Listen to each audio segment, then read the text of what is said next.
Good morning from Greater Noida for this Intercontinental Cup match between Afghanistan and Ireland. Key match this, the two top teams at the top of the table after 4 matches, and we can go down now straight away and have a look, see what happened with this important toss here this morning.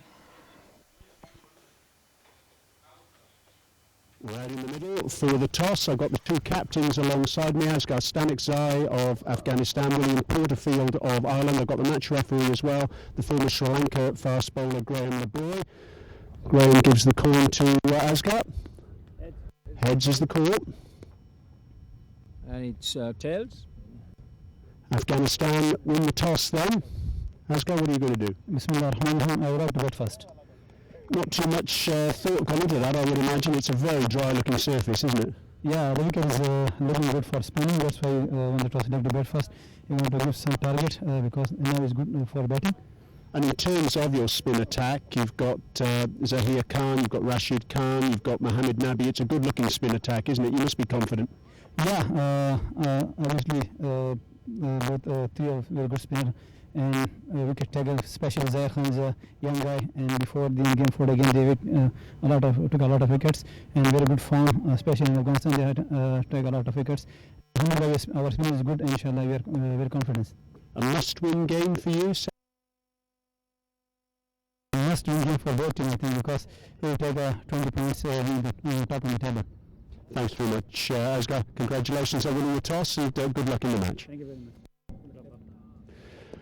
Well, William, I'm guessing you'd wanted to have batted first if you'd won the toss. Last time, but I think whatever you do first, you got to start the game well. So we're looking to apply some pressure early on here. No Kevin O'Brien, no Boyd Rankin. What have you done in terms of your side for this match? Oh, we haven't had Boyd for a while now. He obviously hasn't played a game on this trip. Kevin struggled to come back from his hamstring injury, so he misses out. But look, the way the balance of the side is, I think it's pretty good. We've got 4 spin options in there. We've got a 2-seam attack, and we've got batting down to 8-9. So we're pretty happy with the balance of our side, but we just got to go out there and perform as well. Pressure? Is there pressure? Because obviously you're leading the table at the moment. First innings points will still see you on top of the table, whatever happens in this match. Look, yeah, all things are pretty obvious. Like if we win the game, then we go clear again. But look, I don't want to look too far past this first session of the game. I think you can get caught up a little bit in that if you go into a 4-day game, but if you don't stay in the present, I think you could put yourself behind the game. So if we come out here and look to put early pressure on and take a few early wickets, then get on top from there. Have you allowed yourself to think about Test cricket? Look, it's obviously been a dream of every cricketer and every Irish cricketer. I'm sure Afghanistan are no different to that. We want to play Test cricket. We've been fighting for that for quite a while, and this is the format, this is the pathway to that at the minute. So we've got to go out in this to keep going up the ladder and progress in that format. William, thanks very much indeed for joining us. So the news out here in the middle is that Afghanistan have won the toss, and rather unsurprisingly, on a very dry looking surface, they've decided to bat.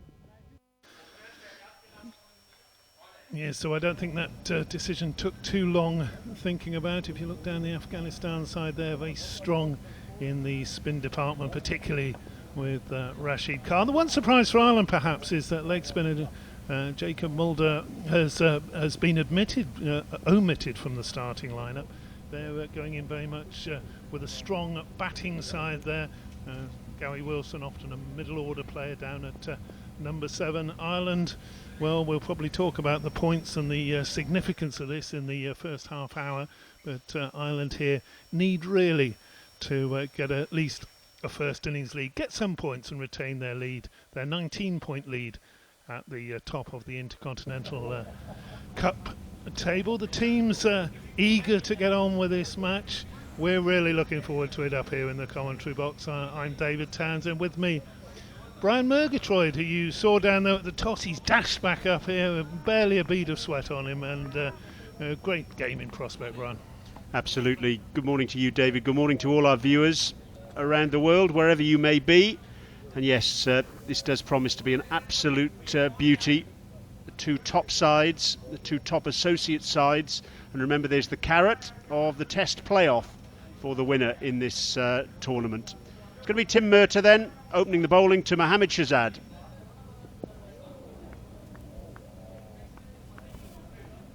Mohamed Shahzad playing in this match as a specialist batsman, and Tim Murtagh, Mr. Experience, one of the leading wicket takers in this edition of the ICC Intercontinental Cup. But there's Mohamed Shahzad. Everyone knows him, of course, as a firecracker of a player in the shorter forms of the game, but he certainly knows which end of the bat to hold when it comes to the long game as well.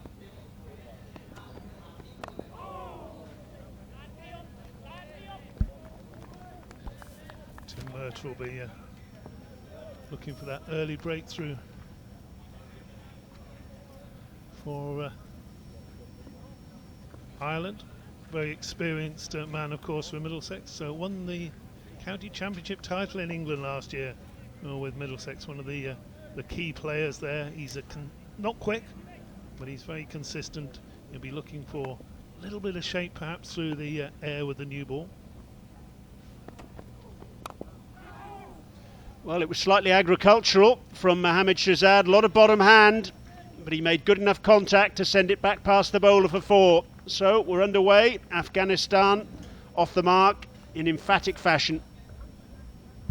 Looking for the gaps on the offside. There's a couple of slips and a gully, but then a catcher in at short extra cover.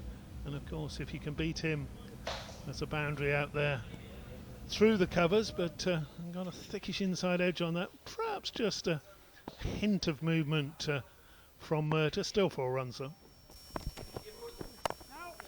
Yeah, Mohamed Shahzad, the top scorer for Afghanistan in this edition of the ICC Intercontinental Cup at the start of this match. Before those 4 runs down the ground, 308 runs at an average of just over 61. A couple of centuries there. Didn't feature in Afghanistan's most recent first-class match. That was against the England Lions at the ICC Academy in December.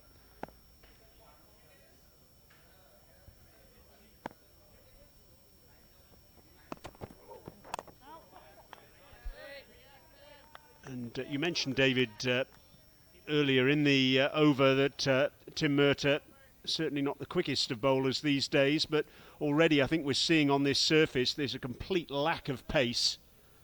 It's a very dry surface, it's a cracked surface. It was used for the first 2020 international between these two teams and the first one-day international. Remember, there have been 3 2020 internationals and 5 one-day internationals between these two sides prior to this match. I think we expect the ball to spin and spin quite prodigiously.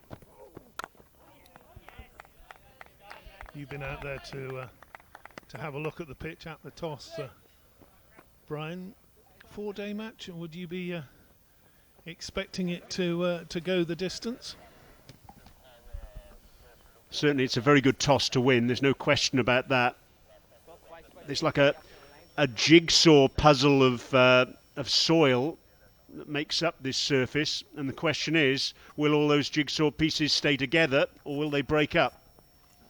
Yeah, so dry surface should help the spin, but I think we need to spare a thought as well for the groundsman here in Greater Noida. He's not had the best preparation for these games. There have been, as Brian said, 3 T20s, 5 ODIs, and just a day in between, only 7 strips out there for them to prepare, and a lot of cricket played in the last month. Peter Chase now is the going to take the new ball for Ireland here at the pavilion end. Tall, rangy seam bowler. Hits the deck quite hard. And looking for a little bit of bounce. I don't think he's going to find too much help from that surface out there, though. So Peter Chase, who plays his club cricket for Malahide in Dublin, and of course Malahide, the home of Ireland cricket, stadium being developed there. As indeed here Greater Noida being developed as the home of Afghanistan cricket.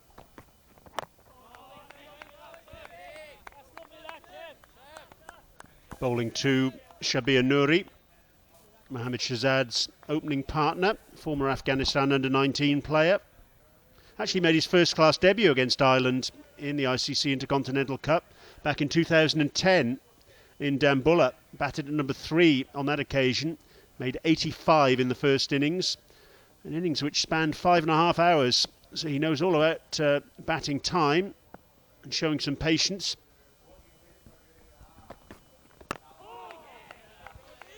Scored 369 runs, most recently at an average of just over 30 in 6 matches in the 4-day domestic tournament in Afghanistan at the back end of last year.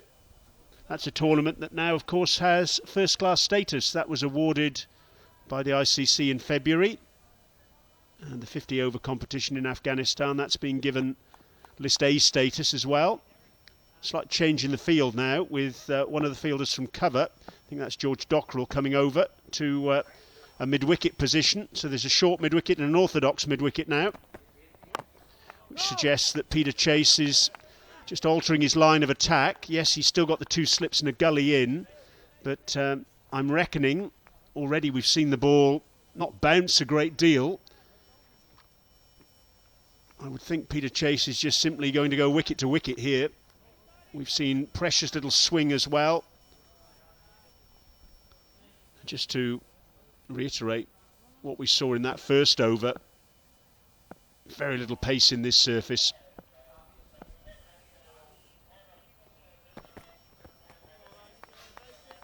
Niall O'Brien keeping wicket for Afghanistan.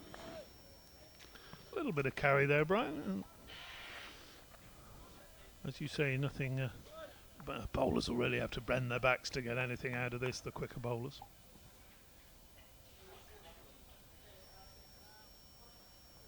Does come down from a good height. Peter Chase, he's wide up there, 6'6", 6'7" in old money.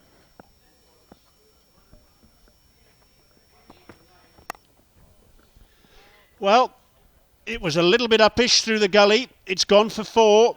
Shabir Nouri off the mark, but not a million miles away from the gully fielder. So a boundary apiece to the 2 openers, and after 2 overs, Afghanistan winning the toss and deciding to bat 8 without loss.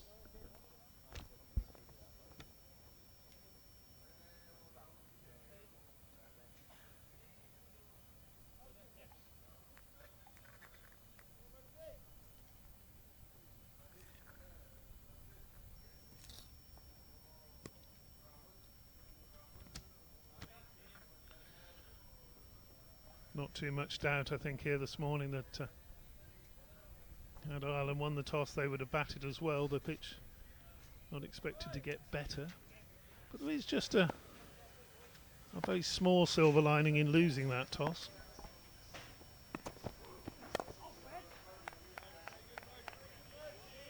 Sharply played into the onside. A lead on the points table at the moment for Ireland. They've won all 4 of their games. Have 80 points. Afghanistan dropped a couple of points along the way. They have 61 points, and of course a maximum points victory, winning on first innings and winning outright, gets you 20 points.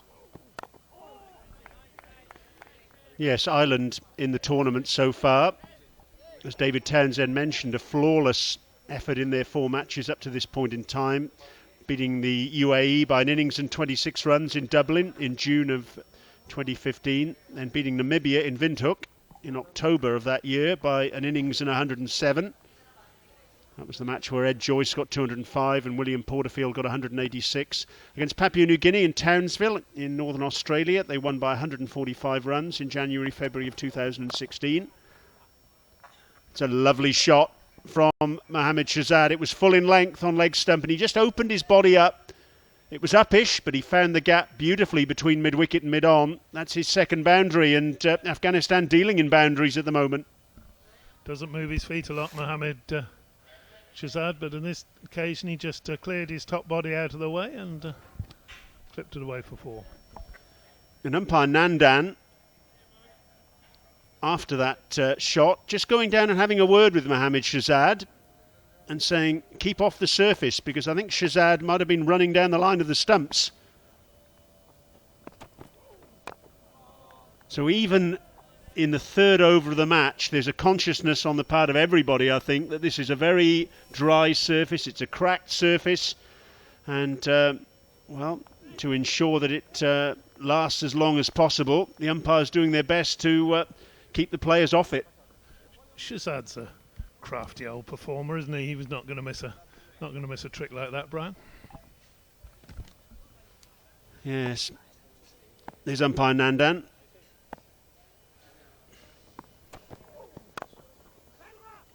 Just to finish up what I was saying about Ireland's performances, they've beaten the UAE, they've beaten Namibia, they've beaten Papua New Guinea, and the most recent match was in Stormont in Belfast in August and September of last year, when they beat Hong Kong by 70 runs.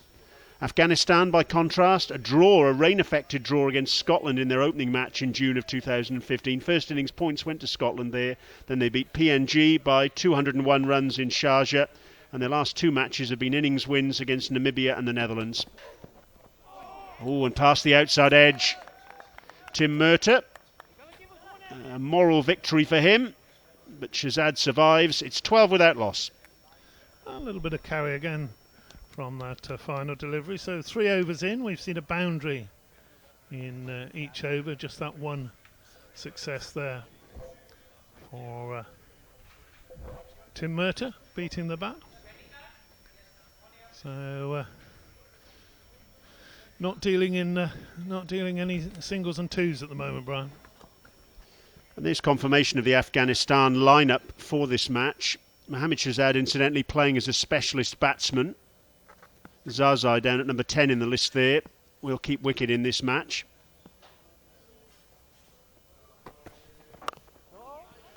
Perhaps if we can have that scorecard back, we can just talk about the fact that Afghanistan are very spin heavy in this match. They've got Zahir Khan, the Chinaman bowler. Also they've got Rashid Khan and Mohammad Nabi. Rashid Khan, the leg spinner, Nabi, the off spinner. So it's a three-pronged spin attack. And goodness me, it's going to be a trial by spin as far as the Irish batsmen are concerned. And a single to Shabir Nouri. So the first time that the two batsmen have swapped ends. Yeah, the point I was making, started making the last over.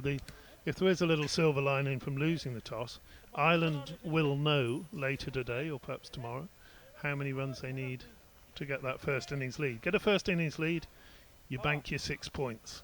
And if Ireland can bank 6 points, even if they go on to lose the game, they will remain top of the table. Obviously, of course, they're looking to win the game, and if they win the game, then they're almost assured of a place in that Test challenge.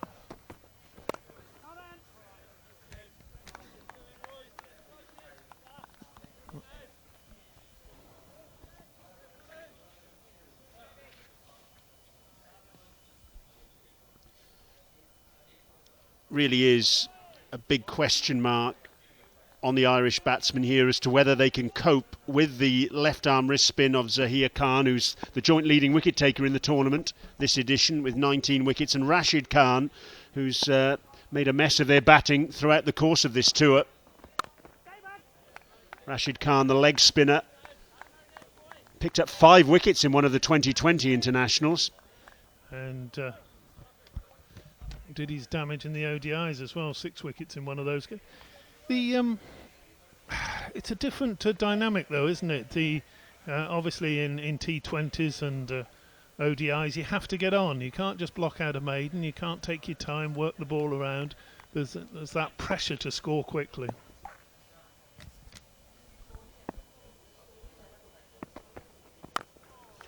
There is, but on the other side of the coin, Afghanistan would point to the fact that Rashid Khan has played one first-class match. That was in December of last year against the England Lions in Dubai.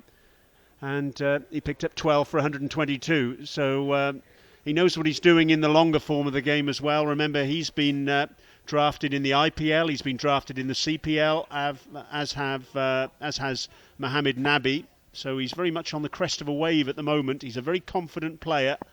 And it really will test the Irish batsmen to the fullest extent. Without disagreeing with you at all, Brian, because that's spot on. Ireland have had 8 matches to have a look at him, to work out his little variations.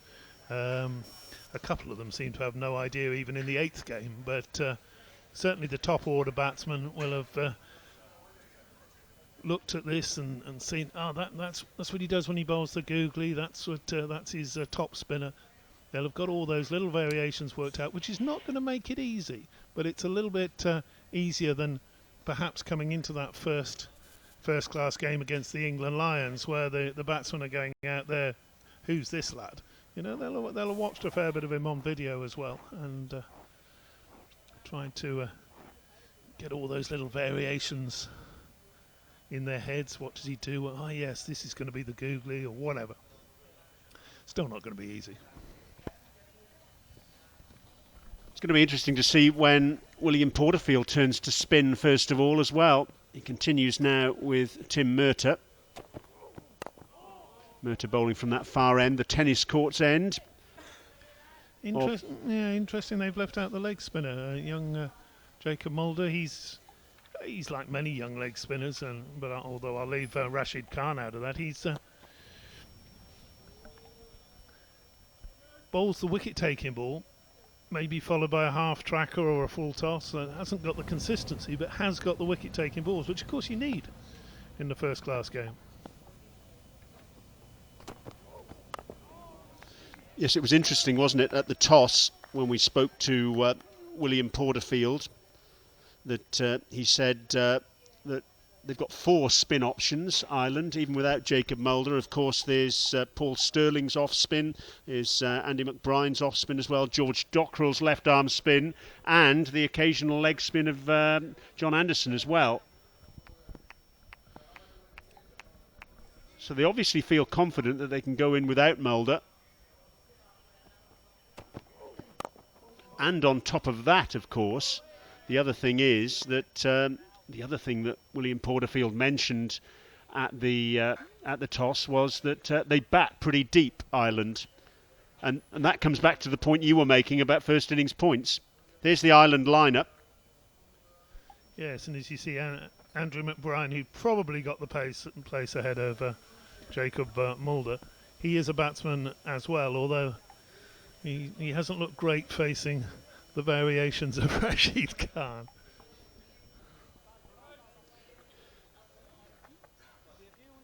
Changing the field now. We've got a short mid-off in place, and again an illustration of the lack of pace in this surface. I think we'll see Tim Murtagh just bowling back of a length, trying to tempt the batsman into a drive. The ball's not coming onto the bat. And in those sorts of circumstances, perhaps that short mid-off will come into play. Also maybe the little inside nick onto the pad, which you see sometimes in these situations, which just looking to carry off the knee roll. Yeah, we've got Ed Joyce now at short cover and George Dockrell at short mid-wicket.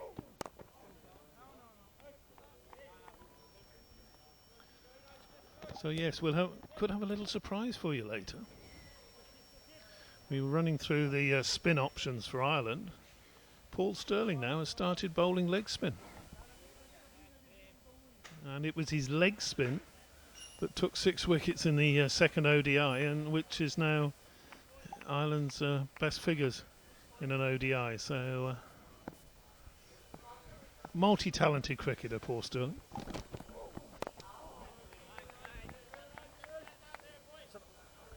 End of the over, and that's a maiden.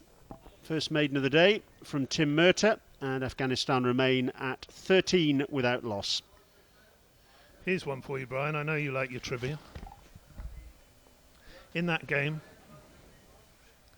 Paul Stirling took 6 wickets. He then followed up with 95, and he got an LBW decision that, shall we say, was unfortunate. And had he scored an extra 5 runs, he would have become only the second player in any ODI to take 6 wickets and score 100. Could you tell me, want to have a wild guess who the only person who's ever done that, 6 wickets and 100? I'll give you a clue. He plays for England, or used to play for England. Got a feeling it was Paul Collingwood. That's very impressive. You're right. Spot on.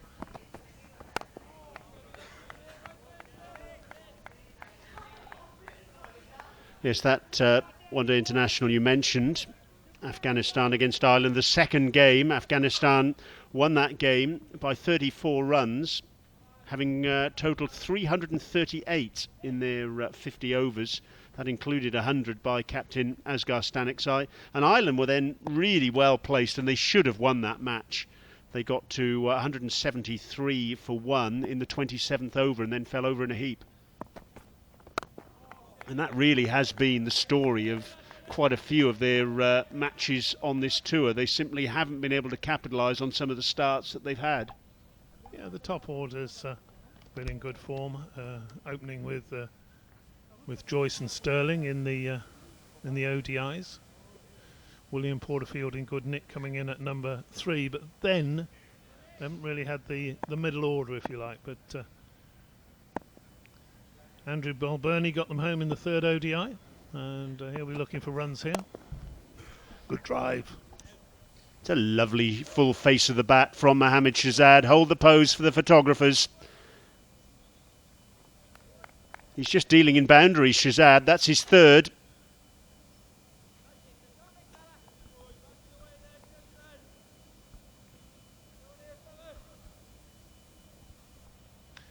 In the slot for it. Absolutely. That's the key for batting on this surface we've seen already. You've got to wait for the ball to be very full. Driving on the up isn't necessarily all that safe an option. Ball not coming onto the bat. It's interesting for me, you've talked there about the success of the top order for Ireland on this tour and the fact that the middle order hasn't been able to go on with the job. Now, one of the reasons for that is because Rashid Khan has bowled probably the fifth bowler used in virtually every game, I think. And it'll be interesting to see how Asghar Stanikzai uses his spinners in this match. He's got those three that we've mentioned, Nabi, Rashid Khan and Zaheer Khan.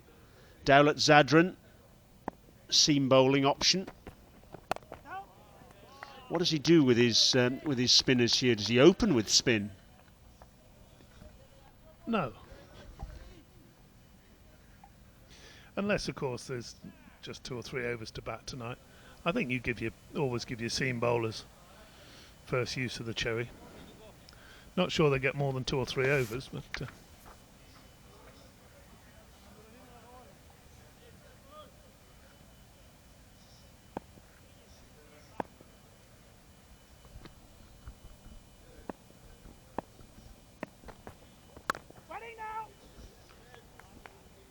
end of the over, 6 gone, 17 without loss. Afghanistan, they won the toss, decided to bat. No surprise there on a very, very dry surface. Looking at the Afghanistan team list, actually, David, it's going to be very difficult to see how Asghar Stanikzai can avoid opening the bowling with a spinner, because there's just been that one recognised pacer who's been selected here, Dawlat Zadran. So he's going to have to bowl spin at some stage, very early in the piece. We've mentioned the fact that he does have an embarrassment of riches there, really, with Mohammed Nabi and also Zaheer Khan and Rashid Khan. So I wonder which of those slower bowlers will get the new cherry. That's all for the future, of course. For the present, it's Tim Murtagh. It'll be interesting to see as well how long William Porterfield persists with Murtagh and Chase, because clearly there's absolutely nothing in this surface for either of them. We haven't seen the ball go off the straight, either off the seam or indeed in the air. It's hot out there as well. When does... that's Ed Joyce, in fact, there on screen, not William Porterfield. But it'll be interesting to see when William Porterfield does make that decision to go to spin for the first time.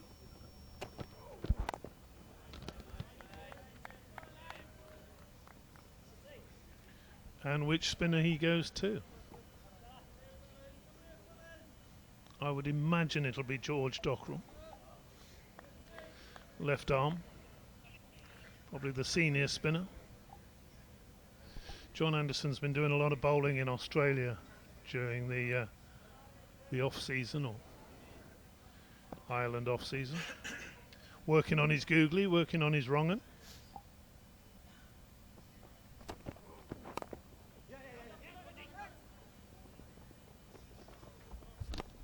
Dockrell fielding there at mid-wicket.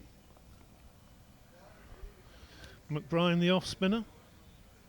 He'll probably be the second spinner used, and Paul Stirling with a bit of work to do as well, you would imagine. It's interesting you mention Paul Stirling's switch to leg spin from off spin.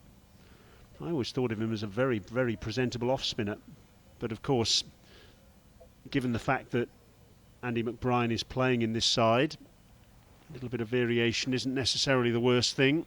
Change in field now. William Porterfield is coming over from the gully, and he's going to a short mid-wicket position.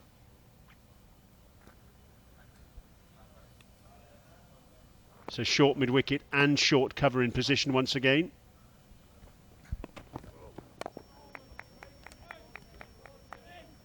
Yes, Porterfield moved into that position where Shazad hit the ball in the air a couple of overs back. Yeah, I wouldn't be surprised if we see Stirling bowl his off spin as well, but he has got that very impressive leg spin. And you've got your finger on the pulse, David, when it comes to Middlesex cricket.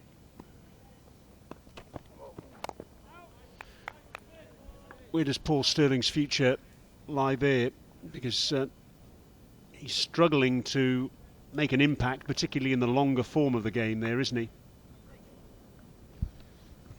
Yeah, it's a tough one for Stirling. He's probably the first name on the team sheet when they pick a T20 or ODI side, but struggled to establish himself in the county game. That's actually William Porterfield there on your screen.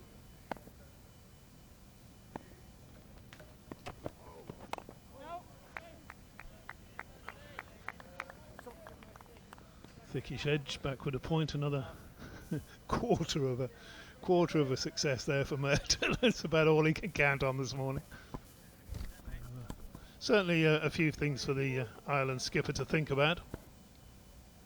He has got his options, but I tell you what, wouldn't he love to be able to turn around and call Rashid Khan up from long leg or somewhere to.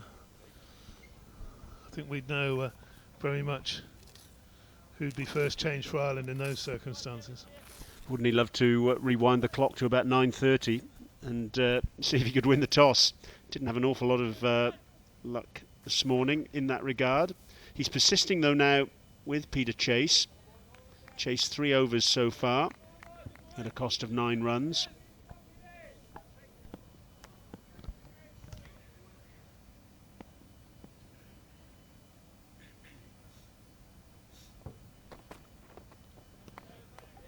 Doesn't always make the most of his height, does he? Peter Chase, sort of crouching in his delivery stride rather than standing tall.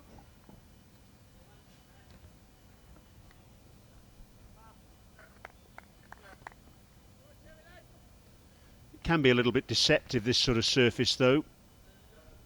You think to yourself, well, surely a chap of this size should be able to bowl a yard quicker, but I can promise you this surface is absolutely deflating when it comes to quick bowling. There's absolutely no pace in it at all. Niall O'Brien behind the stumps, and the two slips, Gary Wilson and Paul Stirling having to stand very, very close indeed.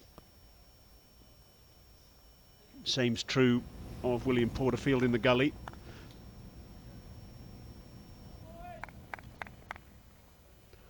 Also got that backward point, extra cover, very straightish mid-on, short mid-wicket, orthodox mid-wicket and a long leg. Been on the money this morning, Peter Chase. One of the criticisms of him over the years is that he's got great talent, but he's been a little bit wayward. But took 5 wickets on his debut for Durham. I was there for that game up at Chesterley Street against Nottinghamshire.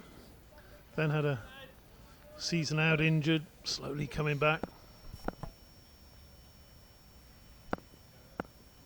Certainly has the potential. Whipped away, out to deep backward square leg, that's 4. Just straying onto the pads, Peter Chase, and Shabir Nouri needing no second invitation to clip that one away. It was a beautifully timed shot.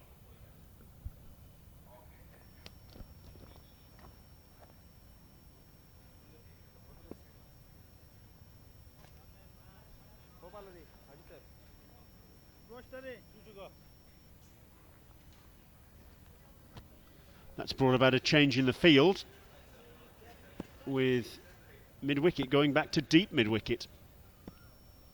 Very interesting. And there's an illustration again of the lack of any pace or any bounce in the surface. Peter Chase really bent his back there, banged it in halfway down, and it just about got through at ankle height to Niall O'Brien. Yeah, it's the second man going back on the leg side. You're thinking, well, maybe will he bang in the bouncer here? And certainly what he was trying to do.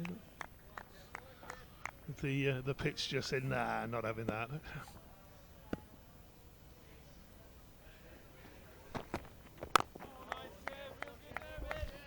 End of the over, 8 gone. Afghanistan winning the toss, deciding to bat in this ICC Intercontinental Cup match. They're 22 without loss.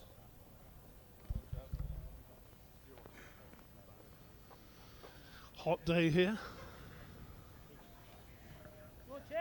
Northern India.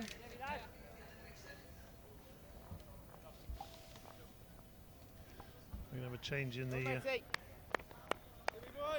the commentary position.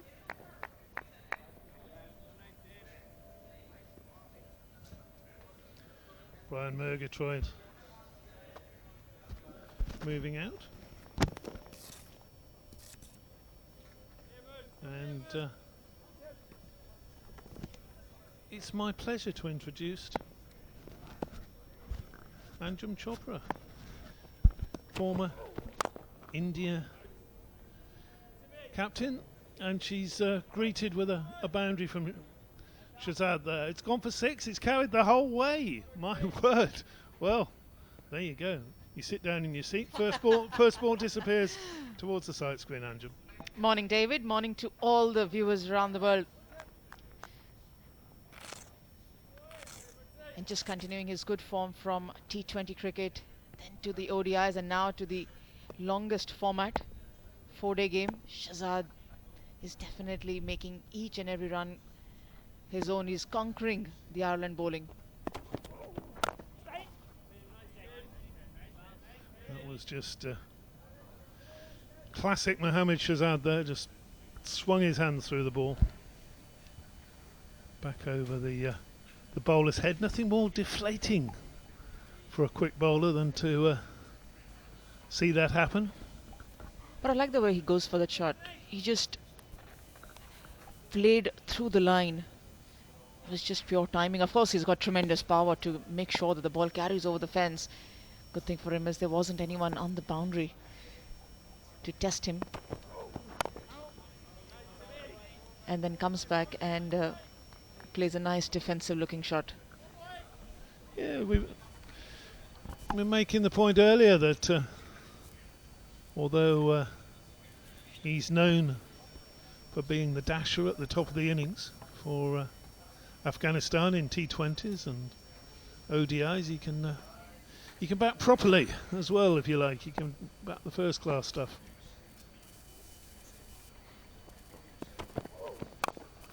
They've gone for another one.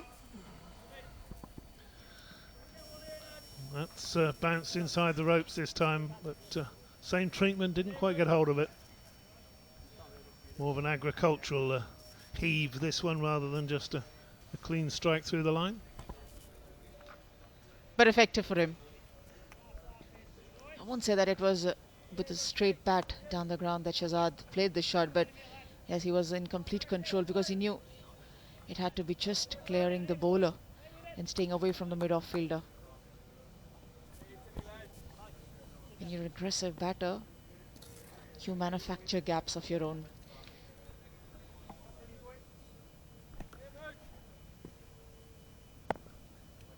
Short cover now. Man catching.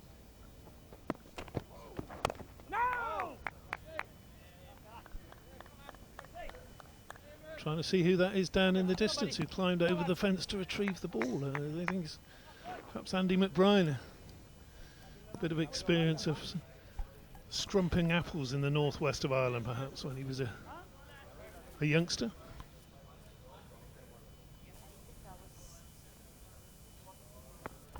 Good old English saying, you know what scrumping apples is, Amj? No, what is that? I'm sure there is something to it. It's when you nip over the garden fence and what shall we say, help yourself to the neighbour's apples. Apple scrumping. 9 gone, 32 with that loss. You wouldn't have done that, of course. Plucking apples? No. Where I come from, there aren't any apple trees around the place. Shahzad's batting on 22 and Shabir a strong 10. And we are now going to see the first side to spin. George Dockrell, left armour, coming on. He is the leading Ireland spin bowler in this lineup. Having a word with the skipper, it looks as though the skipper's going to go in at short leg. William Porterfield, he's putting on the pads and the helmet, trying to get the field sorted out with his left arm bowler. This will be the first real sight of what this pitch is all about. Yeah, he's been the most senior of Porterfield's bowlers that he's ever turned to. Largely through the ODIs and the T20s. He turned to Dockrell even to bowl the new ball, especially in the second T20. The ODIs as well, he was sharing the responsibility at times in the first 10. Hasn't had great bit of success in the entire series till now.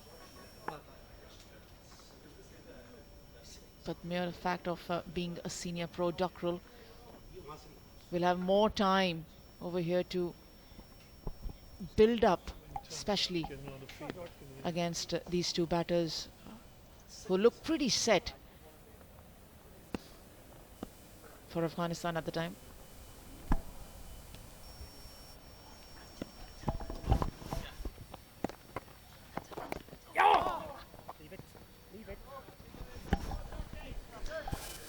Immediately the batter not quite sure what was going on there. Let's have a look. Ooh.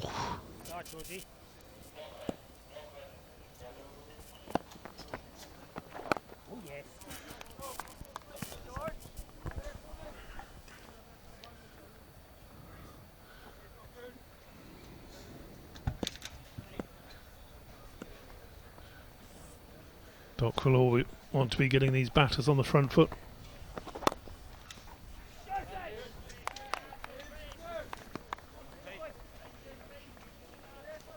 Great save, Ed. Great save, bud.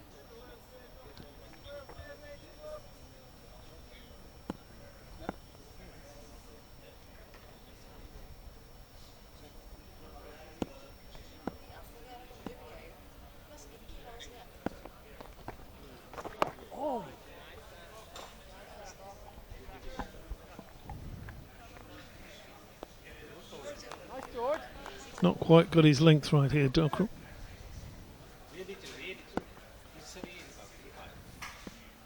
Batsman's played back to all four so far.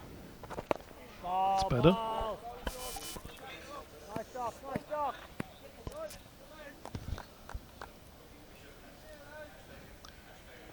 Not a very big run-up for George Dockrell. Largely the delivery stride that he tries to pivot around and get the turn that he would like to. Oh.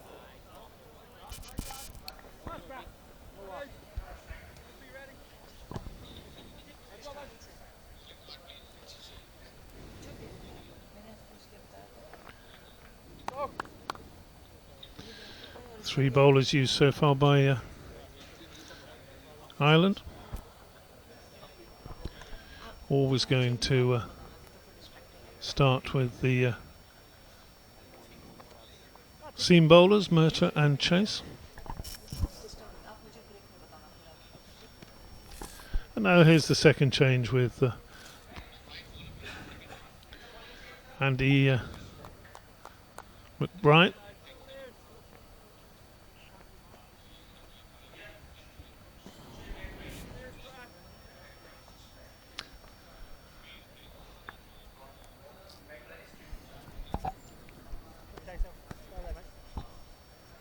Off spinner. Tiny bit. Yeah. Can be a dangerous customer at times, perhaps best known for his one day exploits or his white ball exploits. Bowled a maiden over in the World Cup to Chris Gale. How about that? That's some achievement for an off spinner, isn't it? Wow. That's the only expression that I share. Sorry, young man. But he bowled well in the one days as well, McBride. Especially in the 4th ODI and the 5th one as well. Picked up 4 wickets.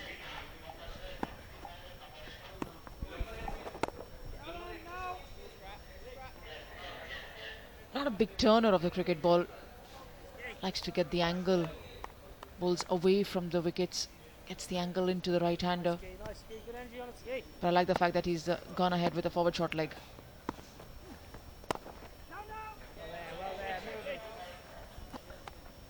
Likes to push the ball through rather than making sure he's just pausing before he delivers the ball to get that pivot going.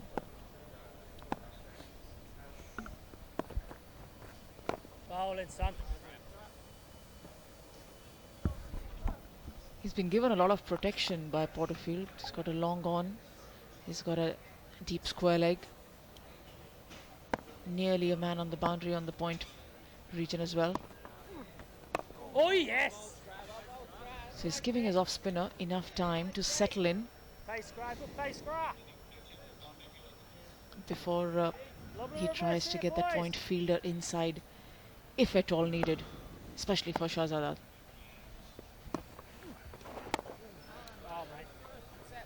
Important to give the bowler a little bit of confidence. A couple of maiden overs under the belt always helps, particularly when you're bowling to Mohammad Shahzad, who's a frightening prospect for any bowler once he's into his stride.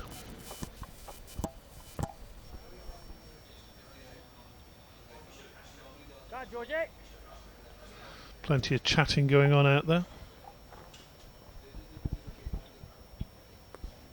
Yes, it's important that Afghanistan start on a very strong footing for them. Not losing a wicket early on has definitely got them winning one part of the battle.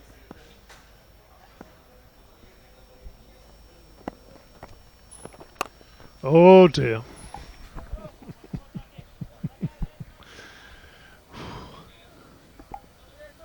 I know you've retired a few years now, Anjan, but your eyes must have lit up as a batsman when you saw that half tracker coming down. That was a shocker from Dockrell.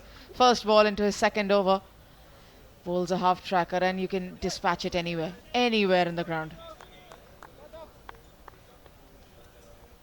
He asks anyone to hit it. He'll just make sure he'll dispatch it to the leg side boundary.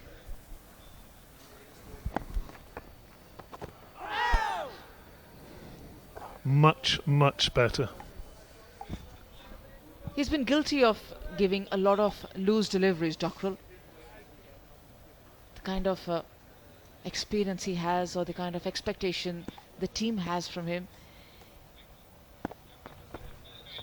He's really not lived up to that role. Yes, he's played a role of a containing bowler, but when you turn to a senior pro, you like to Yeah, mate. have the belief that that senior bowler will be able to get you wickets of the opposition. Just a little short of that is Dockrell. Oh,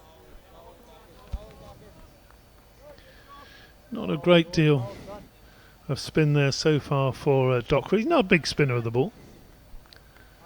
Works on his variations.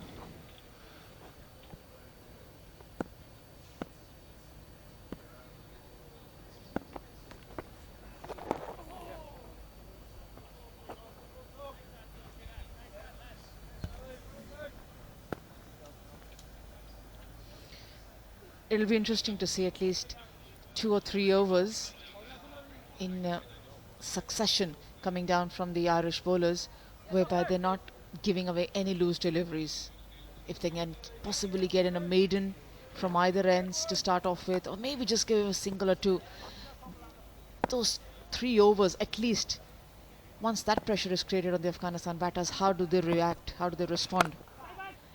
That'll be interesting to see. 12 gone, 37 without loss. Sharp bit of fielding there from Paul Sterling. He'll get to turn his arm over later, almost certainly. He's got two strings to his bow. He's a very useful off spinner, but has recently turned his hand to leg spinning as well, as you would have seen. Took 6 wickets here in one of the ODIs, the second ODI, when he also scored 95 and had a rather unfortunate LBW decision given against him. Fourth. That was the 4th ODI. Oh yeah, that was really unfortunate. I remember sitting on commentary and making that comment. I said, he will definitely not be happy, because he missed another 100 even in the 3rd ODI. And yes, that was his own mistake, but 95, I thought, oh, very, very unlucky. I was listening to you on that one. Turned around the corner. I think your exact words were, the umpire won't want to see that again. I was just doing my job, unbiased, saying what I saw, saying what I felt.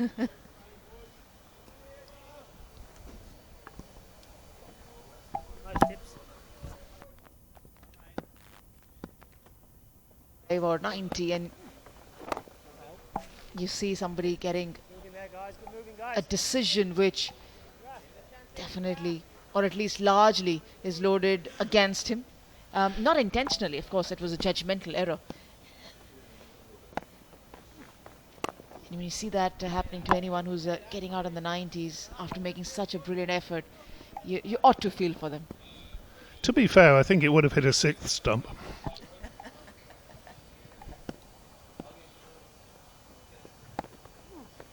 Oh, ball.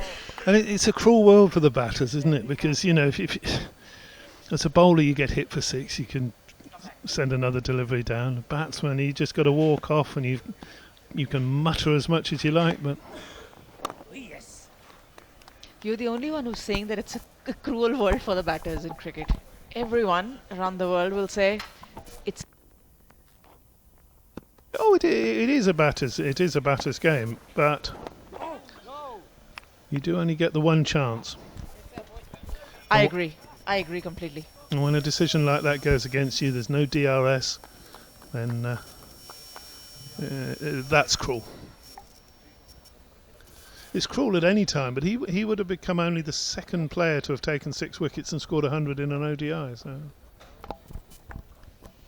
That was the last ball from McBride. Just got a few people excited. The fact that they turned just a bit, but it went straight to the man at a short fine leg. Yes, I completely agree with the fact that, you know, as a bowler, you've got minimum 6 deliveries to come back and get at the batter who's probably hit you, or you get 6 opportunities minimum in an over to get them out. But you, as a batter, lose your concentration for a split second and you're gone. And the rest of the day, you can sit in the dressing room and applaud your teammates. the flip side of being a batter. Just a little bit of a slow turn there for Dockrell, but too short and eased away by Shazad for a single.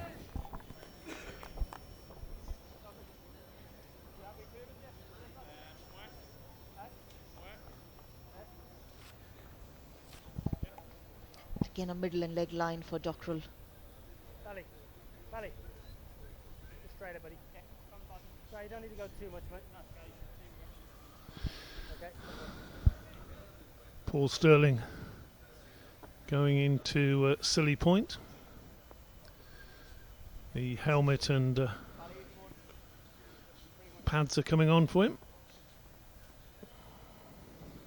It's a little quirk of cricket, isn't it? The wicket-keeper has his pads outside, his trousers. The close fielders have to put theirs on underneath. We know they're both wearing pads.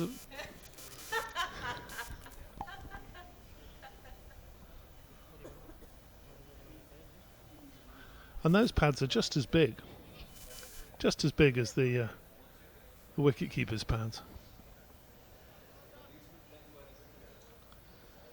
Much needed, of course. You get a crack on the shin and certainly know it fielding that close. Sterling now cap off, helmet on. What's he going to do with the cap? I mean, it's the umpire. Could you hold that, ump? It's hard work standing close in. It's never easy because you're closest closest in the firing line. Boy.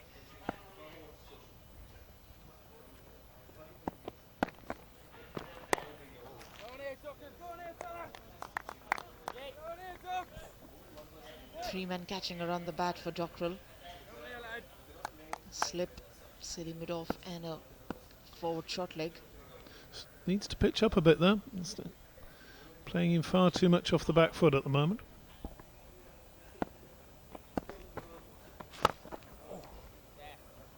Possibly not that far up.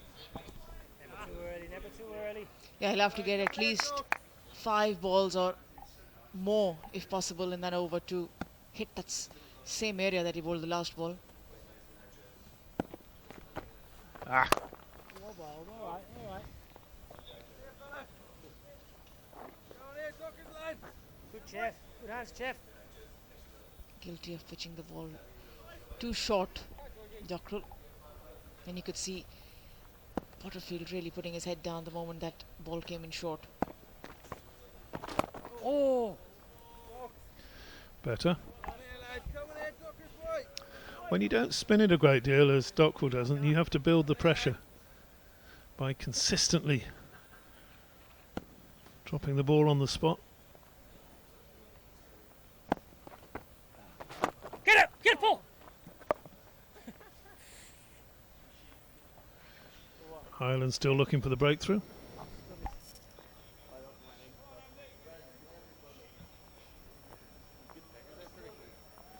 Glorious day here. Weather been good for the whole of this series, really. It's been hot. It's been good cricket weather. You've been here for all the games. Yeah, it was pretty pleasant to start off with when the T20 series started in early March, 8th of March was the first T20. It was pretty pleasant at that point of time. Even in the afternoons, it wasn't very hot. But come the one-day series, it's gone much warmer. The temperatures has been soaring. It's getting closer to the 40 degree mark.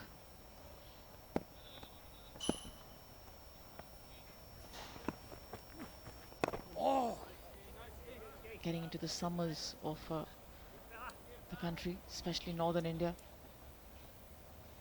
It's still better than being in south of India right now because it's going to be much warmer, it's going to be humid. But yeah, getting into that area of saying, oh, today is damn hot. Quite dry heat though, isn't it? Considering we play the IPL in this weather, which the game starts somewhere at 4 in the afternoon in very hot, humid conditions, energy sapping conditions. Not quite as humid as where we were last month, Anjum, in Sri Lanka. But we were very fortunate that it wasn't that hot, it wasn't that sultry. Yes, it was warm because usually the weather is like that. But considering that we've seen worse weathers where we've played as well, I've played in extreme humid conditions where it got the better of me in one of the games. And we were still fortunate in the month of Feb in Colombo.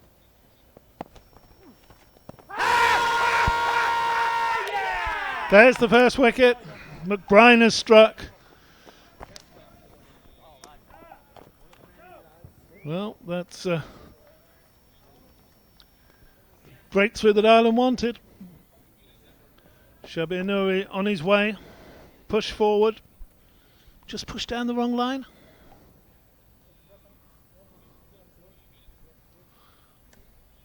Let's have a look at this again. He's beaten the bat, and I think that was a pretty easy decision. Certainly the chopra finger went up there. Plum LBW falls for me. There was no doubt the bat was too far away from the ball, hitting straight in front of the wickets. So first strike for Ireland. Shabir walks back, and McBride has his first victim. 39 for 1, Afghanistan. Taking drinks at the moment as new batsman making his way to the crease. It's Stunning side captain. We'll say it's Rohit Shah. In good form, you saw him score 100 in that last ODI.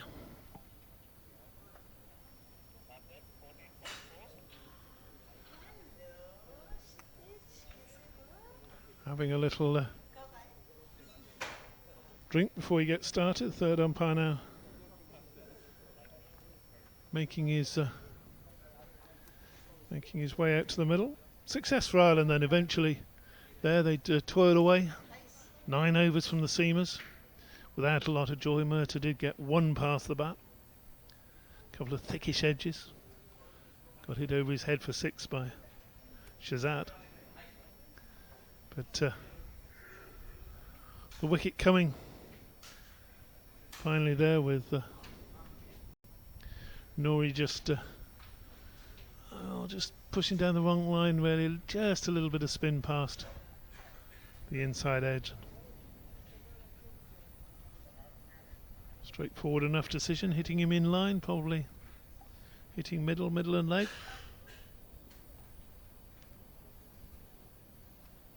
Talking about how warm it is here in Greater Noida. Plenty of fluids to be taken on by the fielding side.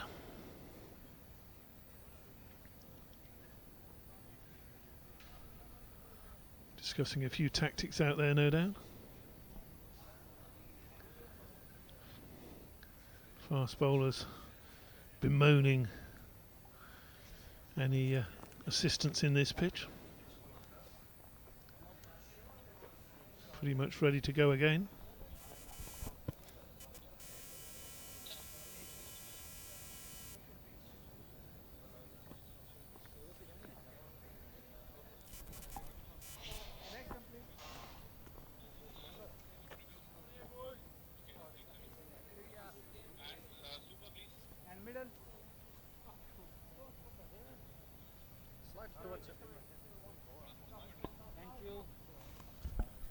Rahmat Shah, the man in form, walks in at number 3 for Afghanistan. Got 100 in the last ODI, the final between these two teams. Match-winning knock for him. And this is why he's here.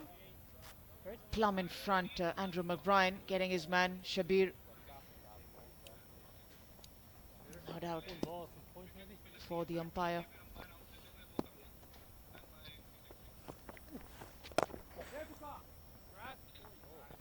And you can straight away see from the shot that Rahmat Shah played that why is he in such a good form. Middle of the bat, perfect on drive. 39 for 1.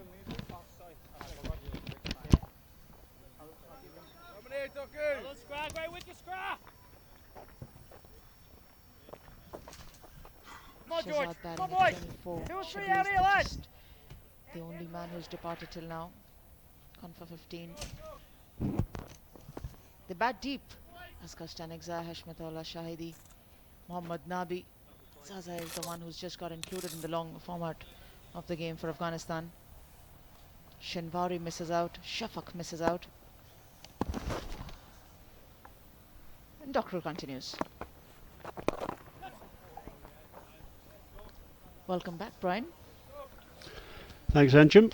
Good morning to you and good morning to all our viewers around the world, wherever you may be. This is good disciplined stuff from Ireland.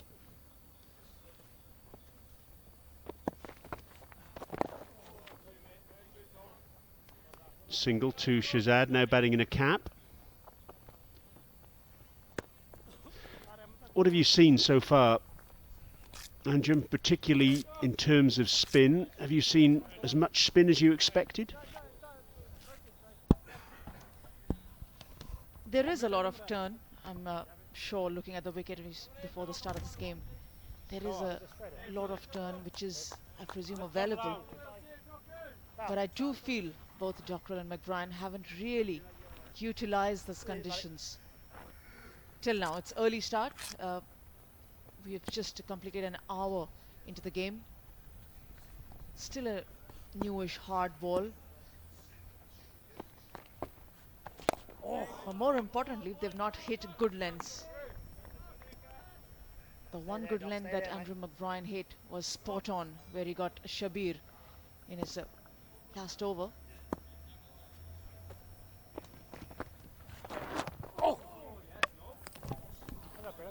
That turned quite sharply.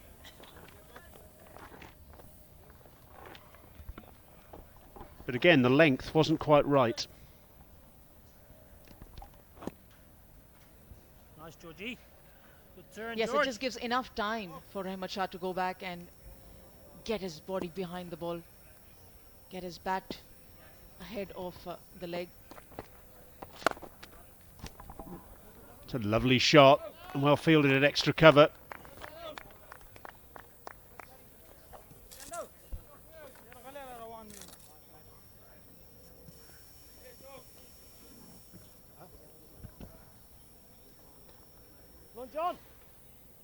I presume that Porterfield will be more happy with Dockrell bowling this length, enticing him to drive, encouraging them to come down the wicket.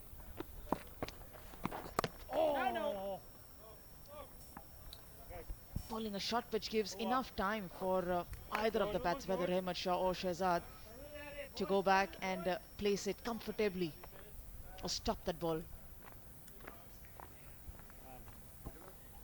Yes, you want to be drawing the batsman forward, and they probably haven't done that often enough so far, the two spinners. 4 bowlers used in total so far.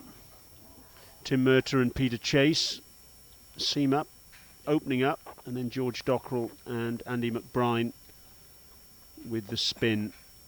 Very respectable figures, but there hasn't been an awful lot of threat in the bowling so far, and to an extent that's understandable. There's not much in this surface, certainly in terms of pace.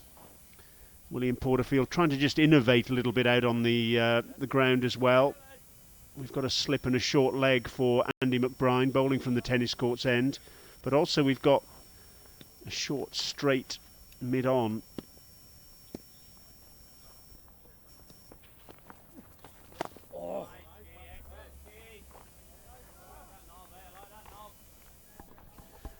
Incidentally, if you want to get involved in the broadcast, please feel free to get in touch. Oh, it's a little sloppy at extra cover. That's Paul Sterling. He's dived over that one, and that's a very cheap boundary for Afghanistan. And on a surface like this and on a day like this, you can't afford fielding like that. Back on it, pal. Again, short pitch and outside off stump. Rahmat Shah is in too good a form to miss out on. If he had not dispatched this ball to the boundary, he would have been livid with himself. Yes, you can get in touch with us on Twitter using the hashtag ICUP.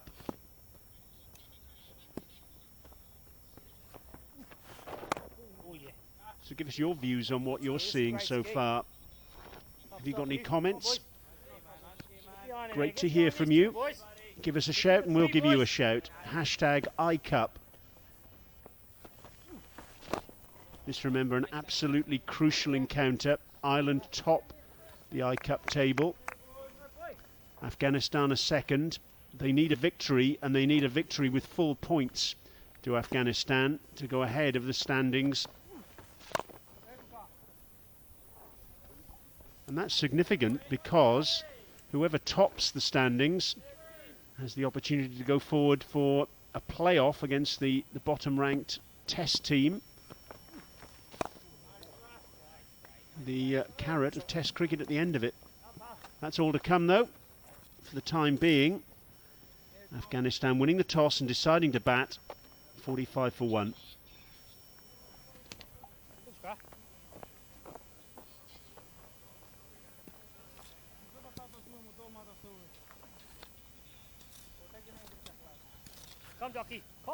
I reckon, considering that Afghanistan have got themselves into this position where they are actually in a spot where they can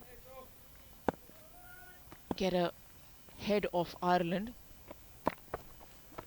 and actually compete for claiming the Test status. I reckon for Afghanistan to have got themselves into this position has been phenomenal, considering they are not very old in international cricket. They worked their way up.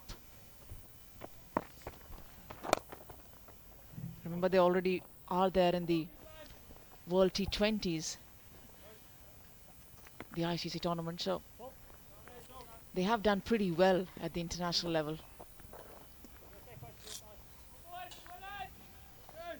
Good players like Rahmat Shah as well coming through the ranks. Shehzad, Stanexai, Rashid Khan, Mohammad Nabi, to name a few who've become Two's yours, mate. Two's yours good here. international names. 2 or 3 out here, fellas. Come on. Daulat Sadran, the quick bowler as well. But Oh, yes, I like that, Georgie. I reckon it's not very easy for the bottom-ranked teams to just sit there and say, look, we are the top-notch ICC qualified teams. They are definitely being threatened at all times by these teams which are just coming through the ranks, especially Afghanistan.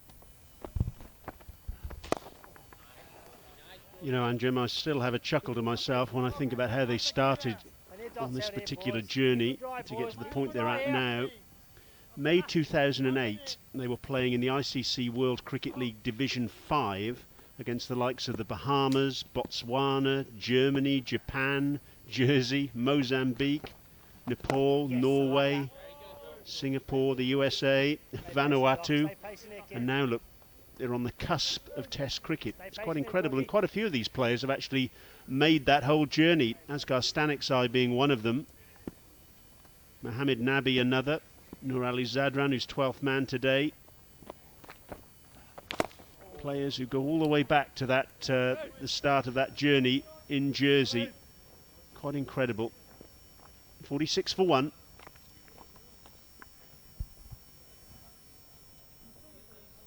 Yes, from 2008 and 2017, where we are in today, we're looking at those players, especially who are there in this lineup as well.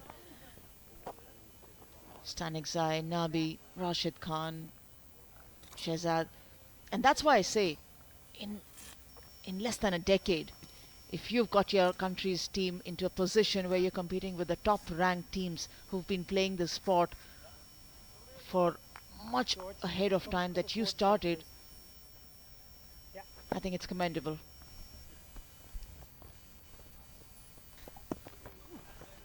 Oh, yes. Had some tweets coming in. Peter de la Pena Cricinfo correspondents tweeted in, he's surprised at Afghanistan's lack of urgency, picking up singles early on. Ireland, of course, a draw would suit them. That ball spins and spins sharply down the leg side, but I have to say, for me, the lasting quality of this surface is the main thing at issue. Yes, you could argue that maybe Afghanistan could have been a little bit more proactive in terms of picking up the ones and twos, but I think everyone out on that ground is conscious of the fact that this is a very, very dry surface, and there's no need for urgency, because I think, certainly on the evidence that I've seen, there's going to be a result in this match. Two factors, I would say. One is they've just come off a 50-over match, and they want to take their own time, the Afghanistan batters. They want to settle in. They want to abide by grinding for those ones and twos. Sometimes as a batter you feel that if you're rushed in from a shorter format to a longer format of the game, you remind yourself that there are balls outside the off stump that you can leave. There are balls which will be on the stump where you can defend, unlike the shorter format where you have to look for singles, you have to look for the boundaries at all times. One, I do feel that this might be the reason, and the other is that in the last two ODIs, or last three ODIs that Afghanistan played, their batting let them down. They were unable to put up in excess of 250. They were unable to chase the total. So these two, as we go along, we can definitely discuss as to what could be the more possible reason for their slower approach. I think you're spot on, actually, Anjum, in terms of the tempo, because bear in mind, this is Afghanistan's first-class match since December. There's the wicket. Umpire Nandan raising his finger. Andy McBride, the successful bowler. But for so many test sides, they play an awful lot of longer form cricket. These guys don't play that volume of long form cricket, so it really is a significant adjustment, as you quite rightly point out, and it's just about finding the right tempo, isn't it? Keep those tweets coming in anyway. Thanks for your tweet there, Peter. Romeo, you've tweeted in saying you're enjoying the game in Crete. Let us know where you're watching the stream. It's always great to find out where people are following the action. Tweet in hashtag iCup. Oh yes. Dragging this run right back to you, boys. Take a couple on the head. Batting in a longer format is a significant alteration in the approach to any batting or any batsman. Rahmat Shah, of course, we've seen right through the, especially through the one-day format, that he's content playing defensive shot to any good ball. As he wants to pick up the second, Shahzad's not interested. He's content playing the ball on the merit of it. And that's the reason that the Afghanistan coach as well really backs Rahmat Shah. He leans into the cover drive, likes to time the ball rather than really muscling it. He feels, the coach of Afghanistan, head coach Lalchand Rajput, that he's one cricketer who's excellent for the longer format. Down. Belly! Oh. That single brings up the 50 for Afghanistan. The 50 coming up in the 20th over. So slow and steady from the home side, as they are.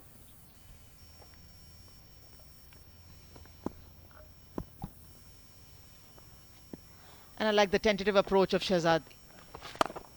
Wasn't very sure whether it's clearing the point fielder for him to cross over for a single. That's the tentative approach that a longer format brings in.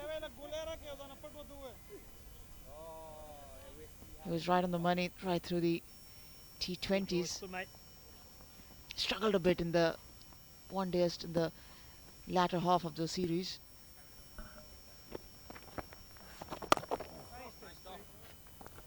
20 gone, 50 for 1. Right, I'm done. Boys, big winner there. 3 down here, boys. 3 down here, fellas, come on.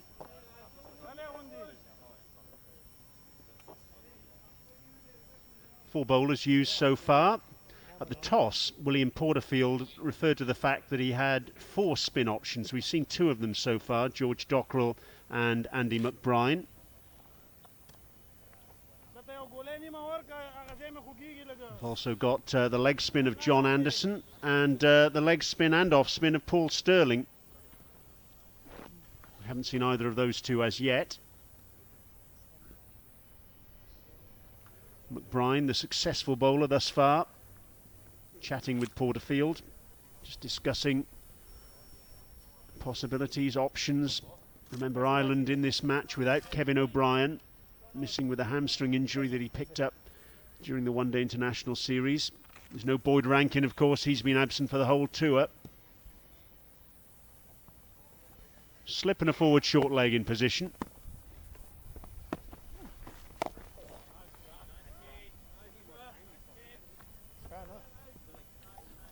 Interesting as well, we've got a deep point.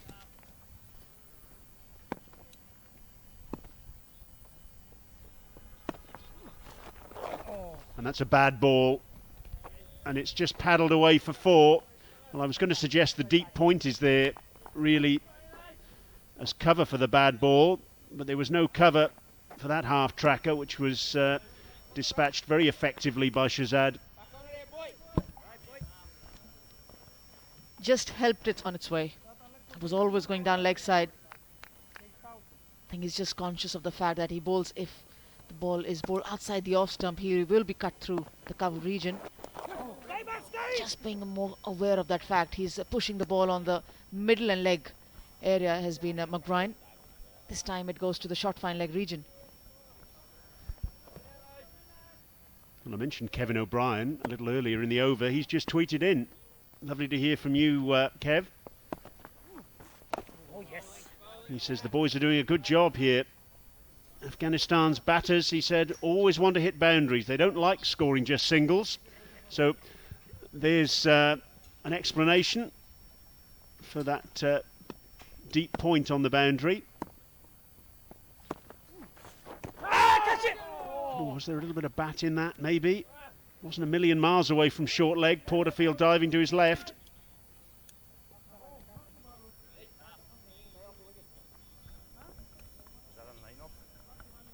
Oh, Scrah, very good, Scrah.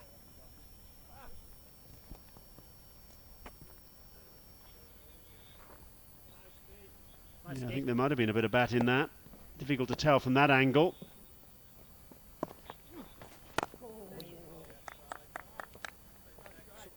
The end of the over. 54 for 1. That's a better angle to indicate whether there was any bat on that. The reaction of McBride certainly indicated there was one. Not very clear as Porterfield was the man at forward short leg. Couldn't get the best to you.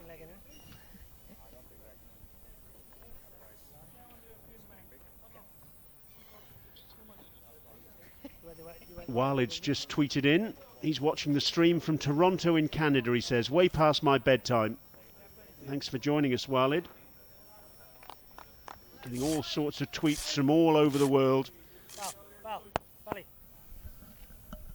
Keep them coming.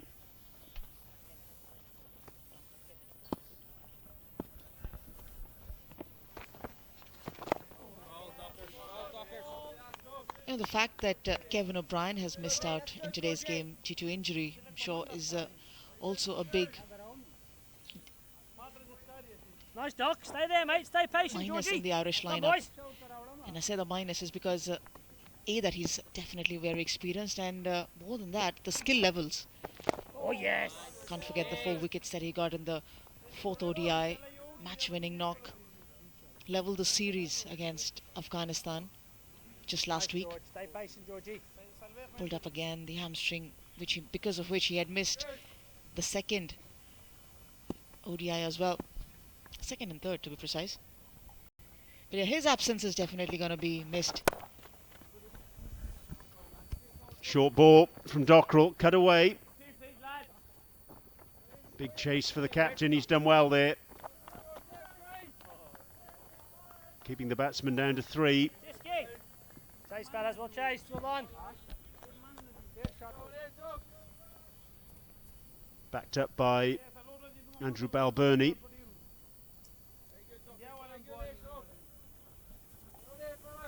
In fact, I think they only ran 2 there. Goodness me.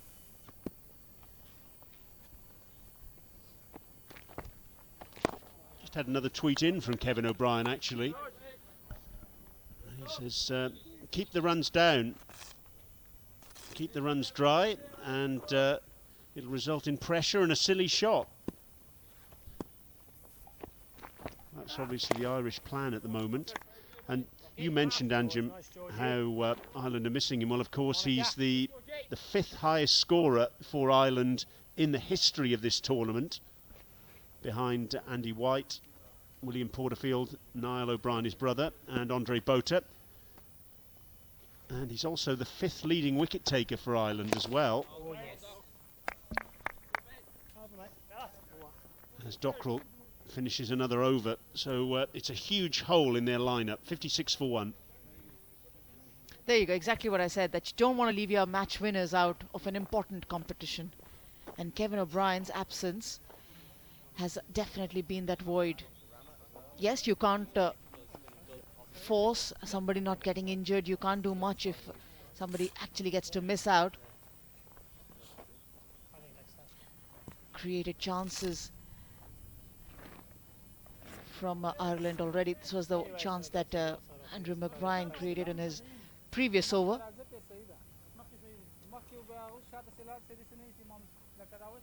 And I think Ireland has been unfortunate in that manner, not to have their best 11 fit on the park in this series.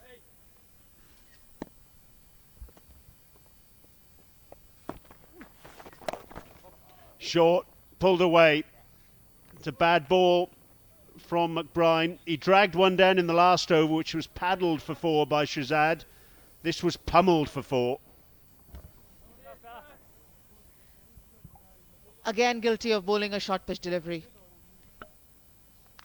One has to sympathize with Kevin O'Brien when he says that the Afghanistan batters like to hit only boundaries and don't really focus on singles.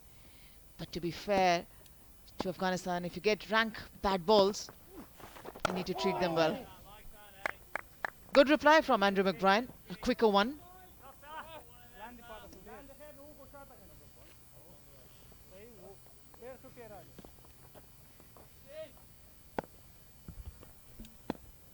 They've been guilty of bowling too many loose deliveries, the Irish bowlers. Just seems to leave that pressure which they create by bowling a couple of good balls on the batters on either side. And just let one odd ball go. That rotation of strike that is consistently happening for Afghanistan. As Shazad moves up to 37.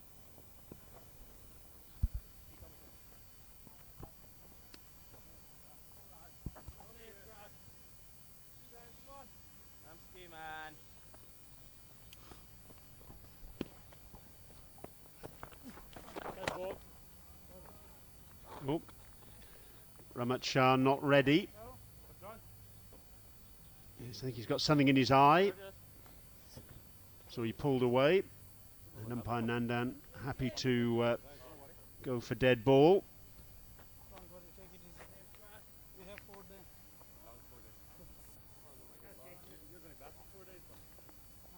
I love 4 days.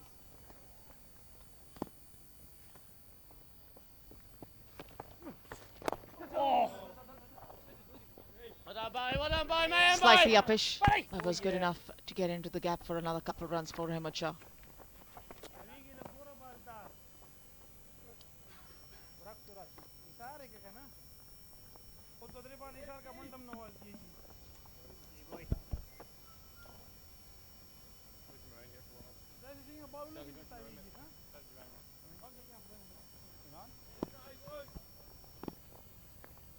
Change of angle from Andy McBride now from the tennis court's end. He's going to go round the wicket. Oh, I like that. Just for that one delivery at the end of the over. And 23 overs have gone. 63 for 1 Afghanistan. They won the toss. They decided to bat. Remember, 96 overs to be bowled in the day.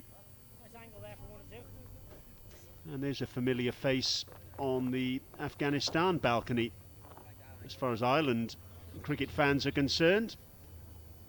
Phil Simmons. Phil Simmons, who of course was until late last year the West Indies coach, now on board with Afghanistan as a consultant. Worked during the Zimbabwe series in February with this team, also now during this series against Ireland of 2020 internationals, one-day internationals, and also this ICC Intercontinental Cup match. And he'll also join the squad in the West Indies in the Caribbean in June.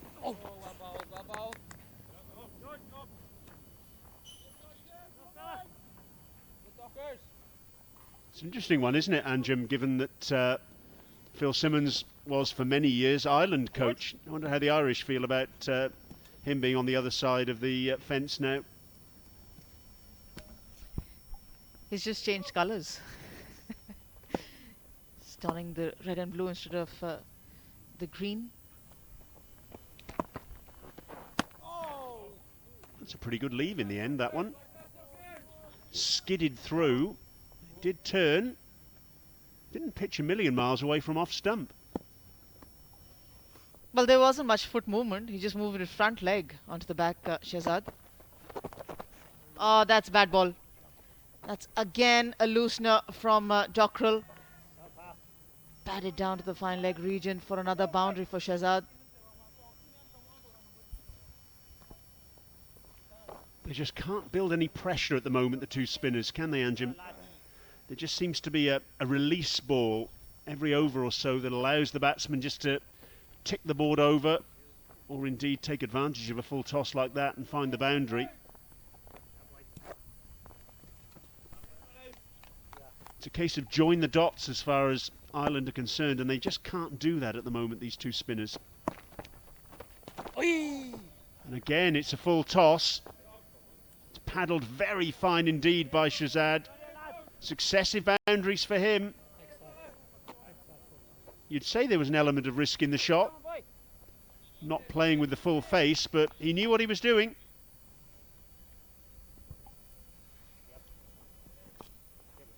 It was a good height. Good for Shahzad that he didn't really have to bend down to play that shot. Oh, came as a comfortable height. Just paddled it again, and this one was a quicker one than the previous ball. 12 boundaries already in the total of 71 for Afghanistan. And a 6. Oh!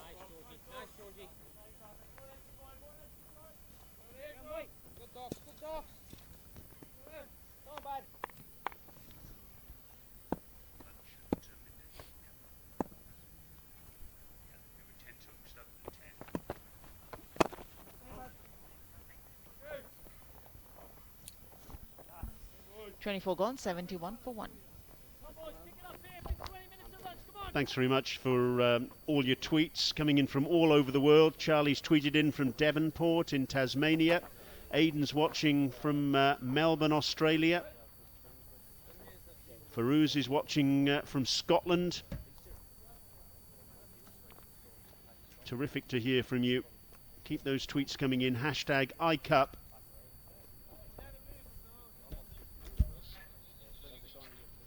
Hamid is watching from Vancouver in Canada.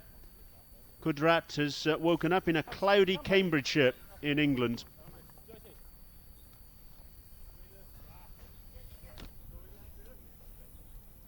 And Jim Chopra has left us, albeit briefly. David Townsend rejoins me in the commentary position.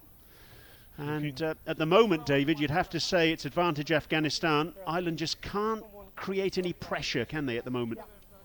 No, it's poor deliveries, isn't it? You've got to build up a succession of dot balls. That's Nice, Scrap. That's nice there, bud. Just saw a few Ireland fans there inside the ground enjoying this sunshine. A little party of them out here.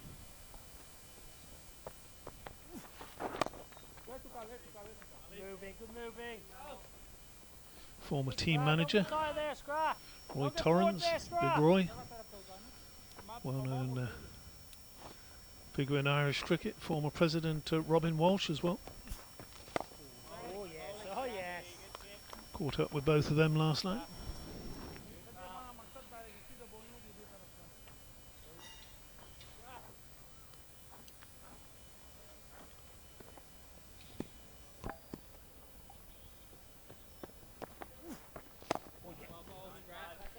Roy was team manager for 10 years and retired after the 2015 World Cup. I asked him if he was missing it. He said some parts of it, he said, but not getting the team through the airports. Peter Chase at short fine leg. Yes, Chris Siddle has replaced Roy Torrens after the ICC Cricket World Cup of 2015. Well, McBride round the wicket now. Obviously he feels as though he's getting sufficient purchase to adopt that line of approach. But again, just letting that pressure off with the short ball, which was steered backward of square on the offside by Ramat Shah. He'll keep the strike. It's 72 for 1.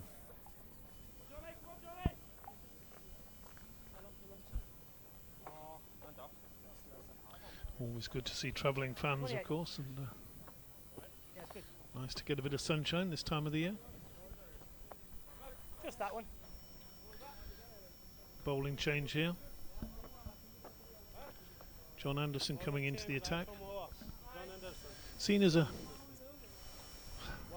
partnership breaker, really not a frontline spinner, but been working a lot on his bowling this winter. Playing club cricket in Sydney. Been working on his wrong and Brian, so we're going to have a look for that, see if we can spot it from up here.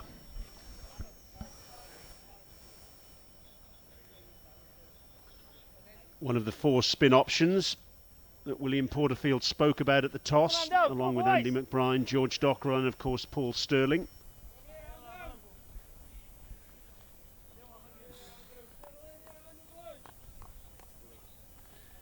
In the team mostly for his batting, John Anderson. He's a very dogged middle order batsman. But, looking to take a wicket here and break this second wicket partnership. Slip and a forward short leg in position. Oh yes, Johnny. Oh yes, Johnny. I suppose his presence in the side was a deciding factor in terms of them not selecting Jacob Mulder. Yeah, Jacob Mulder's got his best years in front of him. He's still a very young man. Maybe a long tour here. Bit tired towards the end of it, not bowling at his best. Those are the decisions you have to take, Brian, when you're coach and captain.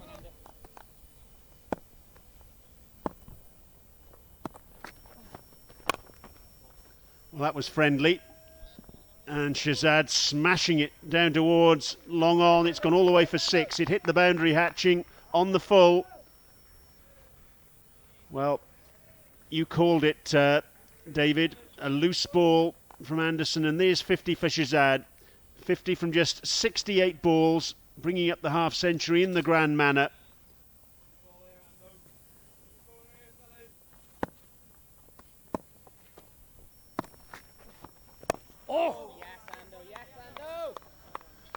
And then when he does get one in the right place, Anderson, treated with respect. Nice, Johnny. His second 6 to go with 8 fours, Mohammed Shahzad. 68 balls for his 50, and he's hungry for more.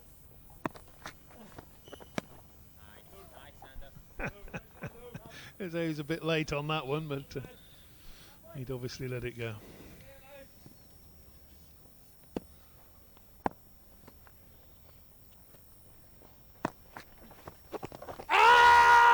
Big shout for LBW. Not out, says the umpire. The helmet, Will. Careful the helmet. I think we'll find this one was pitching outside leg, may well have hit the stumps, but of course. Well, I think the appeal from John Anderson was that he thought it had hit Shazad on the full, and if it hit him on the full, of course, the presumption has to be that the ball will go straight on. No, it hasn't hit him on the full, and in fact it's pitched, as David Townsend said, considerably outside leg stump. That was a very optimistic appeal. Oi!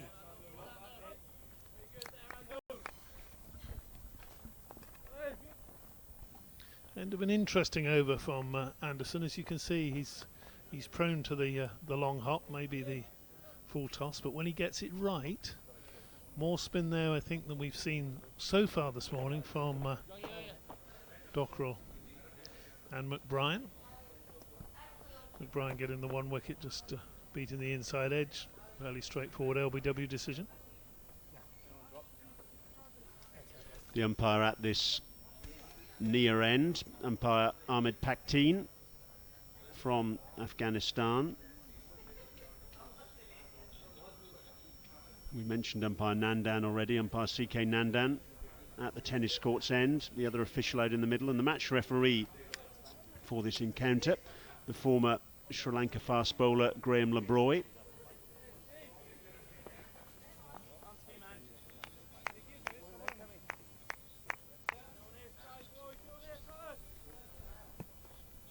Round tips. Tweets continuing to come in. Lovely to hear from you. Tim has tweeted in, watching from New Jersey. It's very late, he says, but he'll watch until Shazad gets out. Well, you might be watching all night by the seam of it, Tim. He's looking in very good form at the moment. Oh, that's uppish. Miscued sweep from Ramat Shah. It wasn't all that far away from Peter Chase round the corner at backward square leg, but it eluded him and went to the boundary.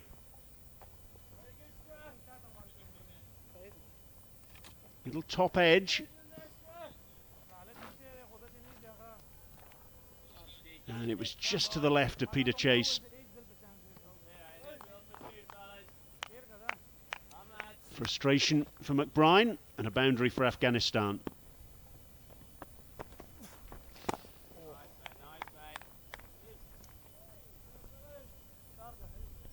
Second 4 for Ramat Shah.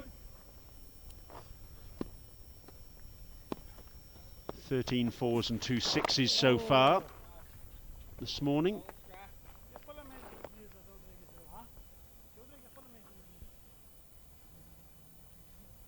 I think if you were to give Ireland the choice as to which of these two they could dismiss, they would probably like to see the back of Ramat Shah.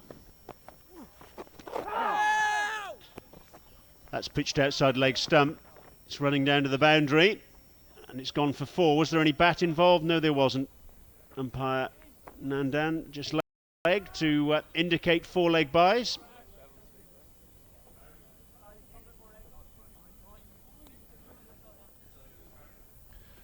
Ireland would of course like to get both these batters before lunch.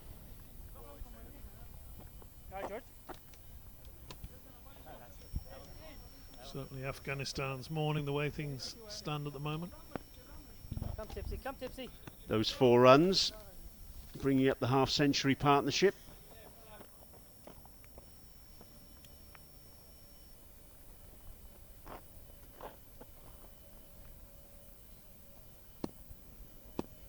Changing the field now with the deep backward square leg in position.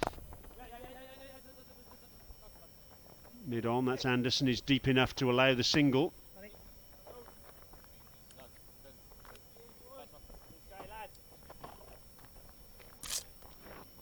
Very patient Afghanistan have been this morning. Happy to take their time. As we were saying a little bit earlier on commentary, it's very difficult for these teams just to find the right tempo. They play an awful lot of limited overs cricket, not that much multi-day cricket. Afghanistan are in for the long haul here. The end of another over from McBrien, 91 for 1. Different mindset, isn't it? You've got to apply yourself to the 4-day game. You can bat as long as you like, no hurry. Bowl as long as you like, for that matter, no limit on the number of overs.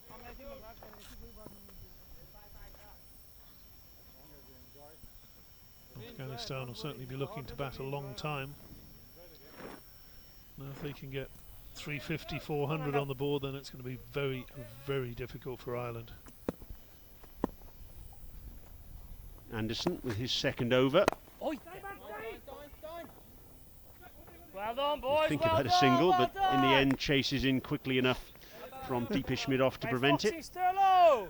Yeah, third time lucky there for Jeb, the well Irish. done, Anderson buddy. missed it. Sterling came across, dived Jeb. and missed it. Gave Chase time to get in.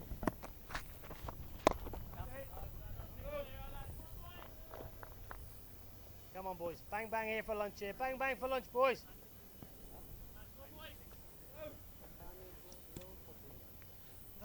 Quick chat between Porterfield and Anderson.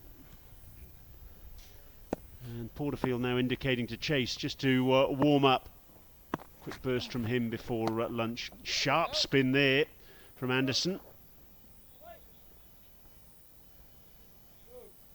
That'll get the Afghanistan wrist spinners in the dressing room licking their lips. Does give it a tweak.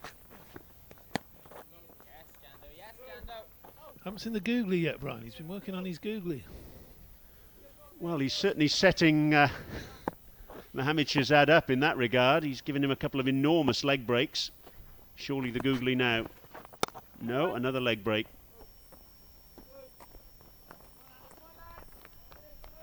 Single for Shahzad. He'll keep the strike. And it's 92 for 1. Tweets continuing to come in from around the world. In fact, we've got another ball to come.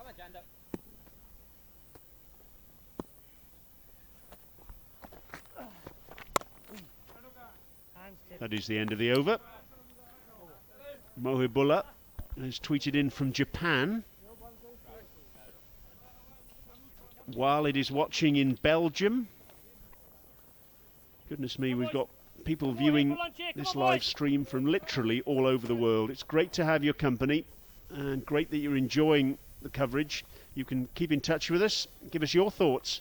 Hashtag iCup, you can see at the bottom of your screen there. We've had Kevin O'Brien, the injured Ireland all-rounder, tweeting in this morning, just giving us a few little insights from the dressing room. Not literally from the dressing room, of course. Come on, boys. Something special out here. Here's McBride, back over the wicket now. Oh.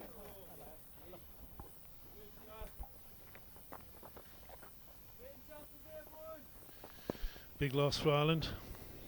Kevin O'Brien. He has a habit of finding wickets on flat pitches. Most capped Ireland player of all time. I think he's got this record of actually being the most capped of any Irishman in any sport.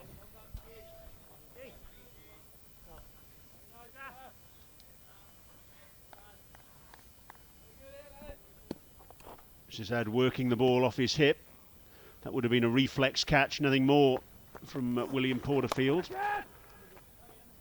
And that was a bad ball from McBride. He's got away with it because in that last over that he bowled, backward square leg, moved out to deep backward square leg. Peter chased the fielder. But again, just an illustration of what we've seen from the spinners in this first session. They haven't quite been able to maintain the degree of pressure on these two batsmen that would force an error. Shahzad happy to use his feet there. Just wonder whether Ireland are missing a trick by having Peter chase down that deep backward square. If a chance is going to come from a sweep, you want one of your better fielders there.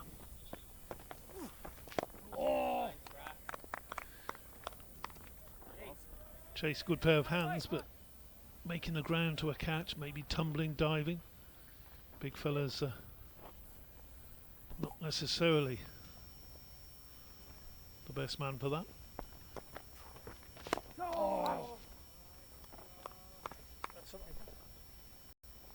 Thickish inside edge to end the over.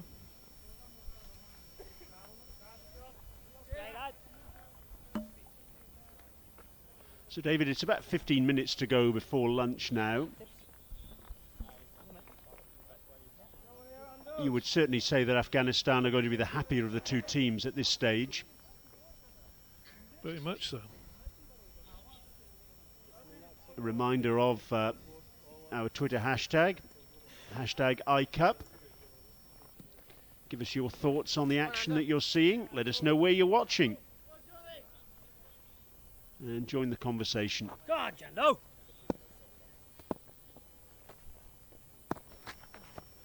But David, in terms of what we've seen in this first session, Go on, Johnny. what can Ireland do differently perhaps going forward? Not only in the next 15 minutes, but also, well, in the sessions that follow. Sterling needs to get a bowl. It's good delivery from Anderson there. When he gets it right, he spins it a lot. Nice, John. Sterling will have a bowl this afternoon. Don't think there's any question about that. But they need, particularly George Dockrell, needs to build up the pressure more, needs to be consistent. Easy one back. He's not a huge spinner of the ball, Dockrell. And as such, needs to just get the batsman. Not quite sure whether to come forward or back, get that length perfectly there. Oi. John, John. Andrew Balbirnie out on the deep cover boundary. Good, Johnny. Come on, Johnny. Me and you, Couple Johnny. of overs Go back. before lunch from Chase, wouldn't surprise me. Maybe give him a go from the far end. Again, lavish spin from Anderson. He really is turning the ball quite prodigiously on occasion.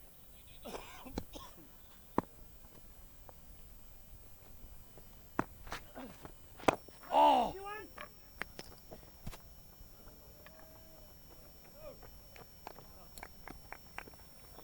And this is the problem for Porterfield, for Anderson and for Ireland. Mid-off and mid-on are both back, almost covering the bad ball, you might say. We saw Anderson drop short and Shazad pulling the ball down towards long on for 6, as it turned out, to reach his half century. In an ideal world, Porterfield would have mid-off and mid-on up, saving 1 and just trying to ratchet up the pressure. But he's not able to do so. He doesn't quite feel that he's got the confidence in Anderson to do that. This is what's happened so far. Afghanistan winning the toss and deciding to bat. Just the 1 wicket to have gone down so far.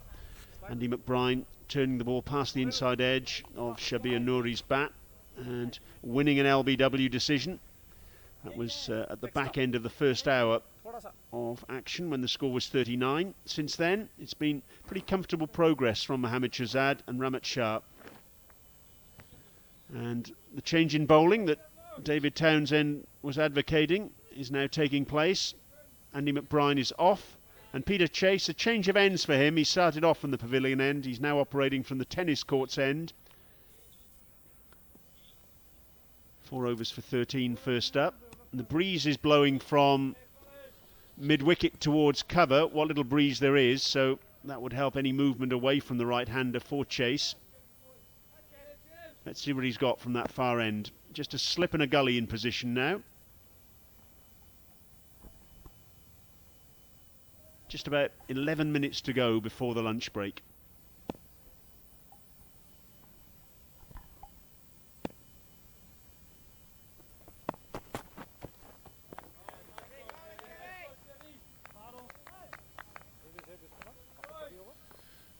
Two over burst perhaps from the big fella from Malahide.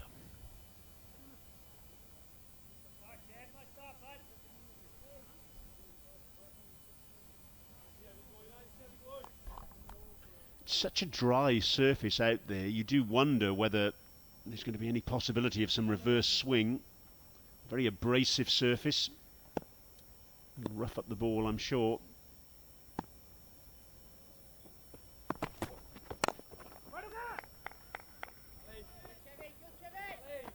I'm sure when Afghanistan bowl Dawlat Zadran, he really is a wonderful exponent of reverse swing. I'm sure he'll get something. Yeah, that ball just offered to come into the right-hander. 31st over. A little bit too early for that yet. As I said, it is an exceptionally dry and abrasive surface, so it certainly wouldn't surprise me if there was a little bit of reverse even at this early stage. That's wonderful improvisation from Shahzad. It was banged in halfway down from Chase. And Shahzad, even with the lack of pace, happy to take on that uppercut. No third man, of course. And that brings up the Afghanistan 100. That's frustrating for Chase because he's really put his back into that. He's got 2 men out for the hook on the leg side. And Shahzad just sways away from it and eases the way down to third man. No third man, 4 runs.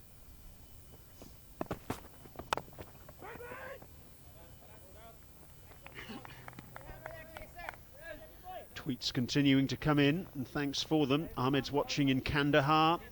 Najibullah also watching in Afghanistan.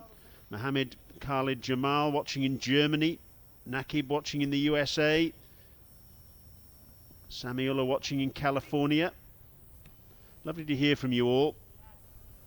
Keep in touch, hashtag iCup. Where are the Ireland fans watching? Give us a shout.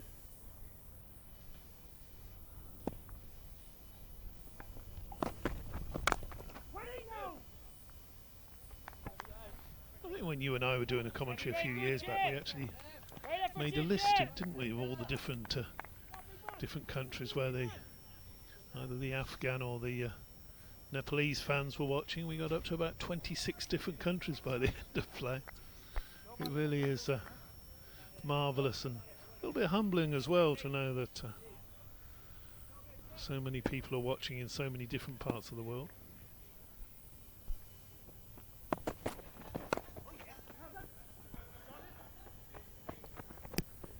I have to say, from an Ireland perspective here, as we reach the end of the 31st over, 103 for 1, it's all looking a little bit ominous. Shahzad opening the batting today, playing as a specialist batsman, it should be added. Afsar Zazai is listed to keep wicket. And Shahzad fully justifying his inclusion in the side. Didn't play in the most recent first-class match that Afghanistan had. That was against the England Lions in December. His most recent first-class outing for Afghanistan, that was against the Netherlands in the middle of last year. An innings win for Afghanistan in that match. That was their most recent game in the ICC Intercontinental Cup. Just on the dugout. I reckon we've got time maybe for 2 more overs before the lunch break. So Ireland's over rate very good. 96 overs, a minimum of 96 overs to be bowled during the course of a day's play. Twice you've mentioned lunch now, Brian. You're a bit peckish there. Well, maybe Mohammed Shahzad is. He's just gone over extra cover. That's a beautiful shot. That's one of the hardest shots in cricket to play, lofting over extra cover like that. But, well, we'd mentioned in the previous over, wouldn't it be good to see mid-off up saving 1? He was on that occasion. And now he's been pushed back again after Shahzad opening his shoulders, finds the boundary.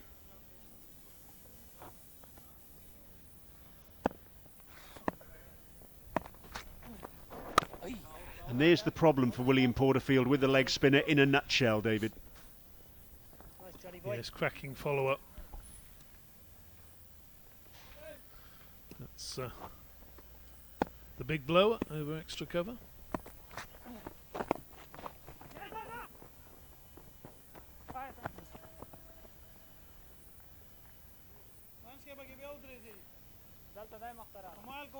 Five men on the boundary for that delivery, and of course, Come, Johnny. Give us 2, Johnny. Give us 2, Johnny. first class cricket, just push the single. No pressure to score quickly.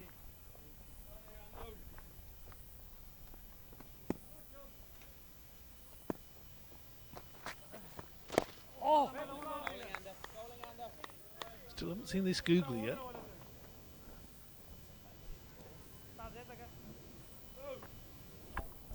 Well, you're giving it the big build-up, David, so hope it's a ripper. Ali, run. Hold on, ball.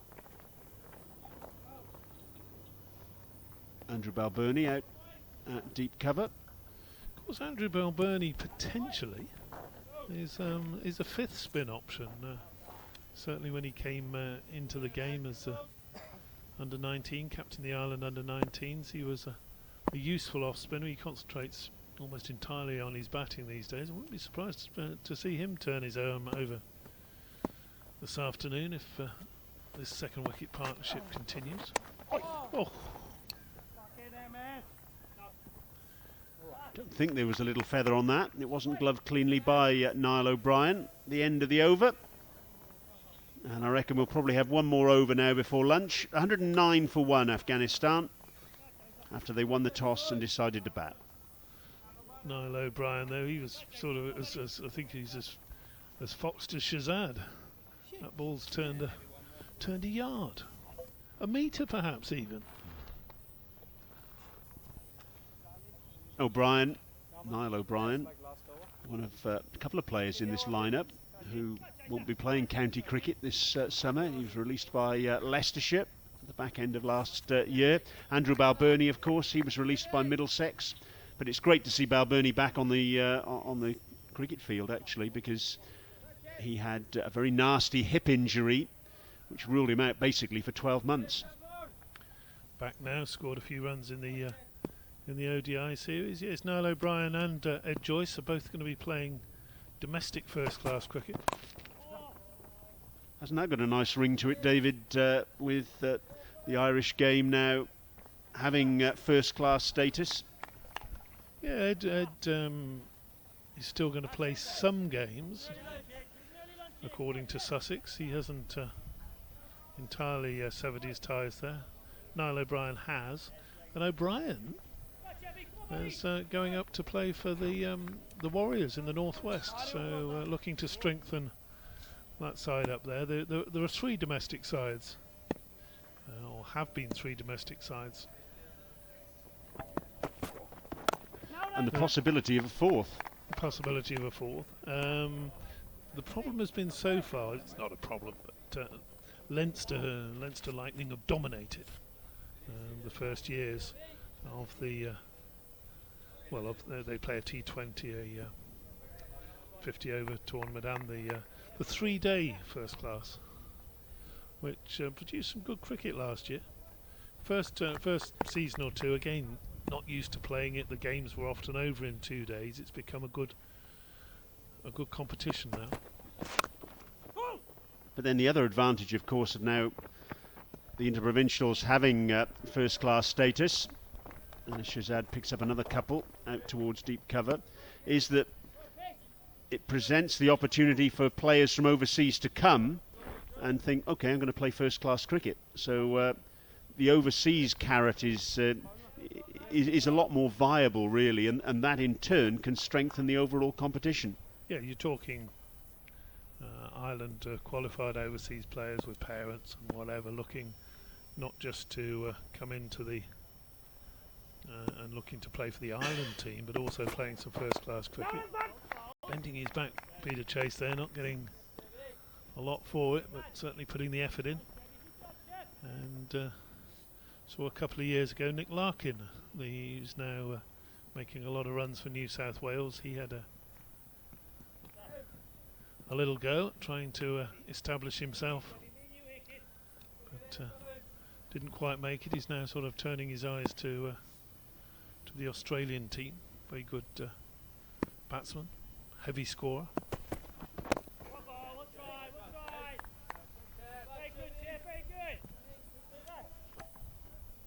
I reckon we've got one more ball before lunch now, and you'd have to say the first 2 hours most definitely have gone Afghanistan's way. Yeah, even if Mohammed Shazad he's yorked here and they go off at 112 for 2, then it would still have been Afghanistan's morning. So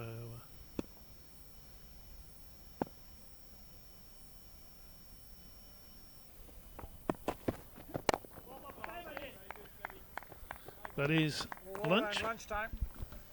33 overs bowled then in the first 2 hours of play. Remember, a minimum of 96 overs a day in these 4-day matches in the ICC Intercontinental Cup. It's 1 against 2.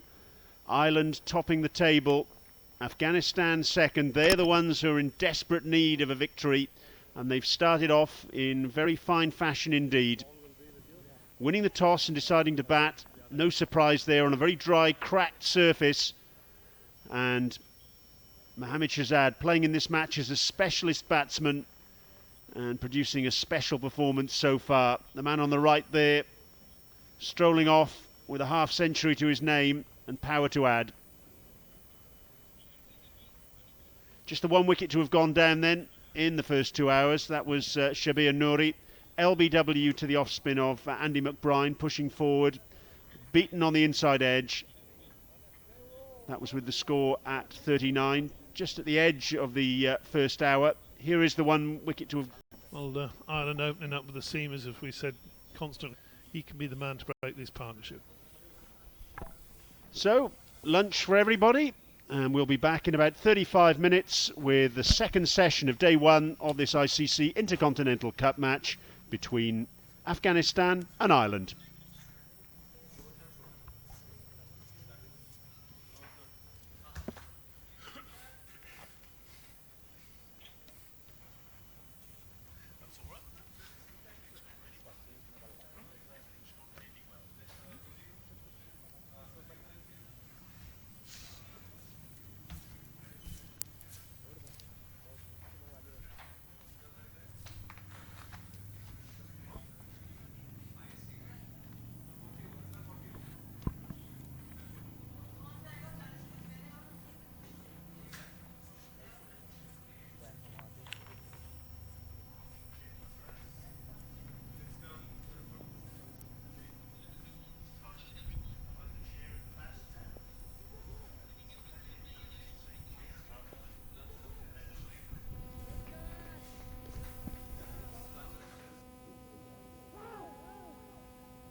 Next time Khoraka ji.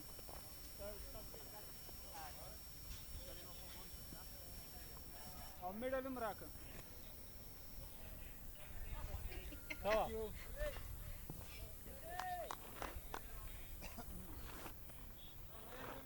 William. Welcome back to the Shahid Vijay Singh Patik Sports Complex here in Greater Noida for the second session of the opening day of this ICC Intercontinental Cup match between Afghanistan and Ireland. Afghanistan winning the toss, deciding to bat, and they've made a very good start indeed. A half century for Mohammad Shahzad, looking ominous. Here we go then, after lunch, Tim Murtagh. Change of ends for him. His one and only spell thus far was from the tennis court's end, but he's switched now to the pavilion end. 5 bowlers used so far by Ireland. Murtagh and Chase, the two seamers, Peter Chase, and then the spin options, George Dockrell, Andy McBride, and also the leg spin of Anderson.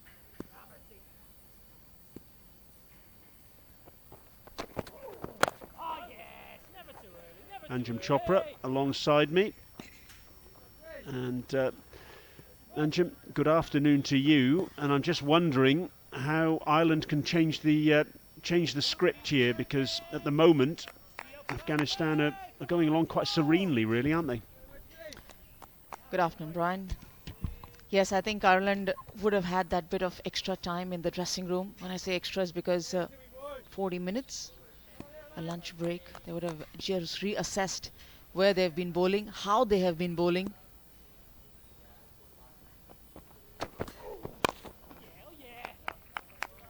Because they seem to have bowled decent in patches, and a lot of loose deliveries being offered.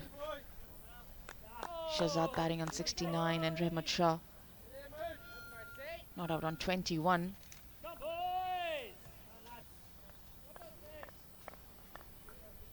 It'll be an important session for the Ireland team.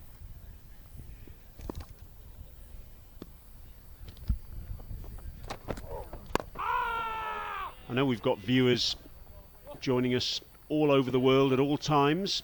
Thanks very much for being with us. You can stay in touch, by the way, using the hashtag ICUP on Twitter. But just to reiterate the importance of this match, Ireland top the table. Afghanistan are second in the table. And the winner of the ICC Intercontinental Cup, which will be decided after the round-robin stage, will go forward to play against the bottom-ranked test-playing team in a 4-match playoff. Afghanistan drawing their opening match against Scotland. They've won their 3 subsequent encounters. Ireland, 100% record for them. So a draw or first innings points for Ireland would ensure that no matter what the end result here, even if Afghanistan ended up winning this particular encounter, Ireland would still be on top of the table with 2 rounds to go. Can't underestimate the importance of this match.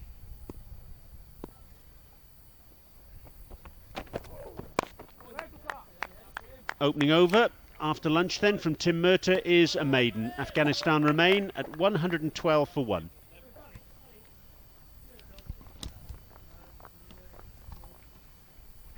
Stop, Richie, well done, bud. Come on, Georgie, come on, buddy.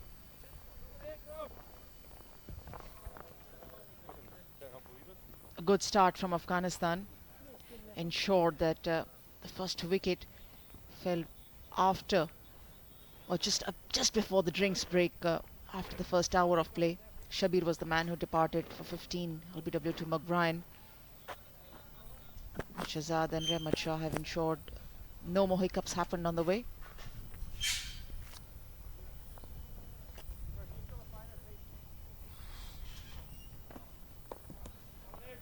Change of ends for George Dockrell. Bowling from the tennis court end now. 8 overs, 1 maiden, 21 runs, out of which at least 3 loose deliveries which were dispatched to the boundary by Shahzad. Come on, boys.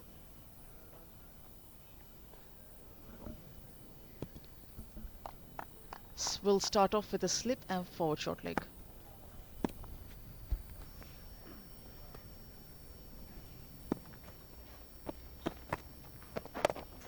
Just looking at this field, Anjum, this is just an illustration of the problem that Ireland have had. There's a deep cover, mid-off and mid-on are both deep enough to allow the single. There's a deep mid-wicket, a deep backward square leg. This isn't the sort of field that's going to allow Ireland to impose a great deal of pressure on the Afghanistan batsmen, as long as Afghanistan's batsmen are patient.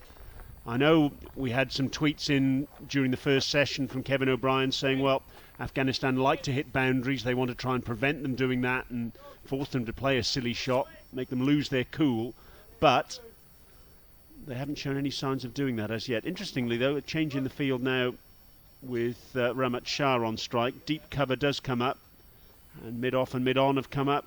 Deep mid-wicket and deep backward square leg have come up, so they are putting a little bit more pressure on Rahmat Shah, making him play the big shot, if you like.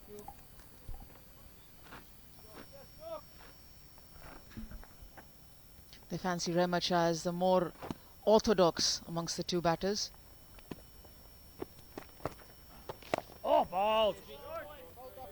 Good looking forward defensive shot is being offered from Rahmat Shah, whereas they feel that Shahzad is the one who's going to be going after the bowling.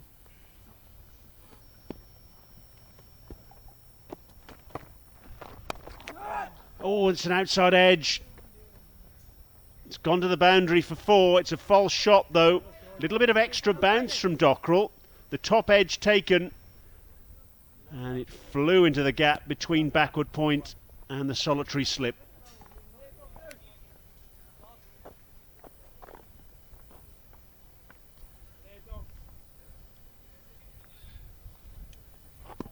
First boundary after lunch then, owing a little bit to fortune. Oh, ball.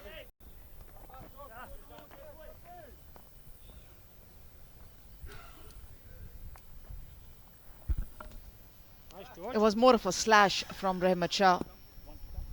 Yes, wasn't in complete control. Maybe a second slip would have been in business if he had been there at that point of time. 117 for 1.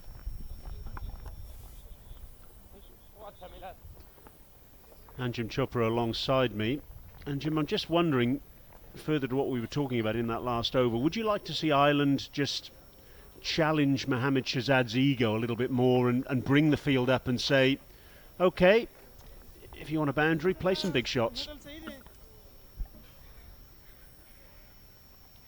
I think the fact that they've already kept a defensive field when Shahzad is playing against the spinners particularly goes to show that they're trying to protect the boundaries. They've seen Shahzad can easily clear the fence. He's done that in the 8 encounters prior to this 4-day game that these two sides have played against each other. It's quite incredible, isn't it? Tim Murtagh, the opening bowler, operating after lunch, and we've got a long off, a long on, and a deep mid-wicket. They know the prowess. They know that Shahzad can easily clear the fence, and the best is they can only keep the riders inside the ground. So ensuring that he doesn't get extra runs, they've taken the step back of keeping fielders on the defensive.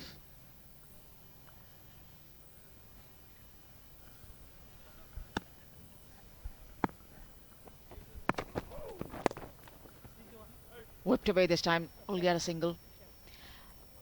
I think just the fact that Shahzad, they haven't seen play a sedate role as he has played early morning, or picking up ones and twos, because he's rarely known for doing that. He has the capability of hitting those big shots, and he's done that.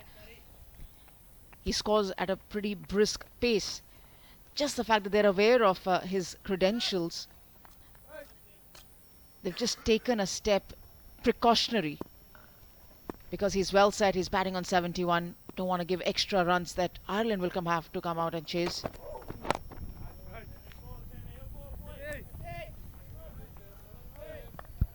Mohammad Shahzad is actually the leading run scorer for Afghanistan in the ICC Intercontinental Cup.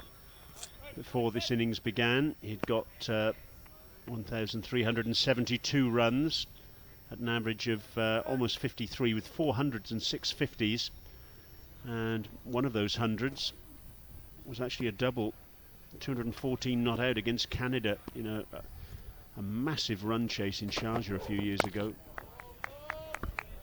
And I think that was a game where he was called back into the Afghanistan lineup. He was missing in action, rested, and he came back and he scored a double hundred.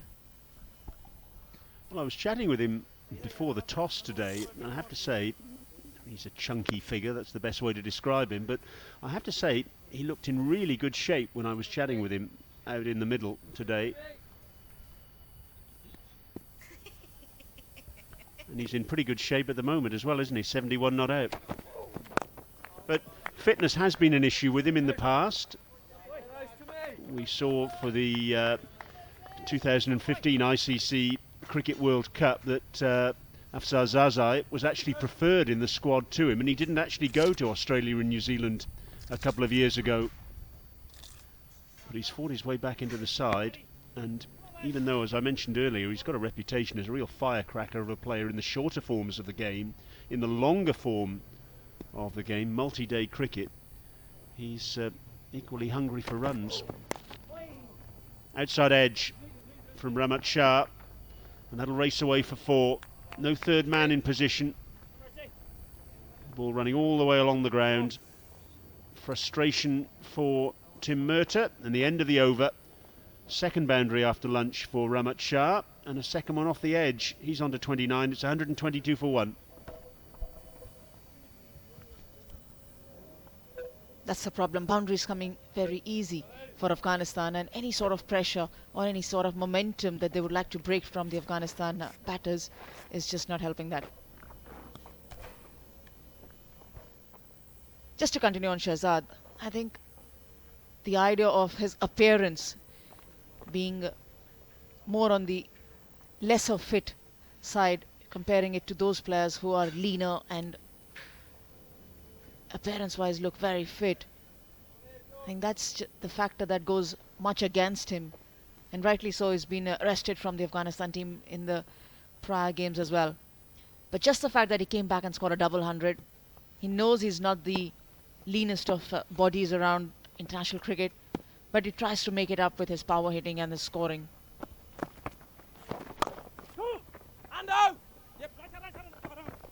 Should get at least a couple here, Shahzad. Wide spaces on the mid-wicket side. And because he makes up with those runs, keeps wickets as well, he looks to be a handy customer in the team. You won't want to get out into a battle without the kind of player that Shahzad has, the caliber that Shahzad has. You won't want to get into a battle without his kind of a player in your squad. Punching that ball into the gap between deep mid-wicket and long on for a couple. A well fielded George Dockrell off his own bowling. Mohammad Shahzad, incidentally, during the course of this innings, when he'd reached 3, first scoring shot, in fact, past 1,500 runs in first-class cricket.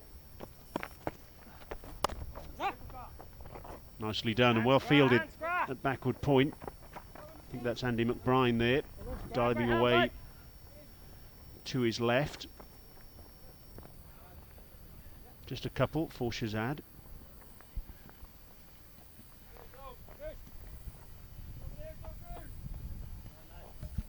And there was a slight hint of turn as well for Dockrell.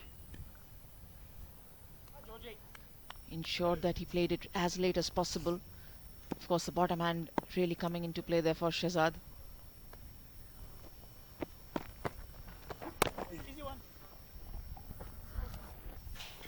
Just trying to think of a way here, Anjum, that Ireland can build some pressure, because at the moment the spinners are not doing that.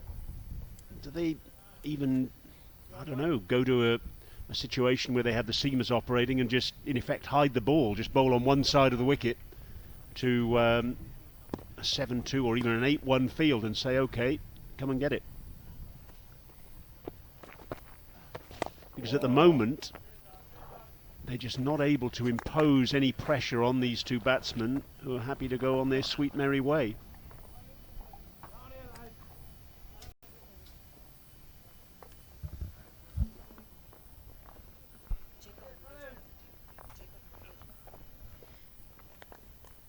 Jacob Mulder, the leg spinner, was drafted into the team for the I Cup as well, Intercontinental Cup as well.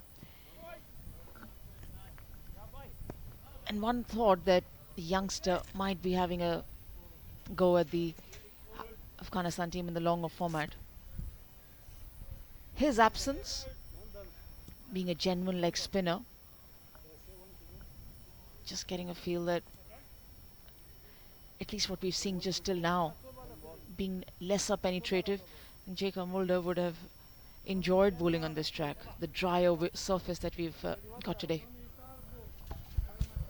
The two umpires are going to consult here. I'm not quite sure what the problem is.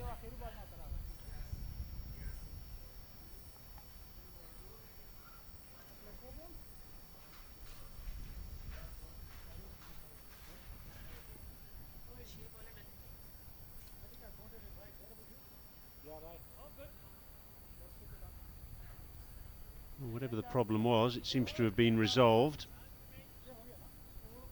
Umpires Nandan and Pakteen coming together. No, still there's a problem. Umpire Nandan on the walkie-talkie to the reserve official, Bismillah Jan. Graham LeBroy is the match referee. I think they're just trying to confirm whether 6 balls were delivered in the previous over or not. That's what my guess is. I haven't got a confirmation on that. And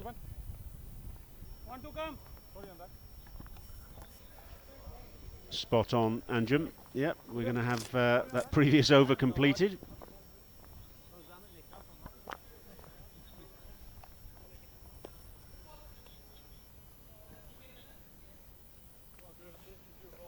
C.K. Nandan, the umpire from India, just got a confirmation that only 5 were bowled in the previous over of George Dockrell. It's umpire Ahmed Pakteen. Technology. You can stop the start of the fresh over by quickly communicating it to the umpires. Come on, make it work for us here, boys.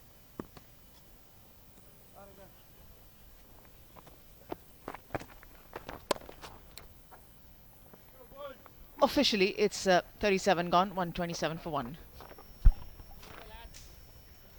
Just continuing what we were talking about a little earlier, Anjum, is there any merit in the seamers just, I don't know, running up for half an hour and just bowling on one side of the wicket and just literally trying to bore the batsman out? Because whatever they're doing at the moment, they're putting a couple of fielders in front of the wicket, they're trying to put fielders on the boundary to just play on Shahzad's ego that he's not hitting 4s. Whatever they're doing isn't working, so they need to do something else, surely.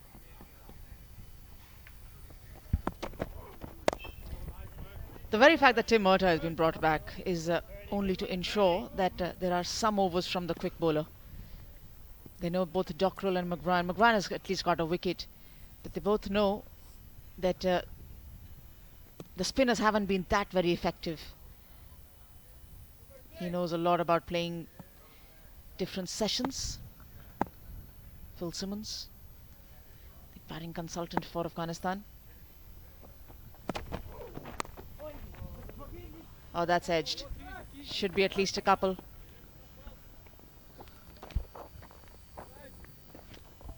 Andy McBride, the fielder, once again.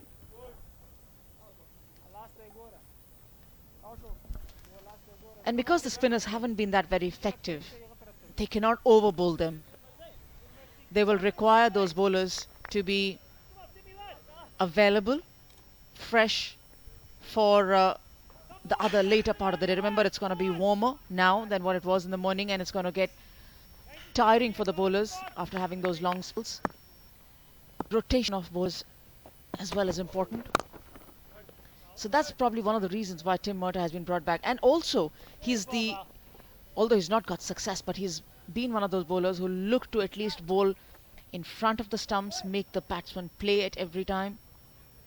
Hasn't had a lot of swing to trouble either of them, but at least look to contain them. Well, there's been no swing to speak of at all. And in fact, Murtagh operating from this pavilion end, he's not going to find an awful lot of swing away from the right-handers anyway. The breeze at the moment is blowing from cover to mid-wicket.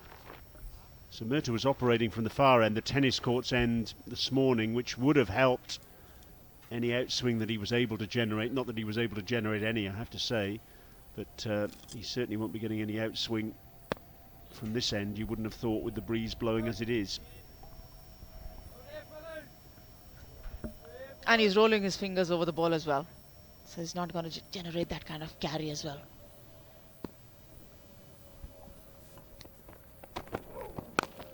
Yes, you're spot on there. He's recognised that he's not going to get any orthodox swing with this ball anyway, so we're just running in and bowling some cutters.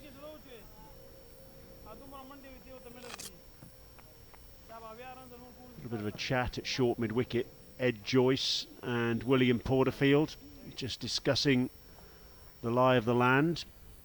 Joyce, the experienced pro, and Porterfield, the captain.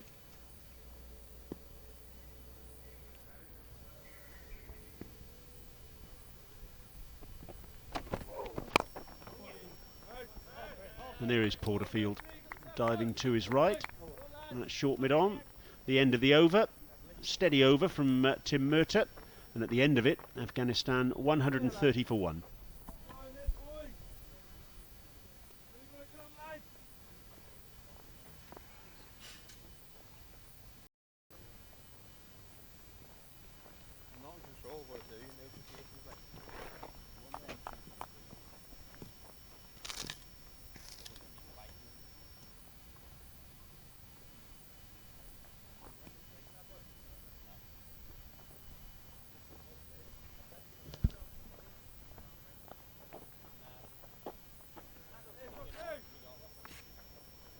Seven extras in 130 for Afghanistan. Content and playing a lot of dot balls right through the 38 overs that they've faced till now.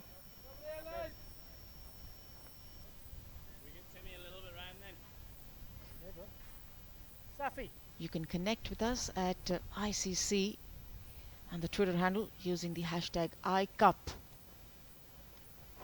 Anywhere in the world, we welcome your suggestions and observations. Just had a tweet in from Patrick, who's enjoying the action. He's watching from Azerbaijan. Thanks for your tweet, Patrick.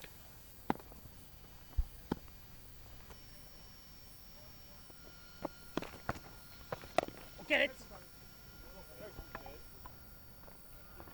Run out for two, boys. Run out for two, boys. There's certainly been grounds for optimism from the spinner's perspective here. The odd ball has turned very sharply. We saw John Anderson turning a couple appreciably in that morning session, bowling from the pavilion end with his right arm wrist spin. Oh, yeah.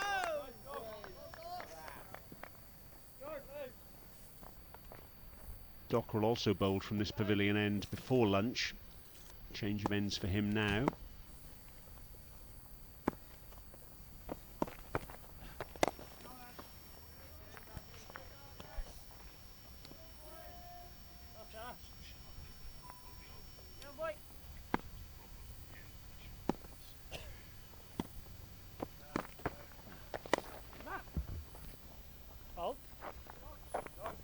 Much better this from George Dockrell. Post lunch is happy to throw the ball up.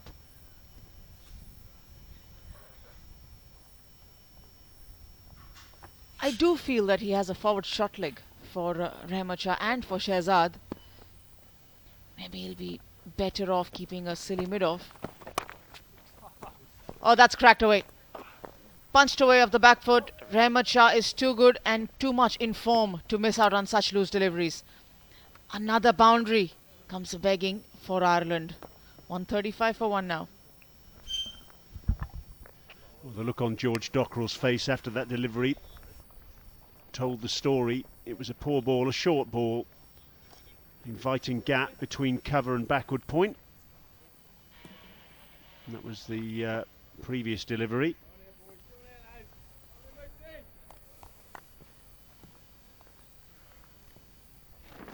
But at the risk of repeating ourselves, the situation is quite simply that the Ireland bowlers are not able at the moment to string together a series of dot balls, a series of maidens, just to up the ante, impose some pressure on these batsmen.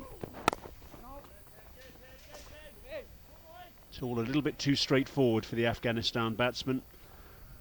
Toss was won by Asghar Stanekzai this morning, and he had no hesitation at all in batting, and that was no surprise. Very dry surface, crazy paving cracks. It was like a jigsaw puzzle pitch out there this morning. His last qualities, that's a big question mark.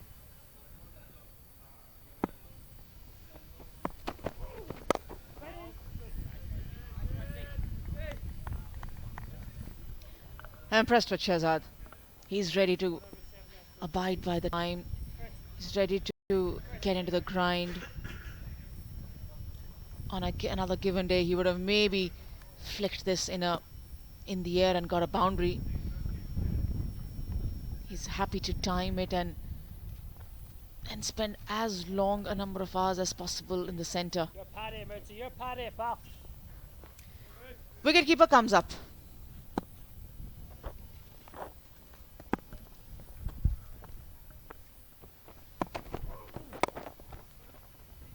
Can't say there's any surprise in that from Niall O'Brien.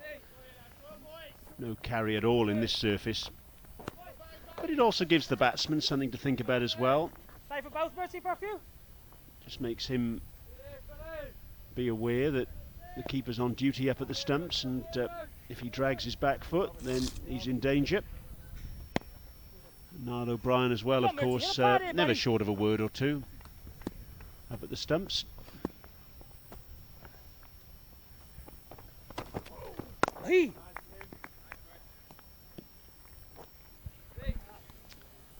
Again, rolling his fizz over him. Change of pace.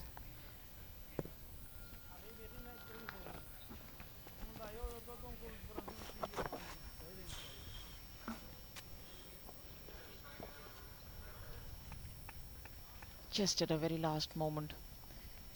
He's got a short cover and catching closer to the bat. So it's not a bad ploy for him. Oh!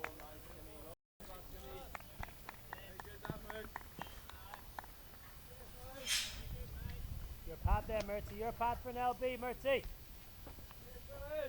Can you see anything different that Ireland could be doing here? Because at the moment it's all going one way, isn't it? Yes, it is, and for Afghanistan they'll be a very happy lot. 136 for 1, almost nearing 3 hours into the day. Bowling not looking very penetrative. I'm sure the chat would have been in the dressing room is, let's try and end the day close to 250 or 300. 136 for 1.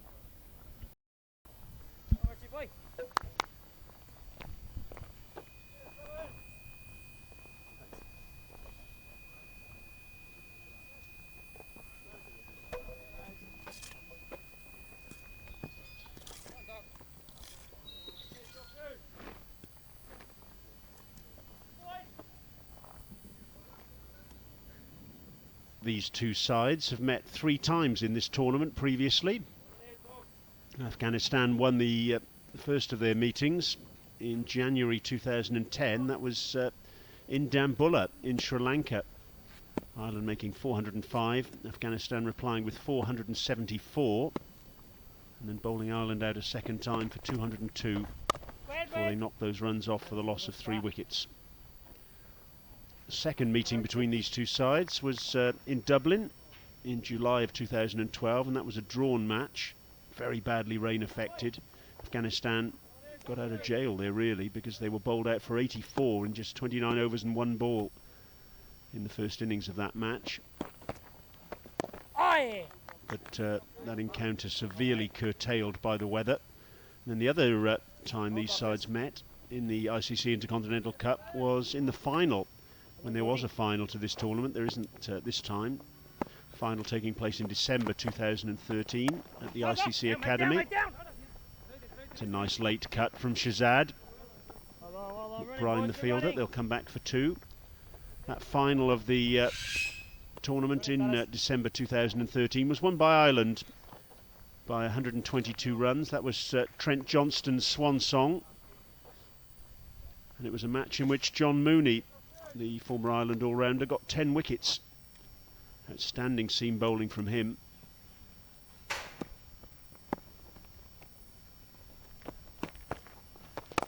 So 1 apiece between these two sides and a draw in their previous meetings.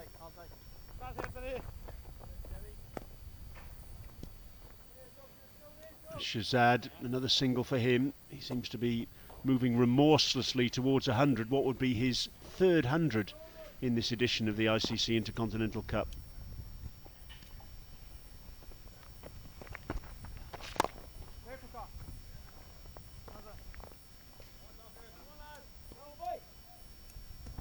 Paul Sterling fielding at cover. We haven't seen him have a bowl as yet.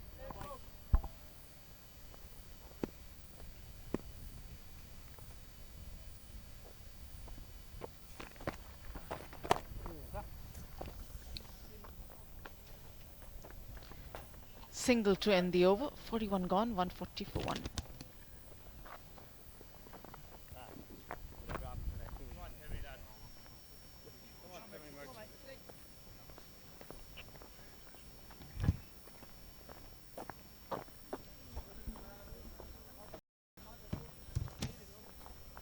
Seven extras for Afghanistan. They're looking very, very comfortable right now. I'm sure they're looking at getting closer to 300 by the end of the day's play.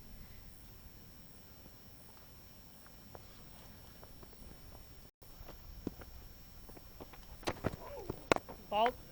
And with the form of Rahmat Shah, who's been a centurion in the previous time these two sides met in a one-day, and with Shahzad nearing 100, looks very much a possibility. Hello back, David. Thank you, Andrew. Yeah, it's all looking very easy for Afghanistan at the moment.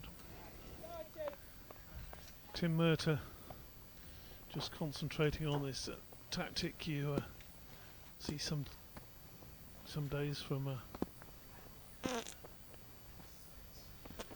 the slower fast bowls, if that makes sense. The medium paces on slow wickets. A couple of catches in either side of the wicket at short extra and short mid wicket. Yeah, I couldn't hold it any longer. County cricket, there's a tactic that's been used quite successfully by Yorkshire in recent seasons. They call it the Yorkshire Wall, where they actually have 3 fielders either side. You know, at the moment we've got one at extra cover and one at short mid wicket, but actually 3 in a row either side of the wicket. Oh, mate. And you're basically saying to the batter, try and hit your way through that. And a little bit of missed timing. And a catch is to be had.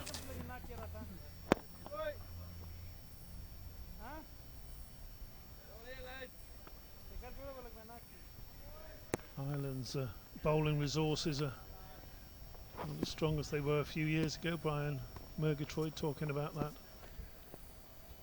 2013 final. Oh, yes. Give him nothing here, give him nothing. Trent Johnson, of course, the old war horse. He was Give him nothing here, Murty. that was his last game. John Mooney, always bowled his heart out.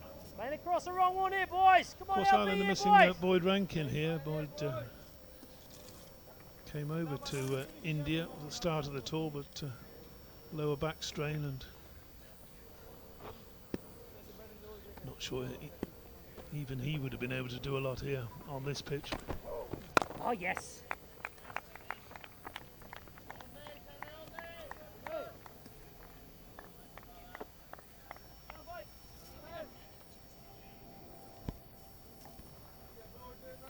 Plugging away, Murtagh.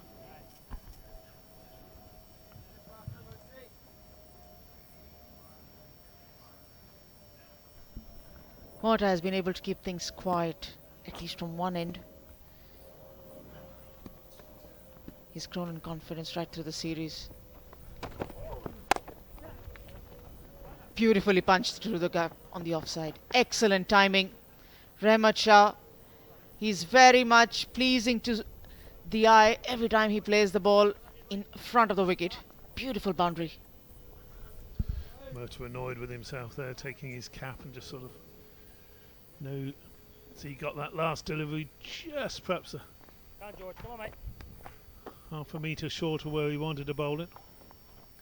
Concedes the 4. Recently become a dad for the second time, Tim Murtagh. 2 boys.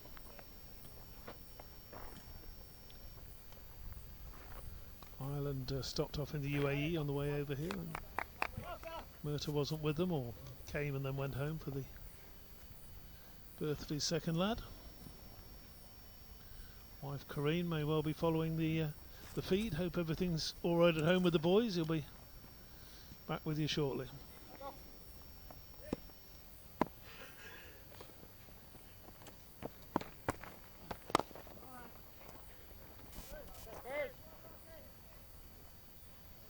Dockrell to Shahzad. It's difficult to build up pressure against such an attacking batsman. Oh.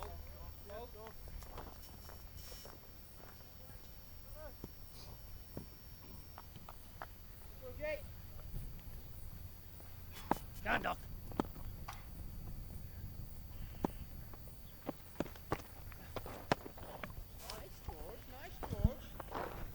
That's a dangerous leave. Very short movement towards the offside from Shahzad. Hardly negligible. Oh, ball. It was also a positive leave as well, though. He's almost saying to the bowler, I know exactly what you're going to do with it. Leg ahead.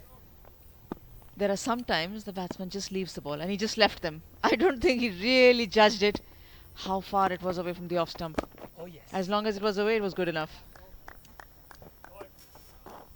The old saying, Anjum, the Set it, only... Georgie. Come on, mate. Finish the set. they're all good leaves until one's a bad leave.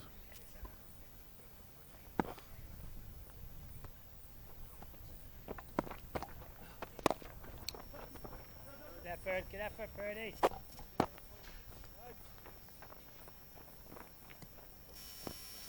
Plays that one quietly there to keep the strike. Great day for batting today. Back in your days of captaining in India, if you'd have Come on, Johnny. gone out and lost the toss on a day like this, you wouldn't have wanted to go back to the dressing room, would you? I would have ensured a bat the entire day over here. There's no point going back to the dressing room. It can be not as relaxing as these guys look right now, because you're always looking in and seeing that a golden opportunity of scoring a big one goes by if you're batting on such a surface. So don't blame Shahzad for taking his time, because he knows a big one is just around the corner. If he continues to bat the way he's batted all morning, or the credentials as a bat that he has. Change of bowling with John Anderson back in the attack. He bowled 4 overs before lunch. Got some exaggerated turn, but perhaps wasn't quite landing them where he wanted.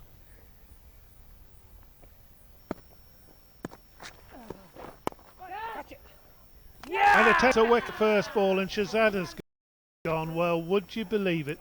He's gone to turn that on the onside. The ball has spun a lot, and that's just come off the leading edge, popped up. Paul Sterling has taken the catch. You can hear the cheer there. That's a gift. That is an absolute gift for Ireland. 145 for 2. We're just talking about Shahzad taking his time, and he's just closed the face on that a little bit. It's a poor ball. Oh, dearie me. Almost happened in slow motion, didn't it? It was a very, very soft dismissal. And don't think Shahzad can actually realize that he's been dismissed, because just felt that he was playing a practice shot, trying to toy away with the ball on the leg side. But he has to walk back for 85. Afghanistan lose their second at 145. Well, you walk off shaking your head, you're almost smiling as much as you are sort of chastising yourself for getting out in that manner. That really, really is a soft dismissal. Let's go, Stanik Sai on his way. Skipper, he'll be thinking to himself, well, I haven't seen anything that's worried me out there at the moment, but that's a breakthrough for John Anderson, and said Anderson is a partnership breaker. That's what he's seen as. He's not seen as a frontline spinner, and he's done exactly that. First ball back, and the softest dismissal you will see for a long time.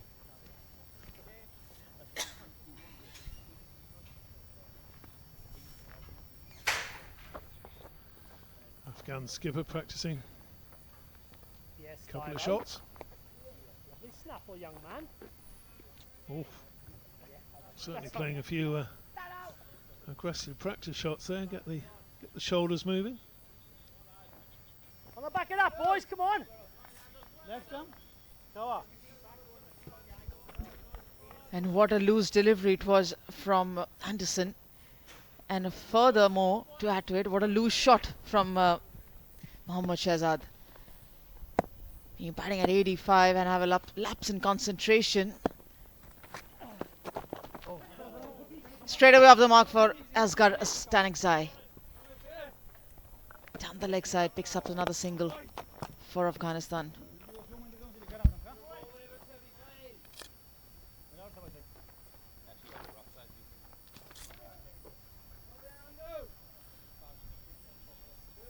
Stretching away. Come on, boys. Come on, boys. The skipper, nice to get off the mark first ball. Bang, bang here, boys. Bang, bang here, boys. Come on.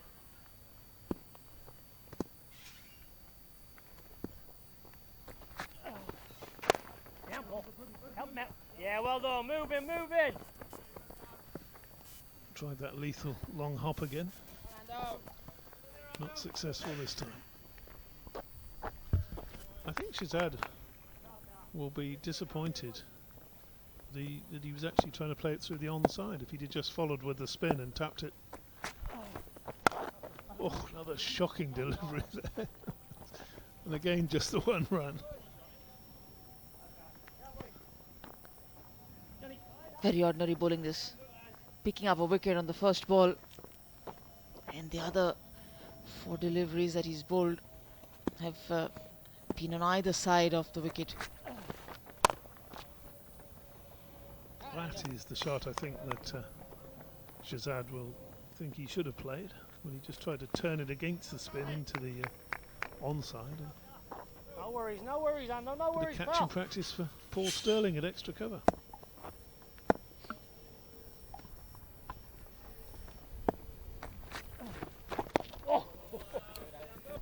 Well, 1 out of 6 decent deliveries, but he gets the wicket there. Gets it with his first delivery, and slapping hands with Paul Sterling and Niall O'Brien there. I'm sure they were all having a chuckle and saying, well, that was a bonus, lads, wasn't it? 49 for 2.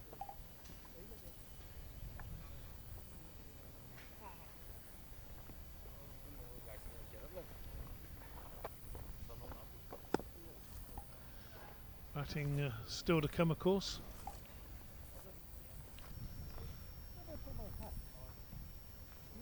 Shahidi in next, and then Nabi, who's really the sort of nemesis for Ireland at the moment. He's the man that always seems to wicket scorer. Catch it! Ball. That was an opportunity. A difficult one for everyone. Ball, George. Ball, Doc. Rahmat Shah trying to play his defensive shot, and it was a thick outside edge. Got the deflection from the keeper, and as a result went far away from the man at first slip. Nice, Georgie. Nice, son. All of a sudden, Anjum, that could have been the third wicket down, and 2 new batsmen at the crease. Nice, Doc. And that's why Niall O'Brien is really encouraging his bowler to bowl the same line and length. Oh, mate. That was a sharp ball, the one that got the edge. Nice, Docker. It was a cracking delivery, and it was a big edge. And I think, in one sense, O'Brien did well to get a glove on it. In another sense, had he not got a glove on it, it would have probably gone straight to first slip. Yes, boys. Yes, doing away with the forward short leg for Dockrell has just given that extra bit of confidence for him to probably not try to bowl on the middle and leg stump to Rahmat Shah. He's changed his line to the off stump region Nice, now, George. encouraging Rahmat Shah to Nice, try and drive more freely. Right, work Just here, got a boys. lone slip for Dockrell now.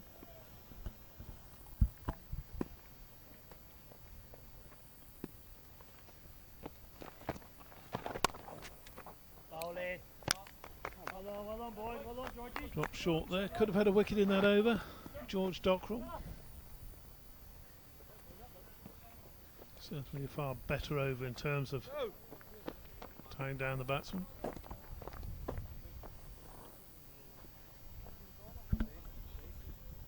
Come on, Ando. Come on, Ando.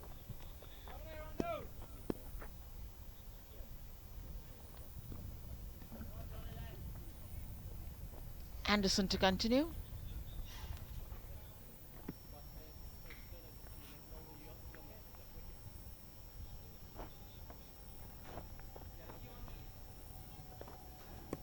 Picked up the wicket on the very first ball in the previous over after being brought back into the attack after lunch. Oh, mighty swing that was from Asghar Stanikzai. Was in no position to hit that shot. He was just trying to force it on the onside. Very, very fortunate it didn't carry to the slip region.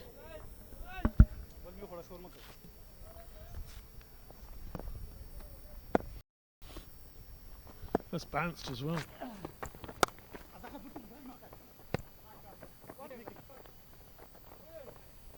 Good, Johnny. That's the shot of a man who's still in one-day international mode.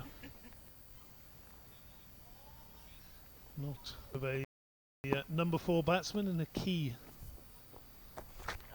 game. Oh, ball, John, ball, son. Yes, he certainly seemed in a attacking mode, Stanikzai.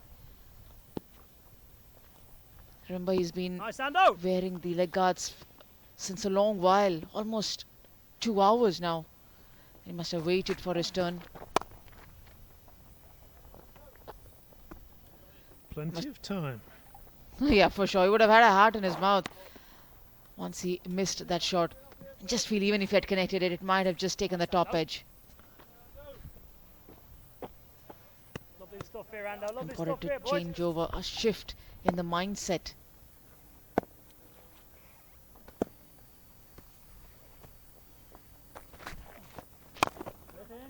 All right, Ando. Loose It's all right, delivery. Ando.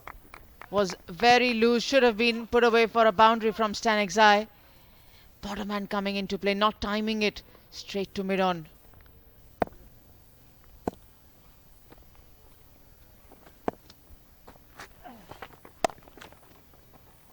No worries, Johnny. No worries, Johnny.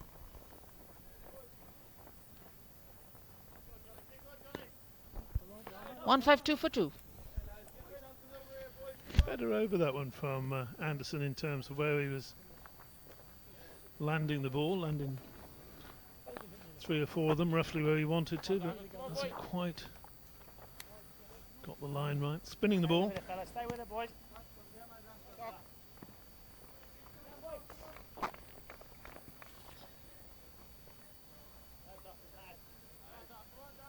Next time. Next time.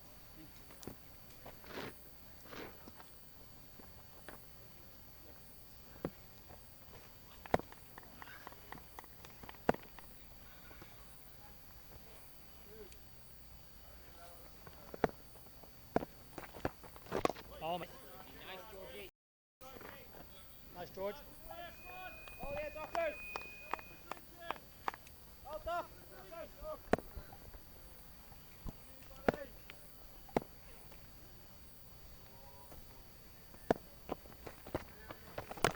Written. Moving scrum, moving scrum. Good, George. And Mohammad Shahzad, who was Doctors. looking in a complete control till this happened. A loose delivery, the first ball from Anderson Spell coming back after lunch. Shahzad trying to just place it to the square leg region to picking up a single, thick outside edge, and disbelief Oh, yes, Georgie. caught by Paul Sterling. An easy catch and a soft dismissal, resulting in the second wicket for Afghanistan.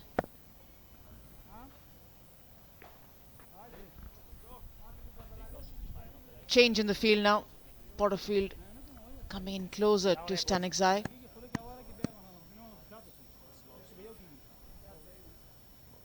He's realized that Stanexai is looking to bat freely.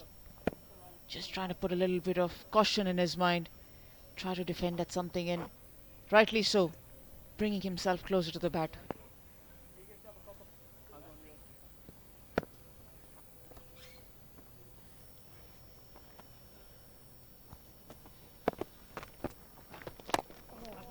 Oh, well bowled. Chaser. Very well bowled to bring about that shot from Stanexai. Good cricket from Ireland. Nakib's been in touch saying he thought Shahzad was looking really tired before he got out. Not entirely sure about that. Chaser. Yes, Chaser. Well done. Well done. Jeffy. Last couple of deliveries have been having a little bit of action around them. Stanexai trying to steal a single. Ball racing to the fielder. It's trying to keep the pressure going. This time it's going to be easy one. All right, not a bad one for that, lad. End of 47, 153 for 2. And 1 or 2 tweeters, Fazali also saying that Shahzad was looking tired. Of course, he's not in the first flush of youth, and certainly didn't look too tired. I thought he was going to go on and get his century and kick on from there. Do get in touch, use the hashtag iCup. Let us know where you're tweeting in from.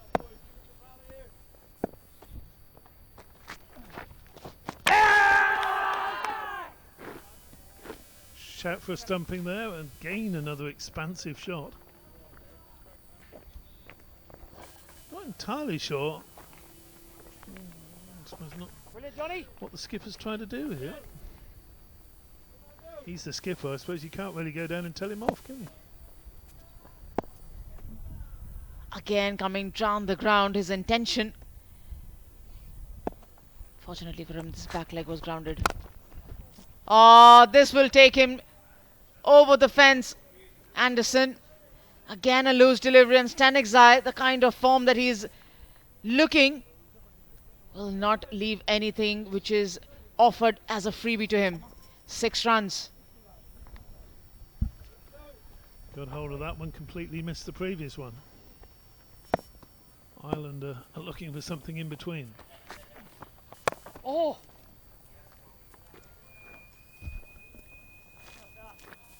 Trying to up the scoring rate, Stanexai. 11 already of 16 deliveries scored by him. Again a loose now. This will get to the boundary as well. 4 more runs for Anderson. Expensive over coming in for the Irish team.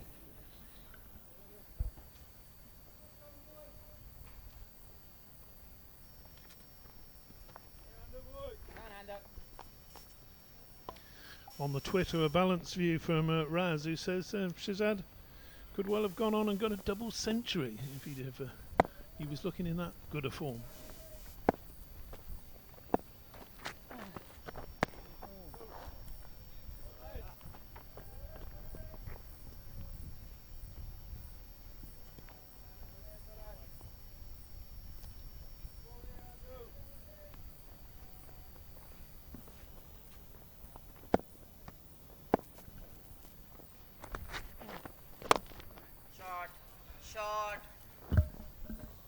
Glorious from the Afghanistan skipper.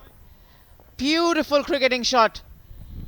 Another 6 to finish off Anderson's over. 169 for 2. I think that's the last we'll see of John Anderson for a little while. He's made the breakthrough. But struck for a couple of sixes in that over. Maybe Porterfield or Gamble give him one more over. A couple more of your tweets here. Pollard has been in touch. He's watching from Sweden, and Farid from New York and California and all over the world. Thank you all for listening, and thank you all for your tweets.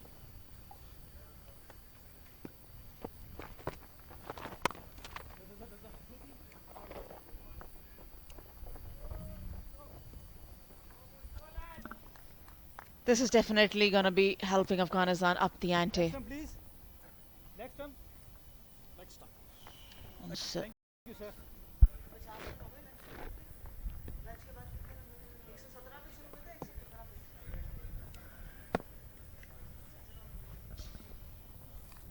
more than 50 up in the first hour after lunch. It's good batting this. Problems for Afghanistan. Anderson getting hit as well.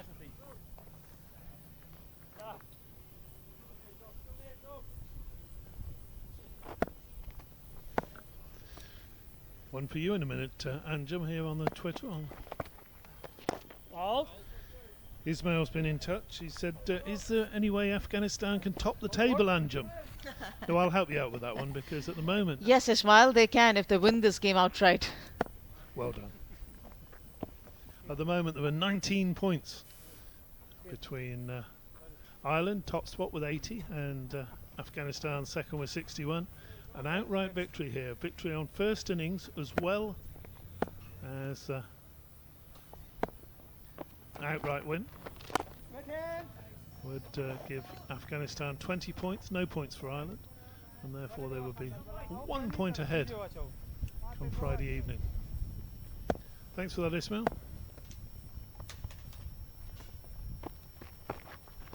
Oh, mate.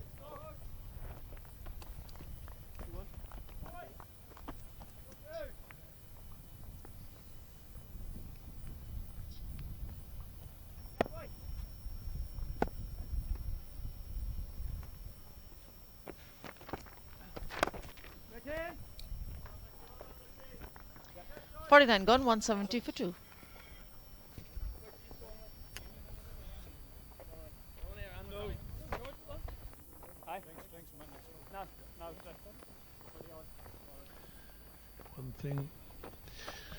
One thing we shouldn't have a problem with today is the over rate, and 96 overs to be bowled in the day, but so much spin on seems to be no problem at all. 33 overs bowled in that opening session. It's going to be Anderson to continue. Good captaincy, I think, this from Porterfield. Brave captaincy. That's a quick change of word from good to brave. Certainly he's wanting that Stanexai and Rahmat Shah should go after Anderson and the bargain make a mistake. He's buying a wicket right now. That's the only reason I can figure out by giving Anderson another over. Well, of course, it is about wickets, isn't it? But that's about runs. That's gone wide of mid-on, raced away to the boundary again. He can't afford to be short, the leg spinner. And that one did drop short. Yeah, very ordinary bowling this, but I don't know whether you believe in these sort of things, Anjum, but didn't he use all his luck up with the wicket of Shahzad? I only hope Shahzad's not broken a bat in the dressing room. Oh, that done the trick has a Porterfield by continuing Anderson in the bowling. He's bought the wicket of Rahmat Shah. There you go, brave captaincy, good captaincy. And, Couldn't agree less, David. He's bought the wicket, and he's bought the wicket of the main batter out there who was really helping Afghanistan stitch together his partnership. If I was Rahmat Shah coming off there, I wouldn't be too pleased with my skipper, because I was batting in a nice rhythm. I was scoring my runs comfortably. I wasn't taking chances. The skipper comes out, starts throwing the bat, and almost as though Shah's felt he's got to join in with that, because that was an out of character shot for that innings. A very good 46, but another one down. Absolutely, a commentator's curse again for the Afghanistan team, batting so well and had to depart, but well compiled 46. He'll be unhappy for missing a big one again, which was there on offer. And right on the drinks break, so Ireland will be absolutely thrilled to have picked up those 2 wickets. The 2 men that were going so well.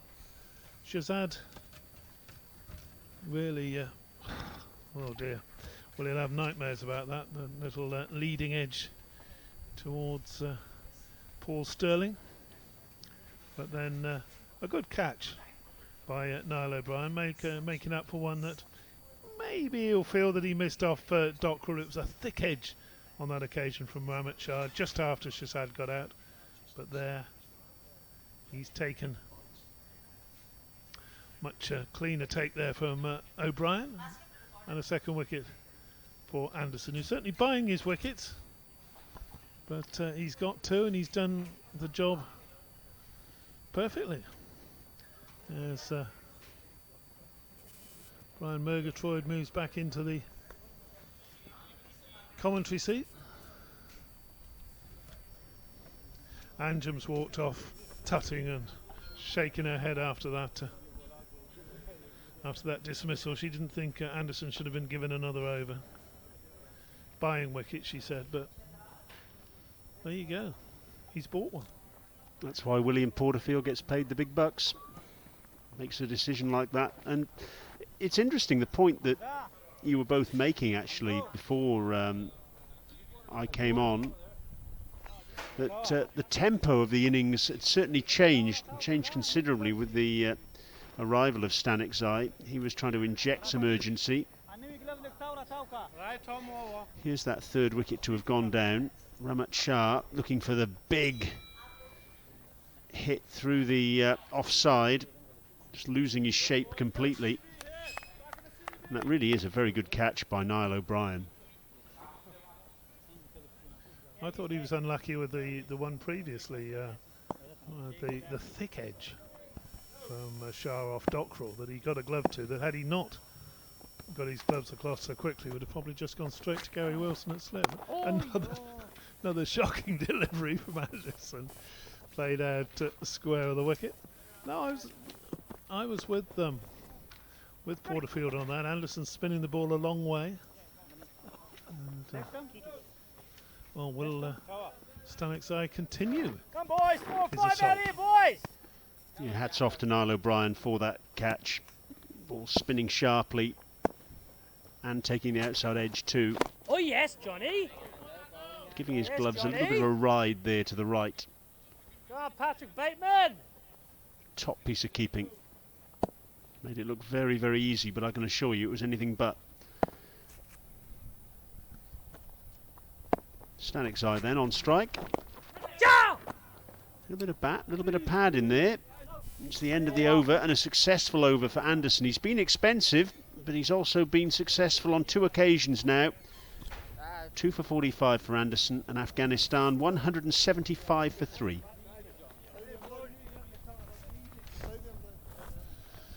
Let's have a look at this again then. A big Yahoo, and that completely out of character for Shah. He played a very sensible and very cultured, very top quality innings up to that point. Anderson 8 overs, 2 for 45. Well,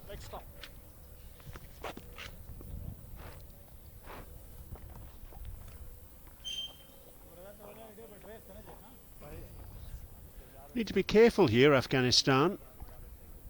They got themselves into a really good position, and now there's just a little bit of a danger of them squandering that position.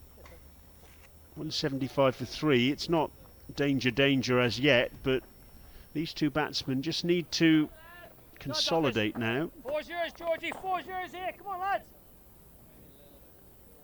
Silly point. William Porterfield in position for the new batsman, Nasser Jamal. Also a slip. That's Gary Wilson. And George Dockrell to continue from the tennis court's end.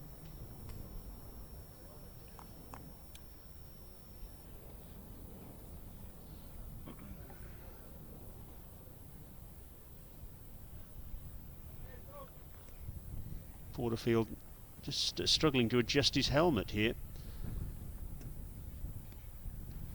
Managing to get it on now. He's got some fairly extensive shin guards under his trousers.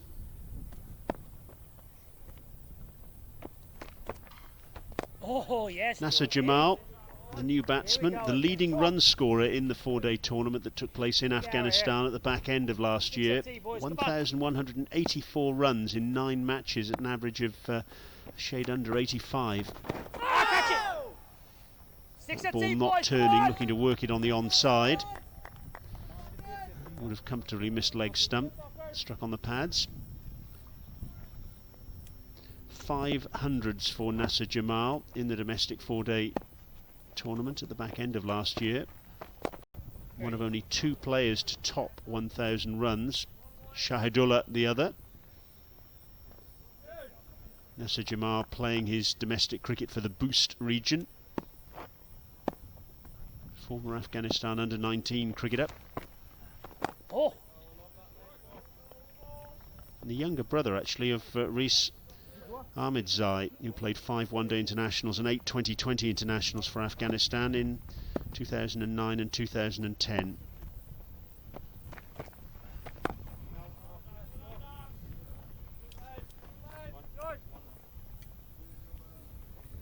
Can't help thinking, David, this is a really critical stage of this match now.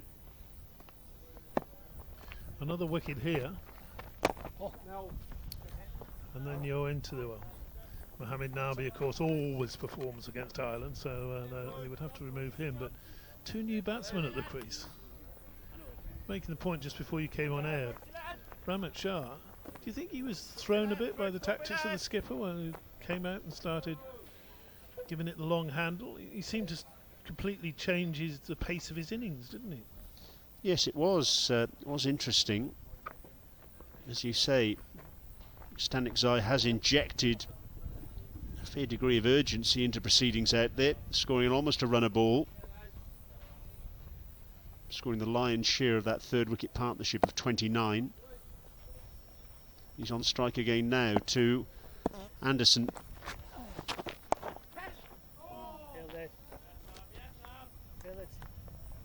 That's chased round the corner.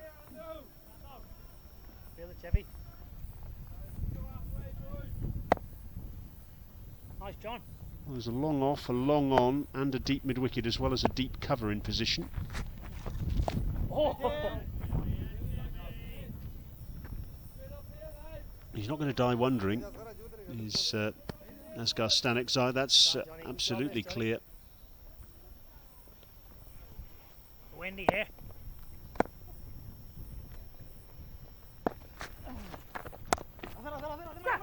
Effort, good effort.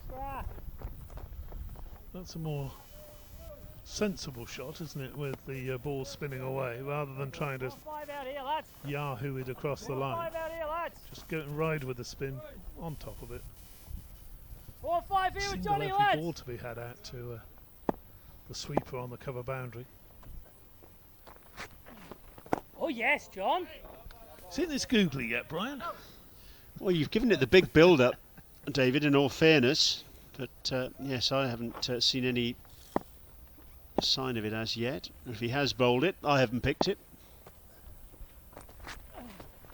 Down.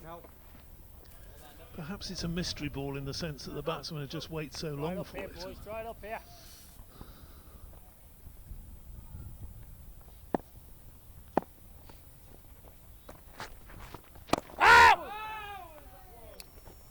Nice, Johnny. Safe, Johnny. Good save. A little bit of dip on that one from Anderson, which almost caught Nasser Jamal out. Much better over that one. Pushing on here, boys. Bang, bang. Yeah, out just here, a single boys. from Come on. it. Anderson still going at over 5 runs and over, but I think in the context of what we've seen so far, William Porterfield will be pretty pleased to have those 2 wickets in the bank. Docker's bowled well since lunch. He had that one chance. Dropped off Shah, who pushed forward, got an edge, and it bounced off O'Brien's gloves wide of slip. I think he's bowled better from the tennis court ends than he did this morning from the pavilion end. Discussion now between George Dockrell and William Porterfield about which way to go against Asghar Stanikzai, who's been looking in very aggressive mode. At the moment, in position, we've got a deep mid-wicket, a deep cover, very deep mid-off, and a deepish mid-on. Carrots being dangled at mid-on there, with the fielder about halfway back to the boundary. Oh yes. Walid has been in Run out touch time, saying boys, run out Stanikzai are time, trying to put some boys. runs on the board quickly because the pressure is on Afghanistan. They can't afford to draw. That's fair. That's a fair point, but on such a relatively good batting surface as this, you can just make a lot of runs in the first innings, then wait for the pitch as we expect it to crumble, and going for the quick runs, get a quick wicket as well. But thanks for that tweet, Walid. Yes, I can't see this match ending in a draw. I really can't, having looked at the surface this morning. Of course, it's always best to judge a surface when both sides have batted on it, 4 5 out and here, more boys. pertinently, 4 5 both here, sides have come on. bowled on it. Yeah, I certainly Boys, don't really see good this 40 minutes as here, boys. 6 at tea. Come on, Georgie. a surface where you need to score runs, need to make a big score quickly.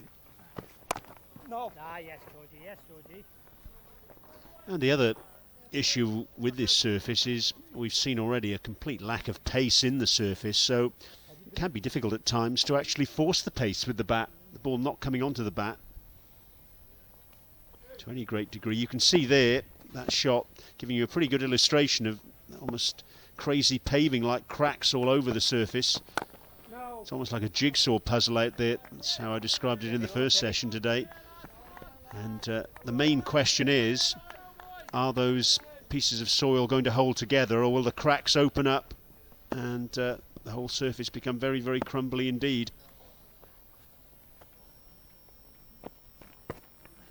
Hold Reminder that this surface has been used before for one of the 2020 internationals that these two sides played, and also one of the one-day internationals that they played. There have been 3 2020 internationals and 5 one-day internationals on this square prior to this ICC Intercontinental Cup match. It's had a little bit of time to recover. Used for the first T20 and the first ODI, which was a couple of weeks ago now. But you're still probably looking at a sort of second day wicket out there at the moment. At least. Yeah, I'm really looking forward to seeing the likes of Zahir Khan Rashid Khan and also Mohammed Nabi have a bowl on this, because I think they'll get some purchase. We've seen how much Anderson has spun the ball. He spun it prodigiously at times, and Afghanistan have got a couple of wrist spinners in their lineup. Keeps a little bit low. When he gets it right, he's a dangerous handful, isn't he, Anderson? But he's unfortunately bowling only the one or two good deliveries and over, or has been in this spell since lunch. 5 Adam for your wicket here, Johnny. 5 Adam for a pole here, bud. Second slip in. Saw that last delivery keeping low. I'm sure we'll see that more and more as the match proceeds. Oh yes, John.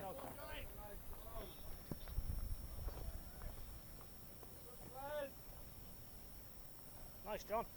Nasser Jamal made 9 and 24 against the England Lions in Dubai last December. That was Afghanistan's previous first-class match. A reminder, their domestic competition now has been given first-class status. That was awarded in February, so the next 4-day tournament that's played, that will have first-class status. 6 teams play in their domestic competition. Plenty of scope there for a comfortable single out on the onside for Jamal. His first run actually in 16 balls. He got off the mark first ball, but had been rendered scoreless since then up to that point. Again, an illustration of the lack of pace in this surface. He had all the time in the world to go onto the back foot there and work it into the gap. Friendly full toss. Just the single.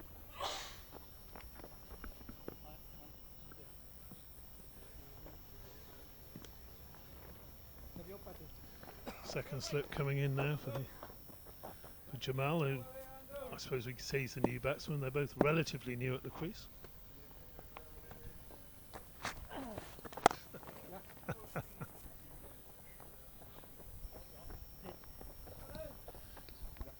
Nasser Jamal will keep the strike. The end of the over. Anderson 2 for 50 and Afghanistan 181 for 3. Yeah, I think it's just worth pointing out for Afghanistan fans watching, who there is the table. That you know, an outright victory in this, victory on first innings and an overall victory will take Afghanistan to the top of the table. Just nudge them up there 1 point ahead of Ireland. Should Ireland score an outright victory in this, it would take them 39 points clear with 2 games to play and needing only 2 points to finish top of the table. And a reminder that whoever tops the table, they'll go forward to play in that playoff against the bottom ranked Test team. Oh, that's powerfully struck. Good shot. Wasn't it just Nasser Jamal? Well, he'd been pretty sedate up to that point in time, but that really came off the middle of the bat. A cracking sweep. His first boundary. The Test Challenge, Brian, is the official ICC term for it. We're not quite sure what form it's going to take. It's been mooted to 2 games at home and 2 games away, and exactly what Ireland or Afghanistan would have to do in those 4 games. Whether they'd have to win their series home and away, or whether they'd just have to put up a creditable performance. Credible even.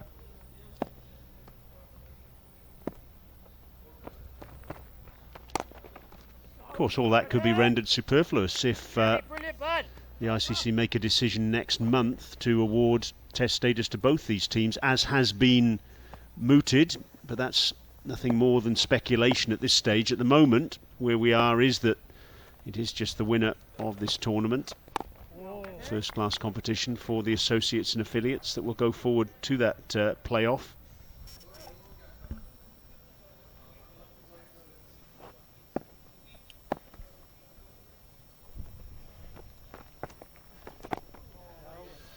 all sorts of discussions going on, plans being floated. Some teams like this, sometimes like something else. Everyone, understandably, fighting their corners.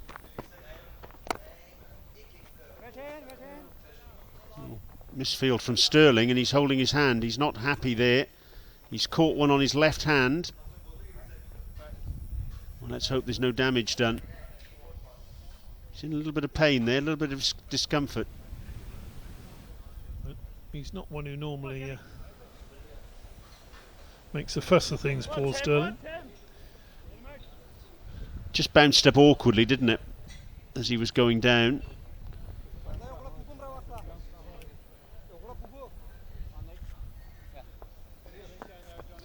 In a golden run of form, Paul Sterling was named as the batsman of the series in the one-day international series that has just concluded. And that's where we are at the moment. Afghanistan winning the toss, deciding to bat, losing just the one wicket before lunch, that of Shabir Nouri. LBW to a delivery from Andy McBride that turned past the inside edge, and since lunch Mohammad Shahzad, a leading edge, a lazy shot really, trying to work the ball against the spin from Anderson and caught at extra cover by Sterling. And then Ramat Shah, a really good catch by Niall O'Brien, standing up to the stumps, again off the leg spin of Anderson. Those two wickets going down with a total at 145 and 174. We've got a change of bowling now at the pavilion end, with John Anderson coming off, having picked up those couple of wickets. And it's a return now for Peter Chase. We saw him initially bowl from this end in the morning session. Then we saw him get a couple of overs just before lunch from the tennis court's end. And now he's back at the end that he started from, this pavilion end.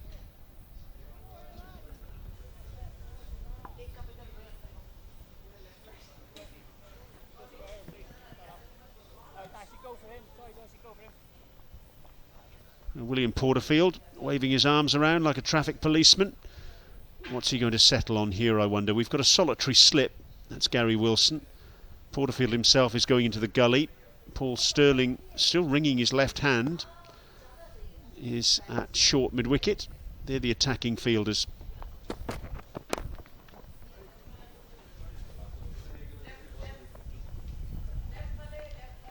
Been impressed today by Peter Chase. He's nothing in the pitch for him.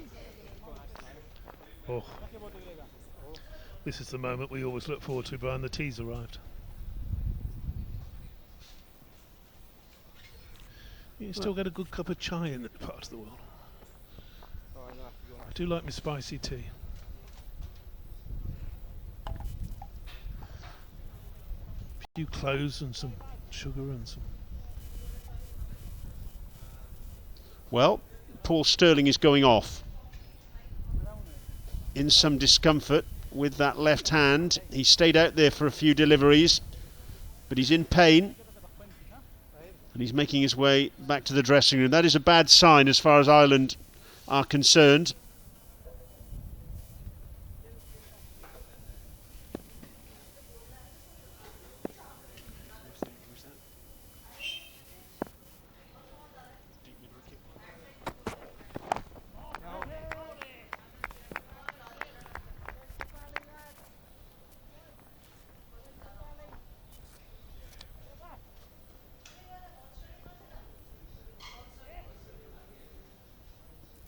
It's one to keep an eye out on then.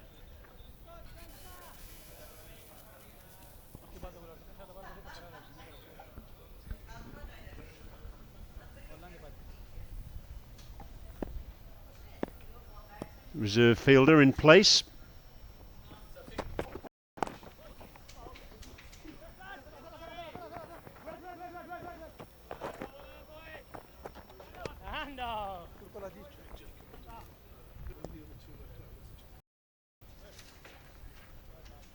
Great work down there, Bateman.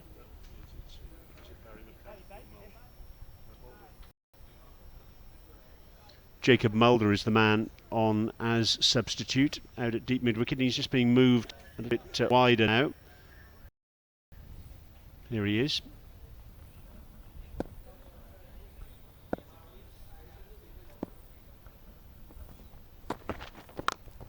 Well, that's remarkable. It's gone all the way for 6. What a shot. Asghar Stanikzai, a couple of paces down the pitch to the big quick and clobbering him over mid-wicket.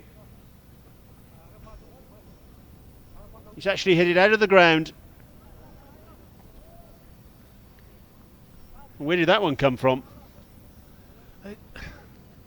Fabulous shot, but again, right tactics. It's almost the Kevin Peterson one-legged shot there, wasn't it? Just serious blow that from Asghar Stanikzai.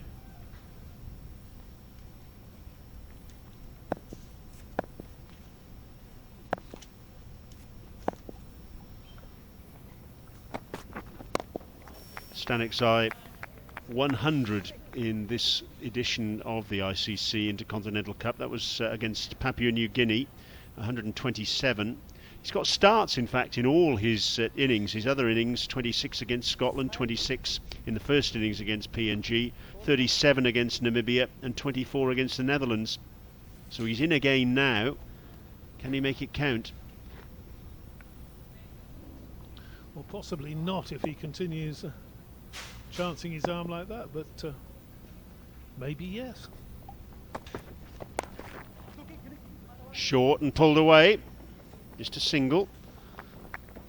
Started this innings needing 57 to reach 1,000 in the ICC Intercontinental Cup. Only Mohammad Shahzad has reached 4 figures for Afghanistan in this tournament.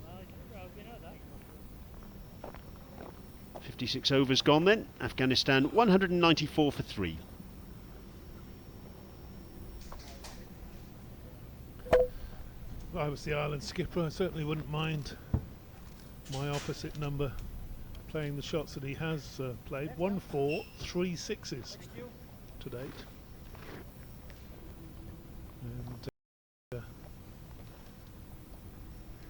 you generally think in cricket, if you chance your arm, sooner or later you're going to offer a chance.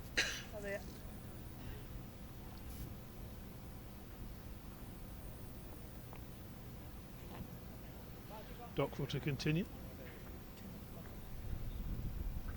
Keep your tweets coming in, incidentally. Use the hashtag ICUP. Great to hear from you. We've been hearing from you from, well, literally all over the world so far today, letting us know where you're watching.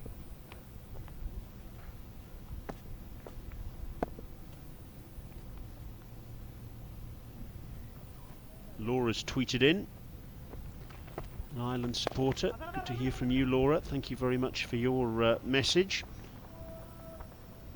Been a little bit short of Ireland supporters on the tweets, haven't we? That's why I thought I'd give her a mention. Yes, they're the silent group, aren't they? The Ireland fans so far. Not when they're inside the ground, they're not. Plenty of noise there, Brian. I think there'll be plenty of noise at Lord's later this year as well when they play that second ODI in of the 2-game series against England. I think that, from memory, is on May the 7th. Playing down at Bristol on May the 5th. That'll be Ireland's first ODI in England against England. And then 2 days later, that's going to be a fabulous Sunday at Lord's.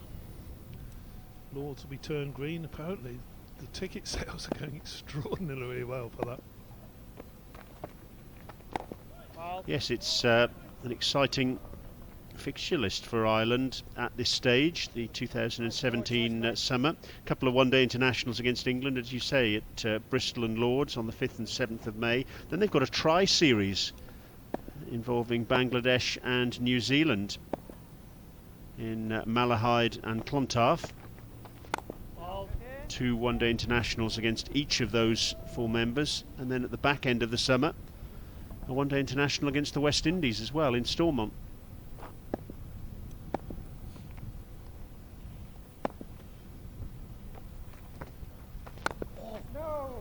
Afghanistan's next cricket. That's against the West Indies. They've got a tour over there in June because, of course, the West Indies not taking part in the Champions Trophy. Didn't qualify for it as one of the top 8 sides. So they've got a bit of free time and they're hosting Afghanistan as a result. Short from Dockrell, and again just that little bit of a release of the pressure valve. Single to Jamal. Be a good series, that. Afghanistan in the Caribbean. Some very powerful hitters on both sides.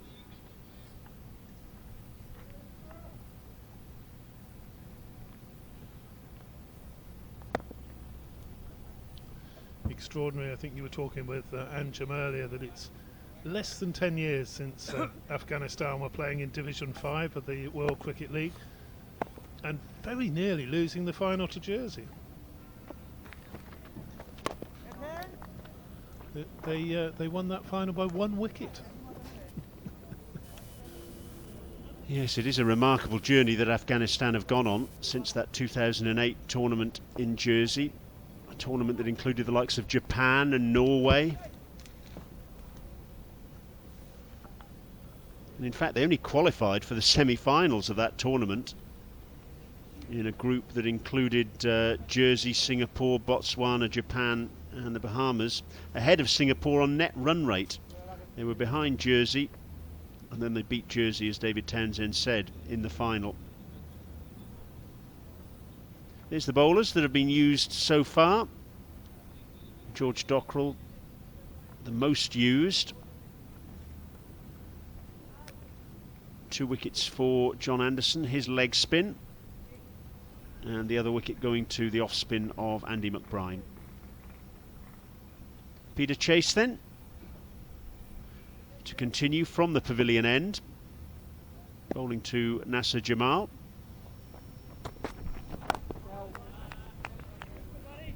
And it's a good afternoon once again to Anjum Chopra. Thanks, Brian. You've been holding fort all this while. 196 for 3, Afghanistan. Stanik's eye, making sure that his presence in the centre is well noticed, a skipper. Oh, that remained low. It's extremely good on Jamal's part to get a bat on it. I think it's going to happen more and more on this surface as we proceed. Very dry, cracked surface, variable bounce, I'm sure will be a factor. Just had a tweet in from Harris. Watching the cricket, he says, from his lecture in Limerick. So good to hear from you, and hope the lecturer can't see you just watching the action. But if you want to get in touch, you can see at the bottom of your screen there, please feel free to do so. Hashtag iCup. Great to hear from you. Let us know where you're watching. Anyone else watching in any lectures, I wonder? We've had viewers literally from all over the world today get in touch, and it's been wonderful to hear from you. And the fact that it goes on the ICC website and it's streamed live just gives a whole new dimension. People from all over the world can actually just tune in and watch the action unfold at their convenient time. Or inconvenient time. I got one tweet in from a wife who said her husband was watching it at 2:30 in the morning. And again, the ball keeping very low. Peter Chase, I think, is just running in and trying to bowl cutters. He's just trying to run his fingers down the side of the ball. He's recognised the fact that there's no value at all in hurtling to the crease and trying to bowl as quickly as possible on this surface.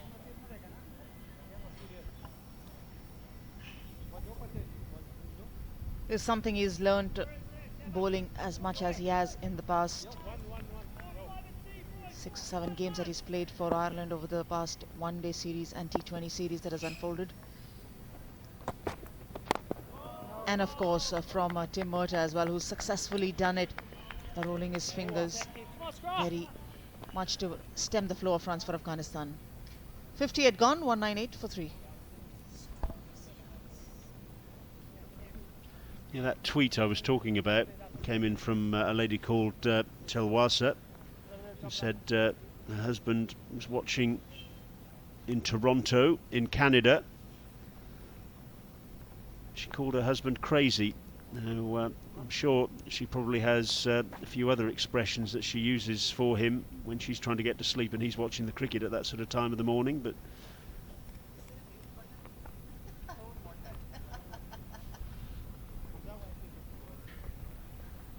looks like we're going to have a change of bowling at the tennis court's end. Looks like it's going to be Andy McBride coming back into the attack, and he's going to operate round the wicket. We saw him before lunch on a few occasions operate round the wicket, just an indicator that he was comfortable with the significant amount of purchase that he was getting. Boys, come on. Come on, Tippy. So he's come on to replace George Dockrell. Dockrell 20 overs for 50 runs so far, but yet to take a wicket. And there's McBride's figures at the bottom of the screen.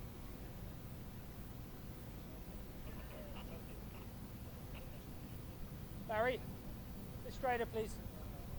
Porterfield and McBride taking a long time to set their field here, because we've seen Stanekzai has been very, very positive thus far. And so they're just trying to come to terms with how they're going to subdue him. And in fact, McBride has made a little bit of a decision after that conversation with Porterfield. He's going to go over the wicket. Originally he was going to go round, but now he's decided he's going to go over the wicket. We've got a slip, deep point, extra cover, mid-off, long on, short mid-wicket, deep mid-wicket, deep backward square leg and short fine leg. Stay there for me, Tippy. Stay there for me. It's an interesting in-out field, isn't it, Anjum? Again, I feel it's just that he wants McBride to settle into a good rhythm before he tries to get close fielders. Close especially for Stanekzai. He knows Stanekzai likes to attack the off-spinner, and that's the reason he's got the long-on fielder patrolling the boundary. A couple of times during the series he's perished holding out to the deep fielders, Stanekzai. Take the hanger out of the wardrobe here, Scrack. Come on, boss. That's immediately for Jamal, the field coming in. Coming into mid-on, the fielder, mid-wicket fielder is also coming into the circle. Well, not really the circle, but closer to the bat. The lone man patrolling on the on-side is the deep square leg, and on the off is a deep point for Jamal.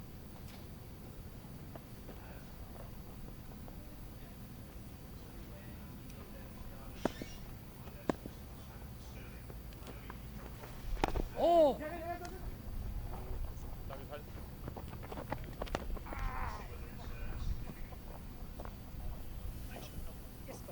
Shanbari not a part of this lineup. It's Nasir Jamal who's been introduced for the longer format for Afghanistan. Been amongst the runs in the domestic circuit.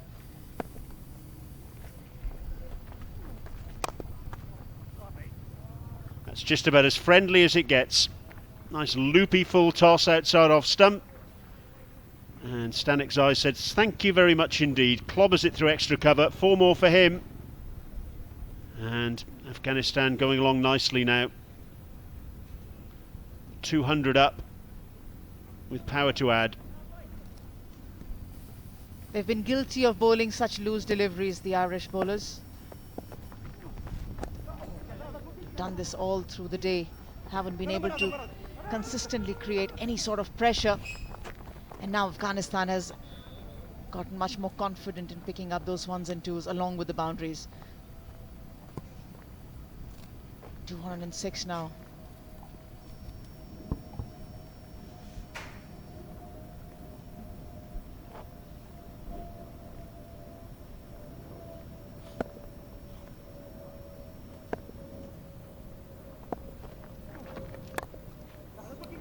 outside edge. False shot from Stanikzai, but he'll still profit picking up a couple. And Jim, is it possible at this stage to just wonder what a pass score might be on this surface for Afghanistan? We've seen the odd ball turn quite sharply. It's certainly not been a straightforward proposition batting, but still 208 for 3 is a very good platform indeed.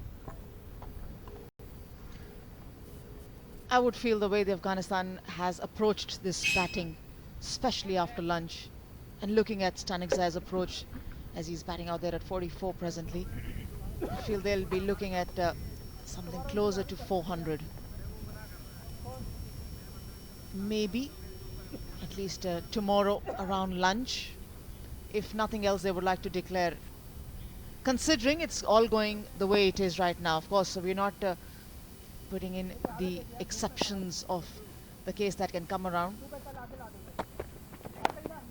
But in the dressing room, I would feel that they'll be targeting close to about 400, somewhere closer to lunchtime tomorrow, and then maybe ask Ireland to go out there and bat, or and if they get all out by that time. It's a reminder that Afghanistan need to win this match, and they also need to get first innings points as well in order to go past Ireland in the table. And for that you need 2 innings to get completed to have an outright win and get the points. If they only get a lead, it's not going to help their cause, so they'll need to give themselves enough time to ensure that Ireland get out twice. So those 20 wickets have to be bought in almost 2.5 days, considering the situation that we are seeing right now on the ground. Remember, it's a 4-day game, it's not a 5-day game that you can just score 600 runs and wait for the opposition to crumble under pressure.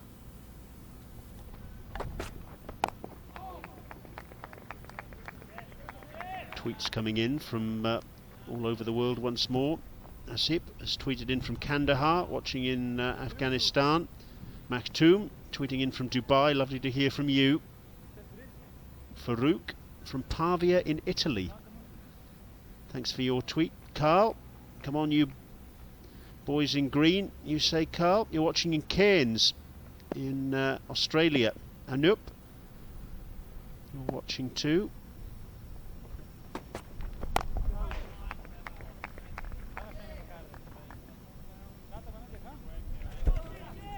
Quite a few people tweeting in from Afghanistan, and it's really gratifying to hear from you, because of course this actually is a home game for Afghanistan, but at the moment it's not possible for them to play their international matches on home ground. Of course, for a long time they've been playing home matches in the UAE, but they've now switched here to Greater Noida in Uttar Pradesh as their home venue.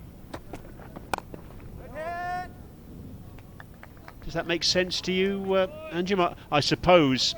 I mean, cost is one of the key issues, isn't it? Because obviously the cost of staging matches in the UAE is considerably greater than staging matches here in India.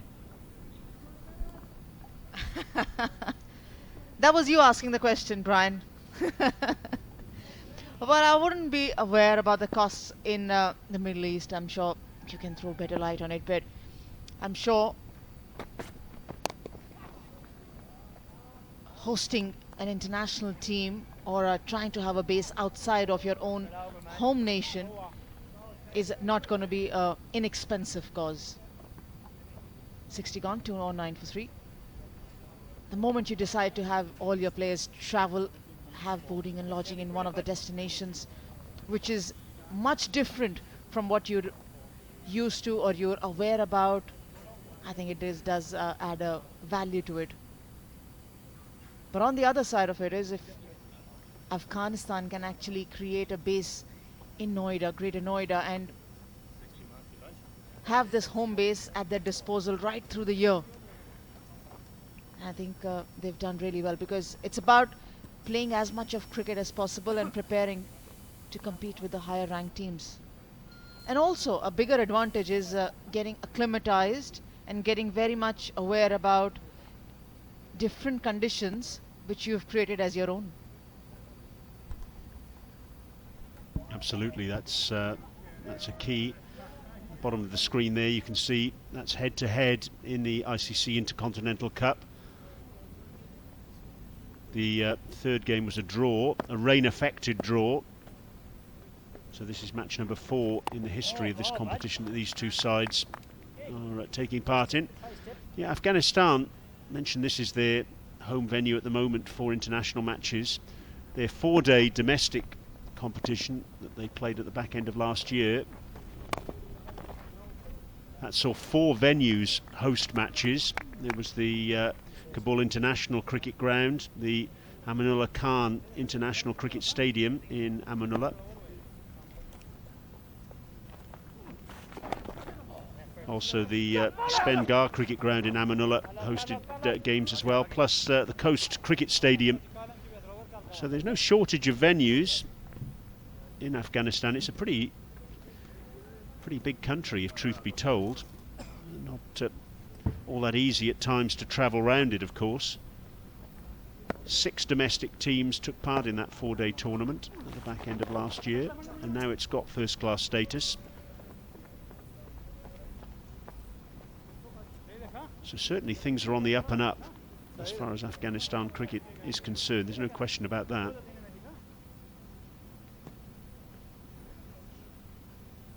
And the opportunity for people in Afghanistan to watch this sort of action, thanks to this stream from Greater Noida, well, that's absolutely wonderful. Yes, boys, yes, boys. And earlier games as well were streamed or were broadcasted live on the national network in India, Doordarshan, along with Afghanistan television. So a lot of people could watch it on TV as well. Well, that ball didn't turn. It was the arm ball. It went straight on and took the leading edge out to cover, so Jamal survives. And frustration for McBride. He thought he'd got that one through.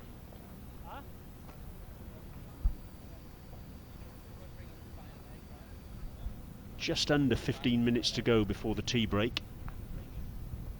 And wouldn't Ireland like another wicket, or preferably 2, to take with them? Still waiting for word, incidentally, on Paul Stirling's situation. We saw him go off about 10 or 15 minutes ago. He took a blow to his left hand, fielding the ball at short extra cover about 5 minutes prior to that, and was clearly in some difficulty. So that's something very much to keep an eye on. As soon as we do have word, we'll let you know on Paul Stirling's injury situation. What a blow that would be, Anjum, if Paul Stirling wasn't able to take a full part in this match, because he really was a star with the bat in that 1-day series, wasn't he? I know they can't afford it, the Irish team. They'll need Paul Stirling in the centre. Batting, fielding, he's an asset. He can't not go out there and bat if Ireland have to make an impression in this game. Down the ground. It's only going out of this ground. Huge 6, and the 50 comes up for the skipper, Stanexai.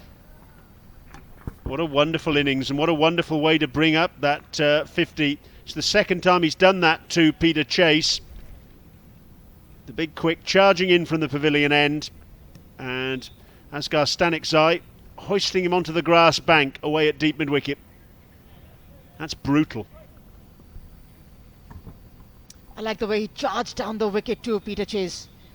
He knew exactly that he'll be short of good length, and he can force that on the onside. Beautiful shot.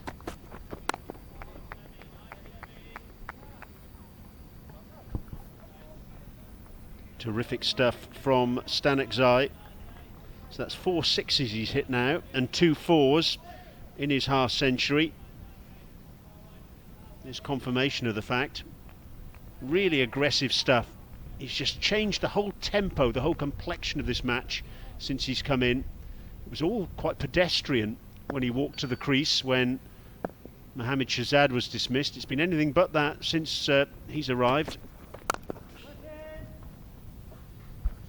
Up the scoring rate as well. Those few shots which he tried to execute didn't really fall according to his plan. I thought it was very much evident of the fact that the mindset that the skipper has walked out with and the intention from the dressing room, what it has been. After the first 10 overs and a quiet morning that the Afghanistan team started off their batting with, I think it was very much evident that they'll try and score as many as possible. Just coming out after lunch. Just heard word from the Ireland dressing room. Paul Stirling in some difficulty with his left hand. We don't know the extent of the injury as yet, but he's not fit enough to go out and resume. So it's a waiting game to find out what the nature of his injury is. One would presume he'd be icing it at the moment. That's the usual standard practice. But that is bad news for Ireland. Full toss and half stopped at short extra cover by Andrew Balbirnie, but not stopped quite enough to prevent the ball going to the boundary for 4. Loose ball, Stanekzai puts it away in an expensive over. At the end of it, Afghanistan going nicely, 221 for 3.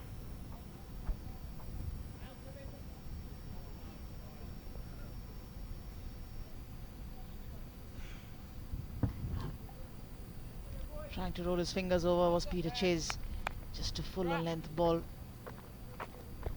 Stanekzai is really making this innings count. Leading from the front, Asghar Stanekzai.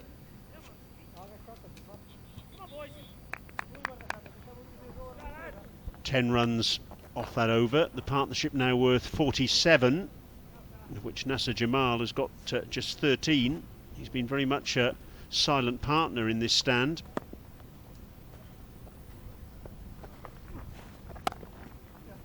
But he joins in on the fun, cracking the ball out towards deep cover, and it's gone for 4, and that is the 50 partnership. Poor ball from McBride, and Jamal takes full advantage.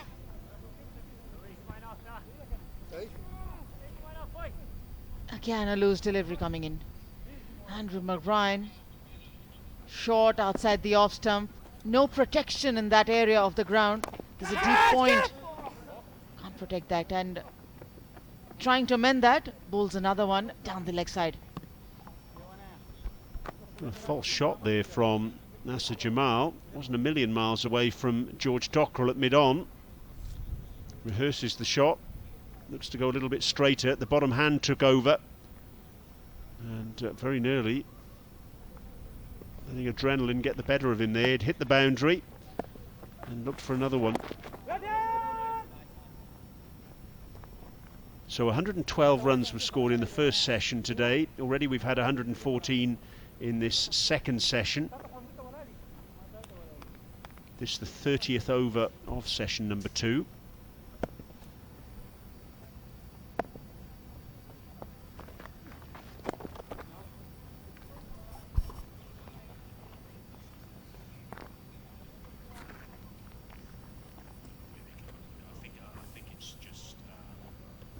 There's that false stroke. A little bit of good fortune there for Nasser Jamal. That's terrific work at slip. That's Gary Wilson. Great anticipation from him. Sorry, mate. Goodness me, he got around so quickly from slip to a sort of leg gully position really to make that stop. Wilson, of course, we're used to seeing him with the gloves on, but Niall O'Brien keeping today. That's the end of the over. 226 for 3, Afghanistan.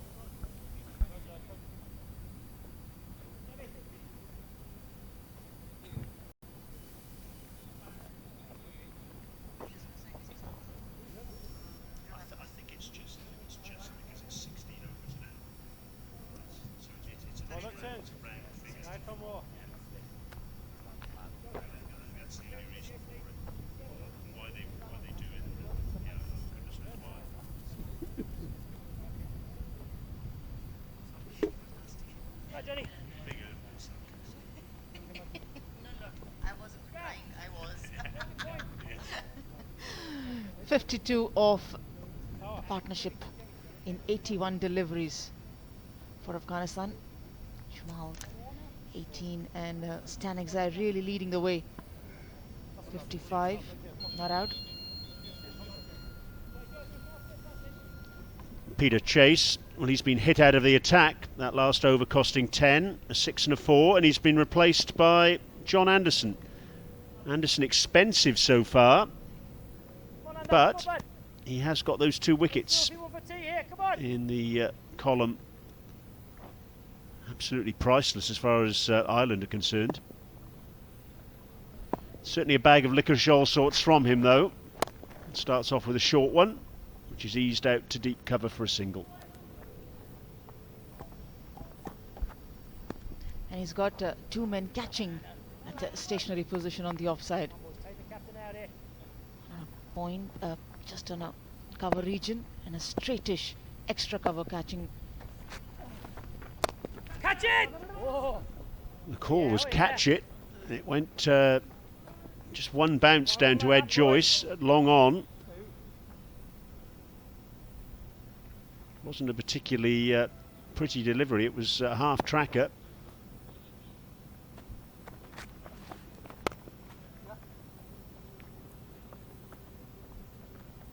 This will actually really test John Anderson because he's not a front line bowler and he's being asked to bowl quite a number of overs here today in relatively warm conditions.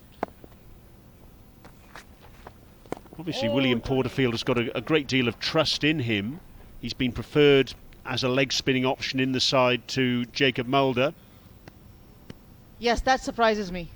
Jacob Mulder is also a youngster. He's just he would have probably made his debut since he was drafted in to make his debut for the Ireland team in the Intercontinental Cup.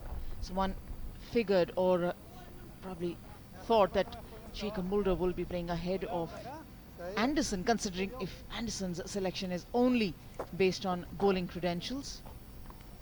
Of course, the issue that Ireland have is the absence of Kevin O'Brien and the whole balance of the side. Was there a little bit of glove in that? It's flown fine. Gary Wilson's giving chase. He can't cut it off and we wait for a signal. Yes, it's runs. Wasn't a million miles away from Wilson at slip either. And where he really went closer to the helmet as well. Could have been those penalty runs getting added on. But this is why. Big amount of glove as well. Just coming back to what we were talking about before that boundary though, Anjum, Ireland do have that problem with the balance of the side in the absence of the all-rounder Kevin O'Brien, don't they? Certainly they do, and the shoes of Kevin O'Brien's absence cannot be filled, at least not immediately in this young outfit. But we saw Barry McCarthy being played early on in the series. Mentioned Jacob Mulder missing out. Very few options in terms of bowling. And that's why I say, if you have to go in for a longer format of the game and not being fully satisfied with your bowling options, it can become very difficult for the Irish skipper. And we're seeing the difficulty happening, especially Paul Stirling, who's just stepped out because of an injury. You're reduced and forced to make use of part-time bowlers. There is an argument for saying that by including Anderson, who's a batsman who bowls really, that Ireland are saying, well, this is our position, we're top of the table, a draw would actually suit us. But of course, we've seen the surface. It's a very dry surface, it's a cracked surface, and you would have thought that with a fair wind, 4 days cricket will produce a positive result here. And it's a call-up that the skipper has to take, whether you go in for an extra bat or an extra bowler. In the absence of a genuine all-rounder, that always is the question that a team has to address. Good So scrap. say a balance of 5 specialist batters, a wicket keeper, and 5 bowlers come in, then the responsibility have to be taken by those specialist batters. Else, if you strengthen your batting and say you're just gonna go with 7 specialized batters with a wicketkeeper adding on, and your bowling department can look depleted if either of them is hit out. So it's really a call up that every team has to take, of course seeing the situation and the conditions and the opposition around. And that will be tea. Umpire Nandan says thank you very much, removes the bails at the non-striker's end. 65 overs have been bowled, so 32 overs in that session, 122 runs for the loss of 2 wickets, so it certainly wasn't dull, that's for sure. And largely due to that man, Asghar Stanikzai, the Afghanistan captain. What a fine innings he's played. He really has changed the dynamic of this match with his aggression. 57 not out to him. Plenty of food for thought for Ireland as they head off towards the tea interval. But you would say once again, Afghanistan session, that one. Remember, they won the toss, decided to bat this morning. There's the tail of the tape, if you like, in the first 2 sessions that we've played thus far. And you can see the scoring rate in that second session. It's a little bit higher than it was in session number 1, and that's primarily due to the efforts of Stanikzai. Terrific attacking batting from him, and he's put his side in a very strong position indeed. Shabir was the first to depart in the morning. LBW McBride for 15. Rahmat Shah batted for 46, and Shehzad missed out on a well-deserving 100, gone for 85. Got Sterling, bowled Anderson. But it's been the skipper Stanikzai's show since they're on. 57 not out. Jamal growing in stature, 24 not out for him. First wicket was from McBride, the off-spinner. 14 overs, 44 with 3 maidens. Tim Murtagh has been pretty economical. So has been Peter Chase in patches. Anderson been the major destructor for the Ireland team, picking up 2 crucial wickets for 58 runs in his 11 overs. 7 extras in the bargain. 65 overs bowled for 234 for 3. So that's how things stand after 2 sessions. We'll take a quick break now. We'll all go off for a cup of tea, and we'll be back in about 15 minutes when play resumes for the final session of this opening day of this ICC Intercontinental Cup match between Afghanistan and Ireland here in Greater Noida.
welcome back to Greater Noida for the final session of this Afghanistan versus Ireland Intercontinental Cup match.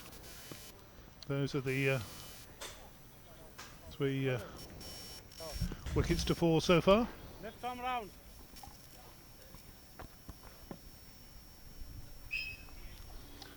First one just really pushing down the wrong line. Yeah, this was an awful lazy casual shot, leading edge to Sterling at cover. It popped up by Mohammed Shahzad. He's really disappointed on 85 at the time, and then chasing a wide one. Ramat Shah going to a catch by Niall O'Brien. So it's been very much Afghanistan's day to date. We'll start off this final session with George Dockrell changing ends. He had a long spell from the far end, the tennis court's end,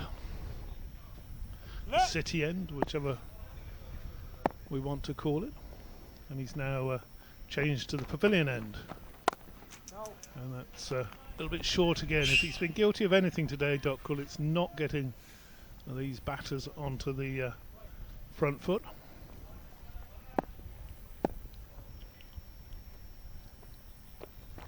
Bowls again, a quick delivery. Oh, and that just missed off stump there, hurrying on through. Let's have a look at this. This couldn't have missed the off stump by very much. Clipping a fourth stump, that one. Down the pitch, hits that in the air and just over the top. Oh, Tim Murtagh wishing that he got a telescopic arm there and could have put that up. And well, Jamal chancing his arm there. This has only just cleared Murtagh. Didn't get all of it. There goes Murtagh, and oh, maybe, what do we say, about half a metre in new money.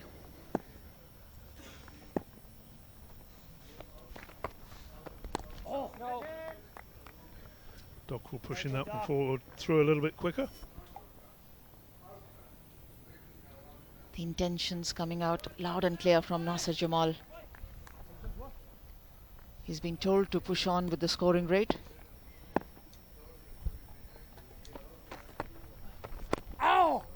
Dockrell coming back to a much better length on the 5th ball of his over.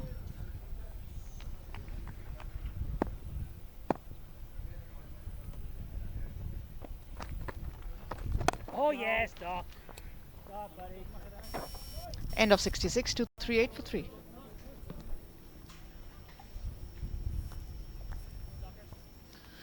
.96 overs to be bowled in the day's play, so another 30 to be sent down by Ireland. We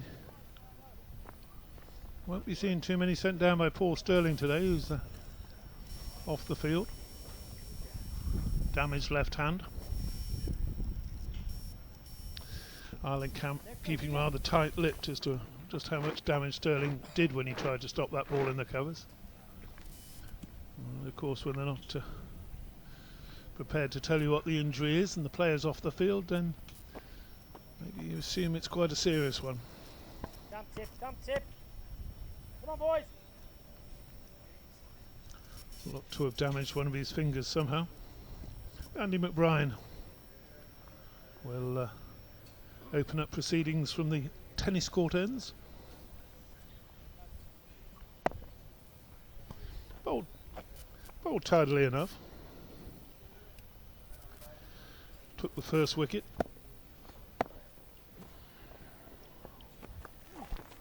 Oh, bud. Yes, Baza. Yes, the Brook. I think McBride's been one of those bowlers that William Porterfield has turned to every time he's required to make any kind of an inroads into this Afghanistan batting lineup. 1 for 44 till now. But he's always sensed that McBrien will be the one that can give him the wicket. Moving, son. You're 25, you two. You're 25 here. Come on.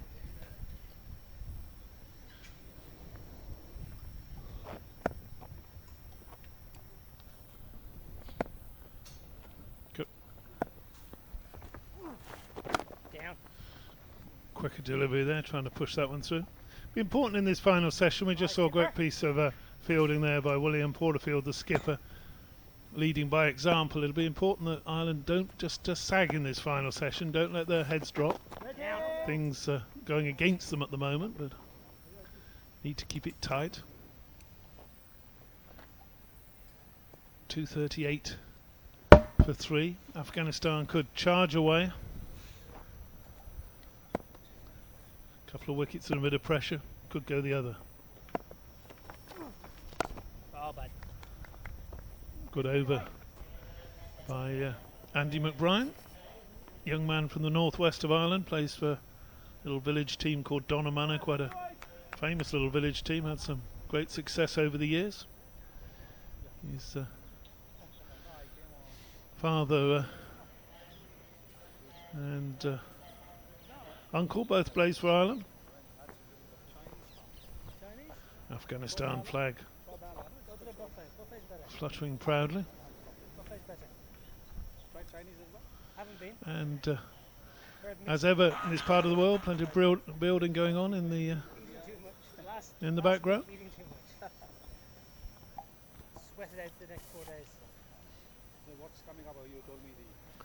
So those have been the partnerships today. Chunky second wicket partnership of 106 by Shahzad and Ramit Shah.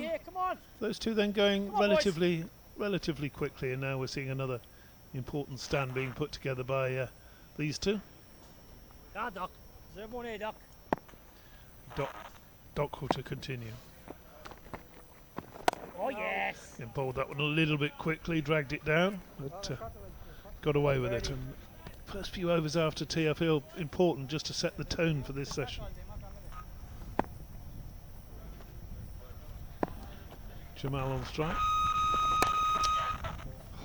You can't bowl that length on this pitch, and that has just disappeared for 4 runs.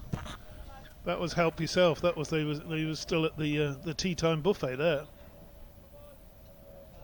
Straight back here, Georgie. Straight back here, kid. Come on. Too many loose deliveries from Ireland bowlers.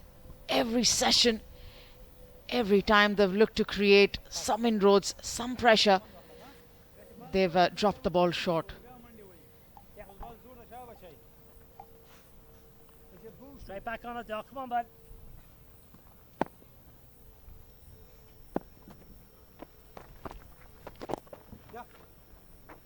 Better length that time, but just straight onto leg stump.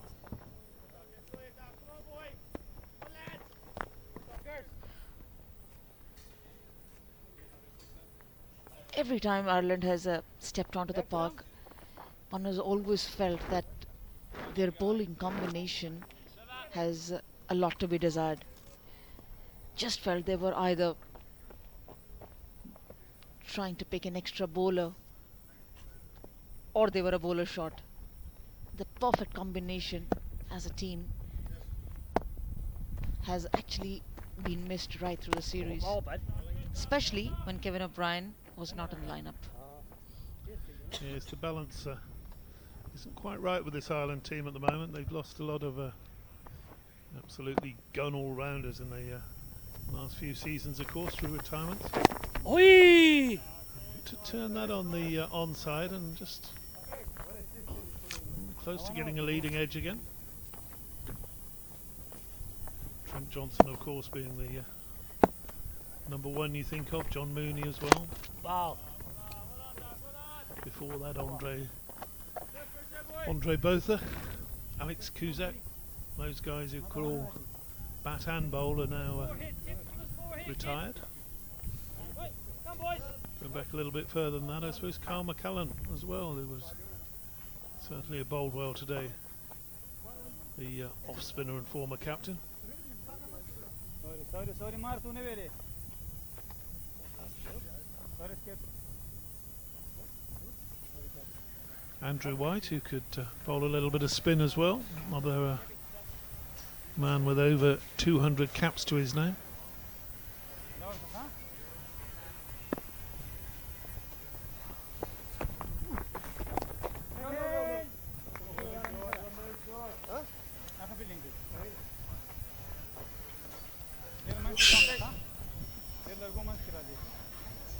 I think very soon Potterfield will have to think of bringing his quick bowlers back. The spinners have been bowling overs at a pretty brisk pace.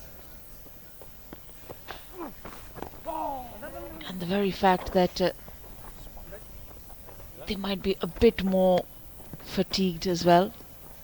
Wait for the new ball maybe? Got a new ball coming 10 overs time. I can't see the quicker bowlers back before then. We'll see. I know what you mean, a little bit of mix it up, a little bit of burst of something. Yeah, mix it up and also have Peter Chase coming in and roll his arm over Tim Murta before he takes the new ball. Don't see him bowling a 5-over spell even if the new ball is taken.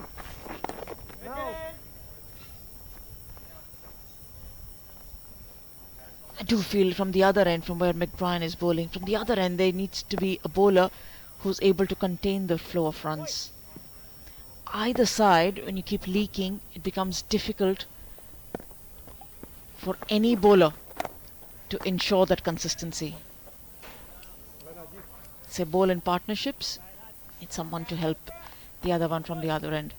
With McBride really being the pick of the bowlers as far as consistency has been concerned.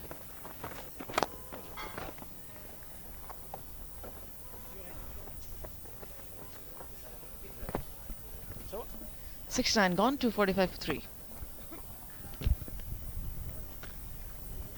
A little bit of breeze out there to just ruffling the shirts. Welcome in this, certainly in this heat. Final session. Those players out there who knew they were never going to get a bowl today will be thinking the third shift of the day. Quite a decent little breeze going across the ground. Just sort of making the ball, helping the ball to drift back into the right hander as Dockrell bowls. Drags that down, that's not going to drift anywhere. That's poor bowling again.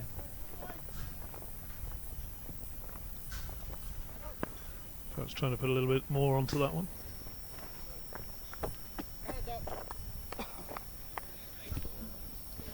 Afghanistan has batted themselves into a good position here. 246 for 3 at the end of tea. Oh, beautiful shot. Excellent.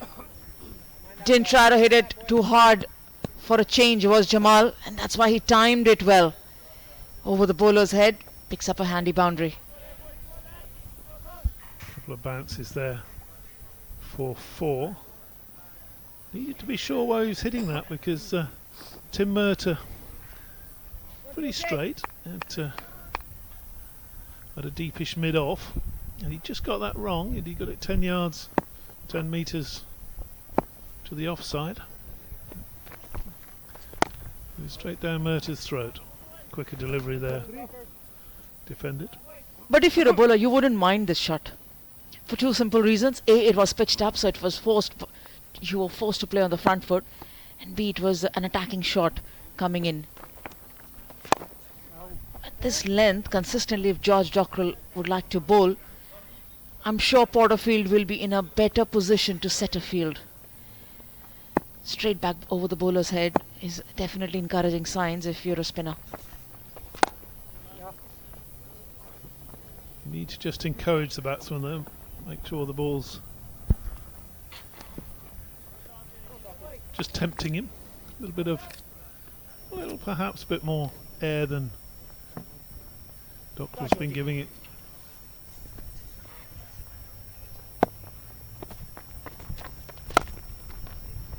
again, sensible batting from the Afghanistan skipper there, just pushing down to long off. That is the end of the over.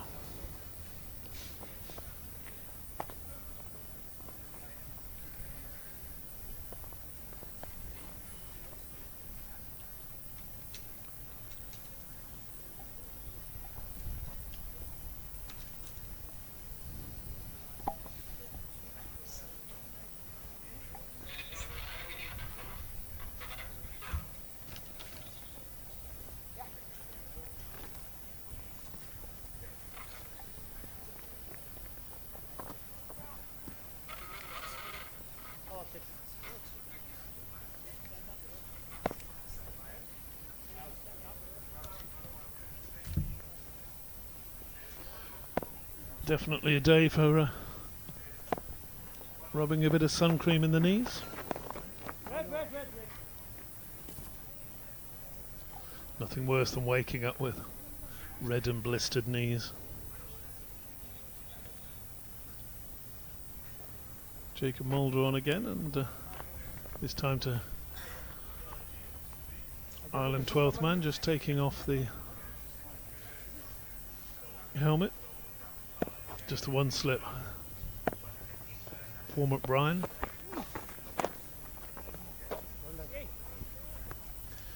Nearly squeezed that one through.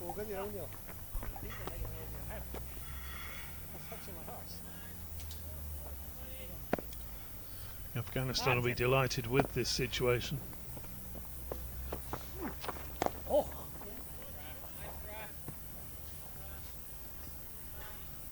Important toss to win here today. We are expecting the pitch to break up, to crumble a little bit as the match goes on.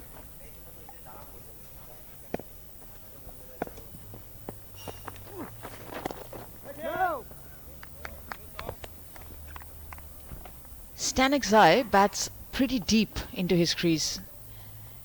See the stance of Stanexai. He likes to get well inside the crease. And that's why he's been able to negate that bit of turn and play it late onto the onside. Nowadays batters like to get their reach as far as possible outside. Being very sure and playing the ball as late as possible right under his head. 71 gone, 252 for 3. Good over that from McBride. He just seems to be getting just a little bit of drift, and of course the ball responsive off this surface as well.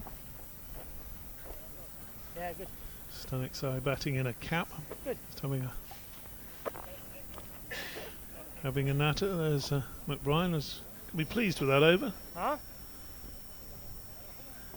Like all the Ireland bowlers today, he hasn't perhaps been as consistently on the right line and length as you would have liked. Particularly Dockrell in this spell since tea just hasn't built the pressure, hasn't put together a good set of 6.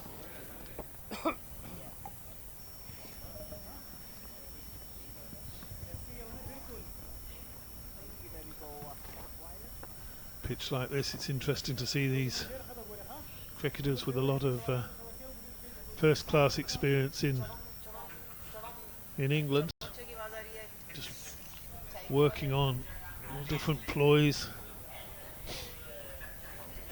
different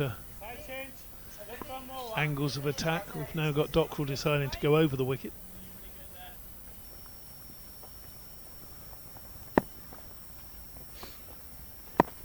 Just the one slip in place. Yeah. That's Hello, bud. slightly eased Hello. off the back foot. It's a problem when there's nobody in saving one square of the wicket. Just be tempted if I was Porterfield to bring that cover in, bring the sweeper in. Tired, I'm not that tired. So if you want to hit me there, go on, go ahead.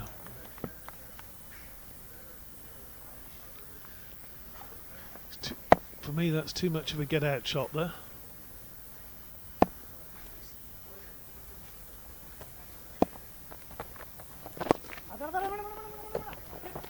quick. Good running.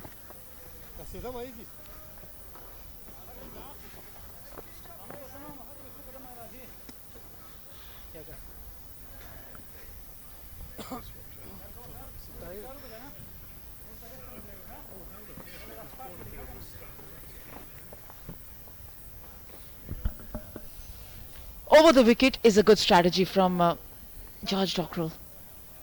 The reason I say that is A, that it's a change of angle, and the other that he's forced to try and pitch the ball on the off stump. Otherwise it's going to be very easy pickings if he's bowling the middle and leg line.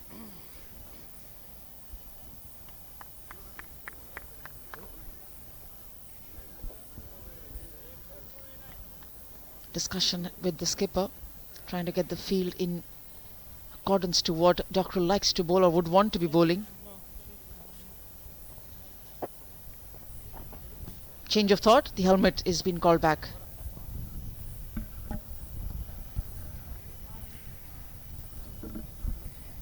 It's just been the fact that both sides of the wicket have been bowled at by the Irish bowlers. And consistently a field has not been able to be maintained by Porterfield.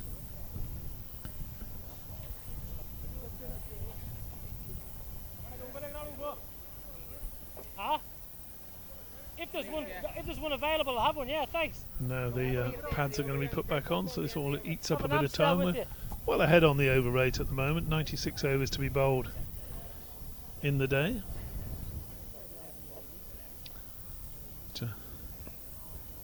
Ireland have a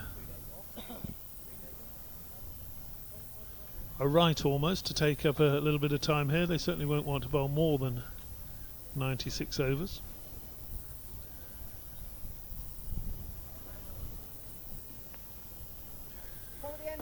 Batter's taking a chance of a mouthful of water as well. Just change the gloves.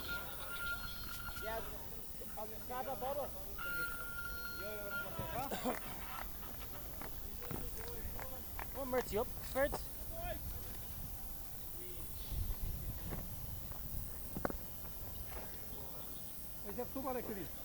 Damn, Georgie.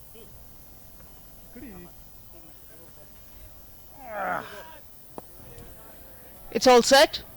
Porterfield's the man at forward short leg. Dockers, come on, mate. A slip as well for Dockrell.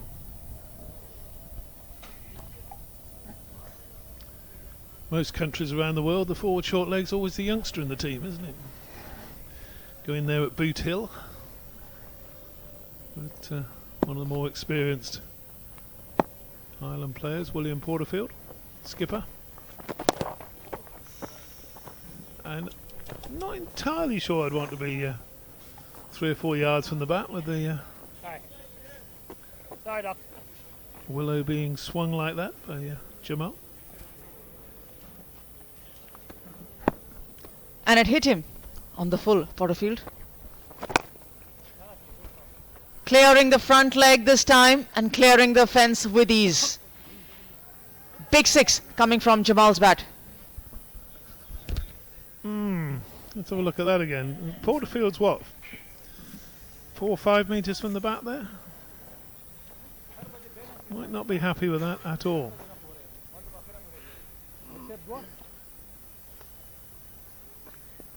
Sam Ducky. With his head down, made himself small. Your poles here. Come on. That's Swing and a miss. Come on, buddy. a fine shot from Jamal. Well, he got hold of that. You almost feel he's wanting to move Porterfield out of there with a couple of big shots. Doesn't want the Ireland skipper in place at short leg. Sensible batting. He's pushed the mid-wicket back onto the boundary.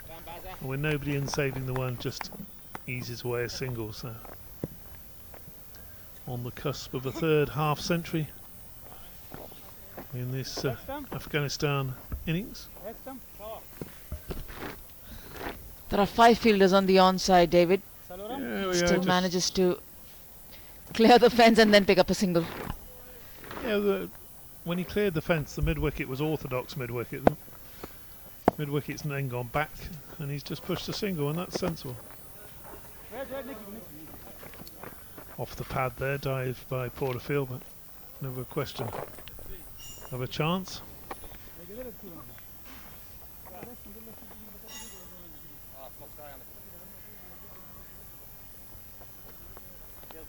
Ireland 12th man on again. You almost feel he should be bringing a suit of armour on there for Porterfield in at short leg.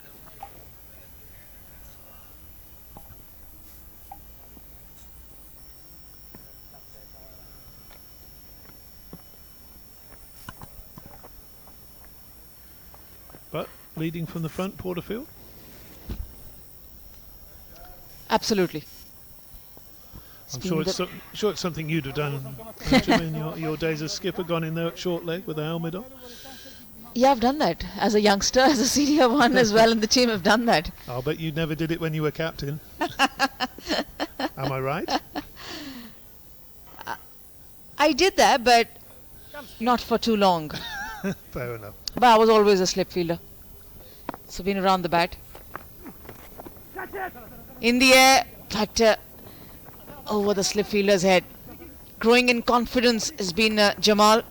Not shy of experimenting the horizontal bat shots. Reverse sweep coming into picture now. Moves up to 49.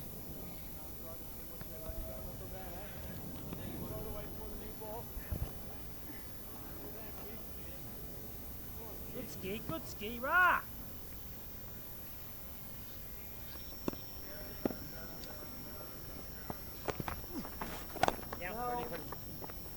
I think if you're a skipper and you're standing around the bat, it just gives you a little more close up to what's happening around rather than just being in one of the fielding positions, especially in the longer format. 50 up for Jamal. Well played. Getting support from around the ground. And, 50 coming up with 6 fours and a 6. Facing 71 deliveries.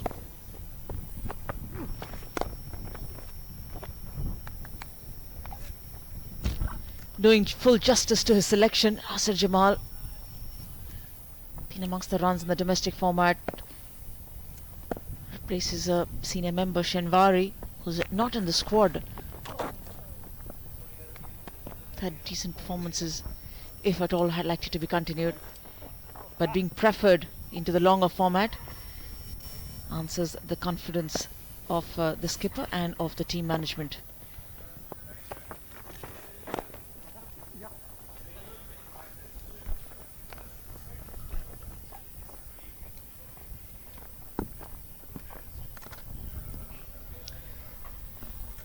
.73 up, 265 for 3. 96 overs to be bowled in the day, so another 23 if Afghanistan were to go along at 5 and over, which is not impossible against a tiring Ireland attack. That would see them up to 380 by stumps, and that's a very, very impressive total for a day's work. Looking at something like that. Of course, Ireland will be thinking, well, a couple of wickets, maybe get Mohammed Nabi out cheaply, and they could still go in with Afghanistan somewhere around 330 for 7, maybe. That would be optimistic Ireland, looking at 330 for 7, whereas Afghanistan will be thinking somewhere near 400 for 3 or 4. George, come on, The way man. these two are batting at the moment, no reason why that can't happen.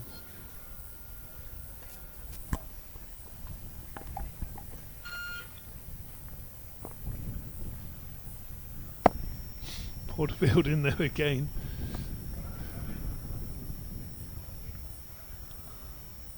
As Dockrell resumes over the wicket.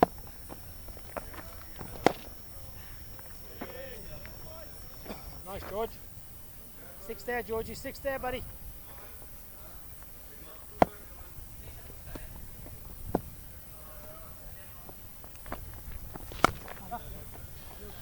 Expansive looking drive, but in the end just checked the shot, made sure it stayed along the ground.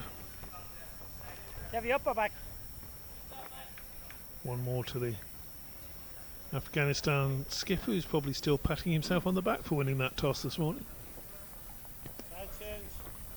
See how pleased he was when that little after Porterfield had called wrong.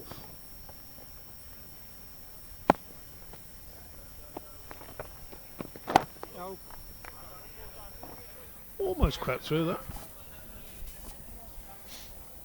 After a couple of deliveries, changing angles again. Tokro going round the wicket.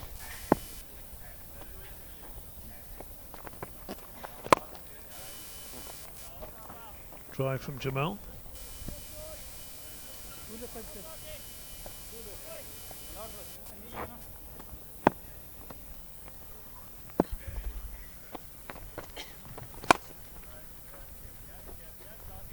Be interesting to see what the Ireland skipper says at stumps tonight.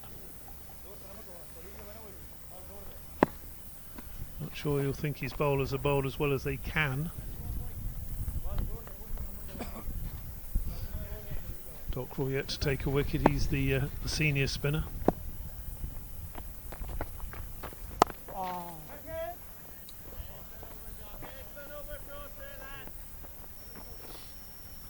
Also has a role to play in keeping things quiet and economical.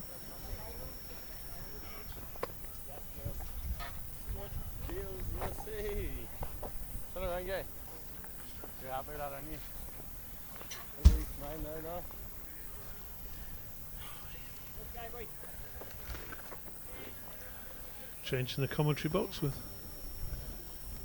Brian Murgatroyd rejoining us. Well, the new ball's due in 6 overs, David, so it'll be interesting to see what William Porterfield does in that regard. Does he take it?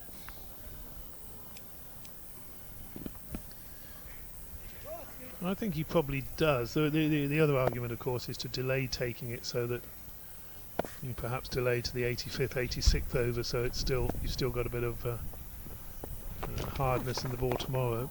Stanek down the pitch there. Spinners are bowling, keeping things relatively quiet at the moment. The last over from Brian was a good one, and Dockrell just finding his length as well. If they can just drop into a little bit of a rhythm here. Well, one of the arguments about not taking it is the fact that this surface is so bereft of pace. The ball gets softer and softer. It actually becomes harder and harder for the batsman to hit it. So there is a case for saying, well, actually we'll just keep this old ragbag ball, because the batsman will struggle to time the ball all that effectively, because the ball is so soft. It comes off the surface more slowly. But on the other side of the coin, maybe, just maybe, the quicker bowlers might like one crack at using it this evening. In addition to that, of course, maybe the spinners might say, well, actually we'd quite like a harder ball to have a bowl with. It's a bob each way, really. That's definitely old money. Come on, buddy. Frankly, these two are going along so well at the moment and so comfortably. I would have thought that there was a degree of sense in taking the ball, taking the new ball. But having said that, that last delivery very nearly chopped on by Jamal. It's the end of the over. 267 for 3. Not quite sure what happened here. There was definitely an edge. Now, was it an under edge, or was there the possibility of Niall O'Brien managing to latch on to a chance?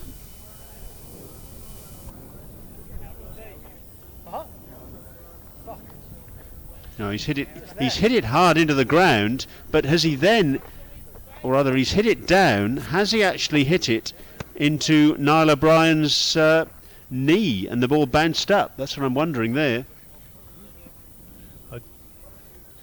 I don't think so, but we'll try and see from another angle.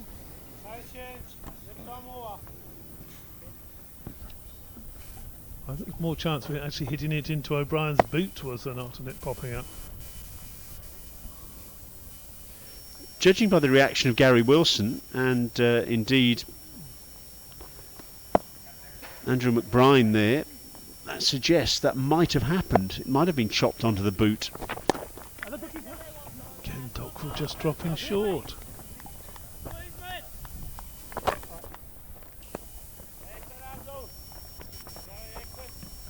Dockrell in a holding pattern to Stanekzai, operating over the wicket to him and operating round the wicket to Nasser Jamal. Stanekzai has actually been a little becalmed since the tea break. He went to tea at 57. He was the man who really injected some impetus into this innings in that middle session. But it's Jamal who's played a few more shots since the tea break.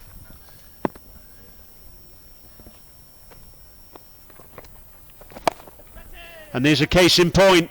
Clears his front leg, heaves the ball away over the onside. 4 more. That's good cricket. First signs of aggressive intent since the interval from Stanekzai.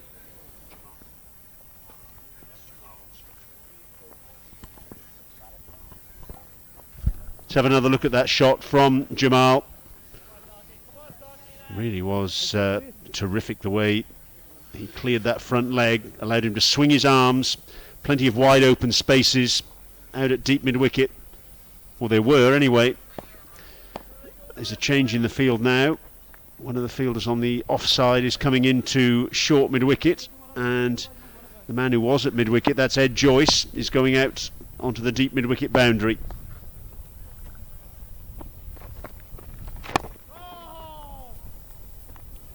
Sensible play. I think this has been they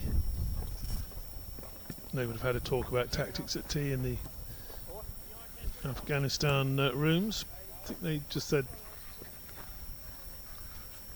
you go for them, I'll play the less aggressive role, if you like. But oh, that's a lovely clean hit from Stanekzai. It's gone all the way for 6, even though Dockrell operating over the wicket, trying to restrict the Afghan captain, but he was having none of that. Wonderful use of the feet and a lovely clean hit. Nothing less aggressive about that, Brian, was there? That was a splendid strike over wide long on. That's his 5th 6.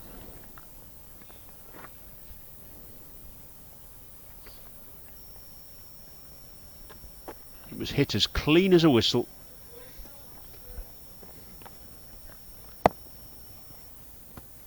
These two came together, remember, with the score at 174.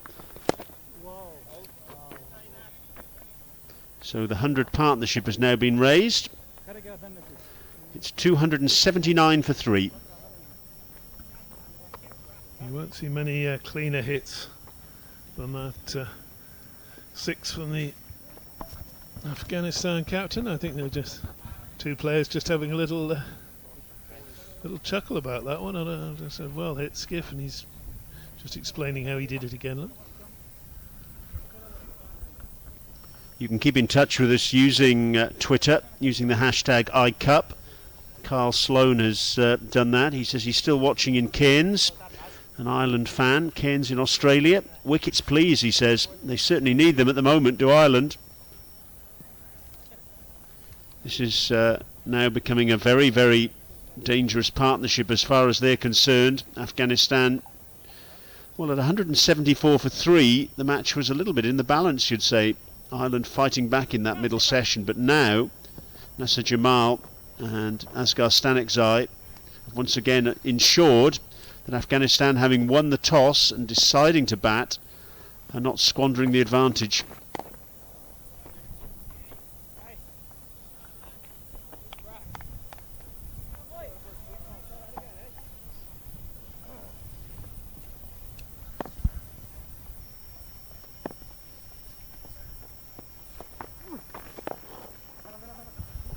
Reverse sweep away. Just the single this time though.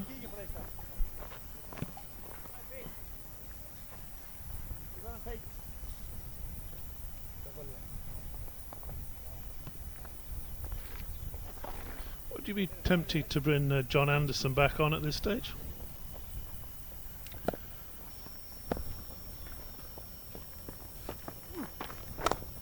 I can see out at deep mid-wicket he seems to be going through a few loosening up exercises.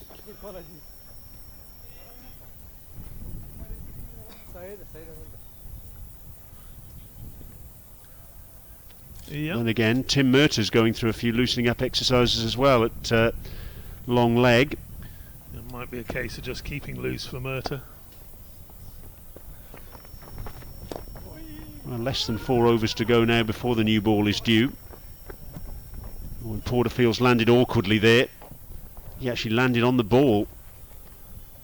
Ball just caught his hip. Already, of course, Ireland are a player down out there. Paul Stirling off the ground, having taken a blow to his left hand. Let's have another look at things here. Use of the feet again, this time from Jamal. 1 bounce 4, hitting with the spin. Knew exactly what he was doing there. Mid-on was up saving 1, and mid-wicket was quite wide, so there was a nice inviting wide open gap there, and Jamal found it with impunity. He really is starting to open his shoulders. Kicking on. I think there's a case perhaps for 2 overs of Anderson before the new ball. No, 1 more up to long on, and then perhaps you take the new ball. Anderson just the wicket taker. We did know we named 2 things about Anderson: the man to break hands, break partnerships, and the man who's got the who's been working on his googly. We've not seen the googly yet, though, Brian. Great disappointment. That's one of the most disappointing things of the day. Well, he is coming back in the attack, John Anderson. 11 overs, 2 for 58 for him, and he's got. It's going to be fascinating for me now to see how John Anderson operates here, because we've made the point that he is a batsman who bowls as opposed to a specialist leg spin bowler. He's bowled 11 overs today. He has been a little bit expensive, but this is a sort of time of day when part-time can get found out a little bit. He has taken 2/3 of the wickets tall, Brian. So I'm sure you're telling everyone about it in the dressing room. Let's see how we respond now to a spell. William Porterfield being quite meticulous in terms of where the fielders are being placed. One of those fields from the onside is going across the offside. Now, we've got a slip, backward point, deep cut. A couple of fielders short on drive on the offside, and we've got a long off, a long on, deep wicket and a deep backward square leg. Nobody saving 1 at all on the onside. I don't think most of them will be saving 2, to be honest. They go quickly, but they don't there. Just take the single. Great sitters for ins. Pitch out there, deep back square leg. Again, I think Captain's from Porterfield, he's thinking, on there, there's runs there, good hit across the line. We saw what happened when Shazad did that.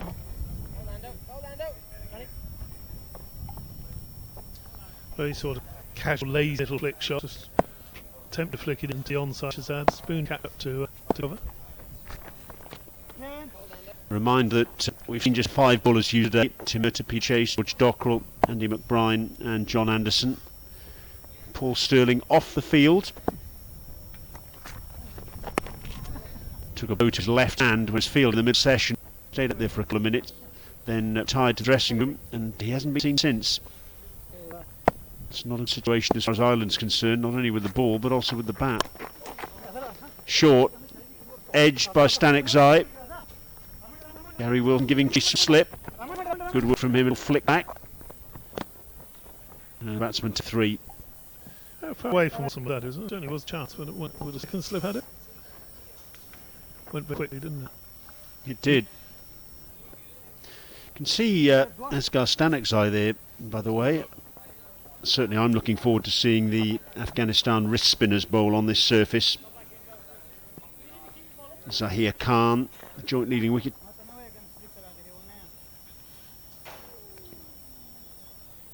All looks fairly relaxed there in the Afghanistan dugout, doesn't it? As well it ought to be. No nerves there at all, I'd have thought.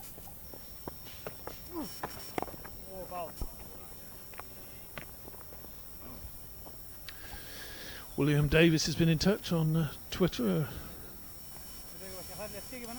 Ireland fan. He said he's watching the Ireland game and listening to the MCC against Middlesex. He's a Middlesex fan.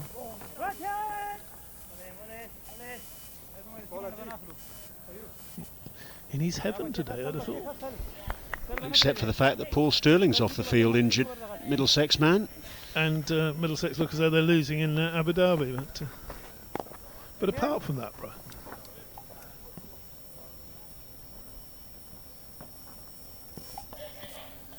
He's another man who'll be at Lord's, I think, on May the 7th. William won't miss that. MCC member.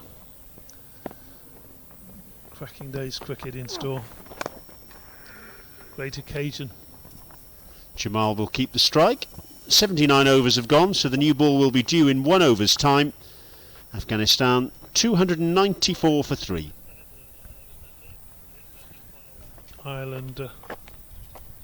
Ireland fans listening, thinking of getting along to Lord's, hurry up and get your tickets, because apparently there's not that many left for the May the 7th game, and it's going to be a big green party at Lord's. First time an ODI between Ireland and England at the Grand Old Ground.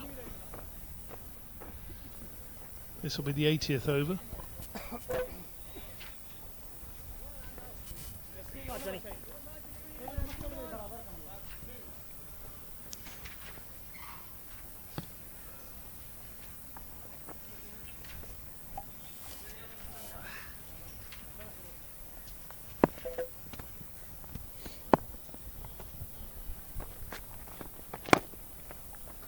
Another single to Nasser Jamal, who in the domestic 4-day tournament in Afghanistan at the back end of last year certainly showed a liking for large scores. 500s he made in 9 matches. 177 against Kabul Green, 159 also against Kabul Green. 155 against the Band region. 140 against Miss Anak, and 106 not out also against the Band region. 6 teams taking part in that tournament. He played for the Boost region, and he cuts that one away for a single out to deep cover. Nasir Jamal actually was part of the 2015 ICC Cricket World Cup squad that played in Australia and New Zealand. Hasn't played a one-day international since, though.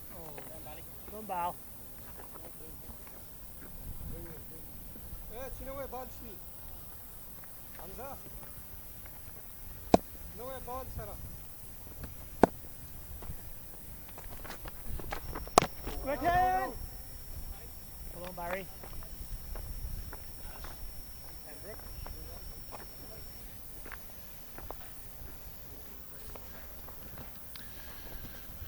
Big spin out there for Anderson, but he needs to pitch it. And Stanek's eye just easing that one away on the full again.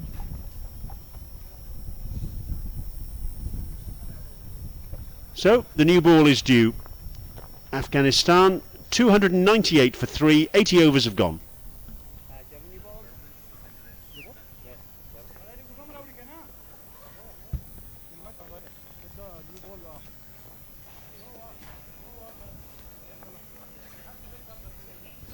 We'll just keep an eye on the umpires now. Haven't seen the new ball being brought onto the ground by the reserve official. There he is, he's getting out of the box. No call for it as yet, though. Tim Murtagh who began proceedings for us this morning at that far end. Bowled the first over, he's going to bowl the 81st by the look of it.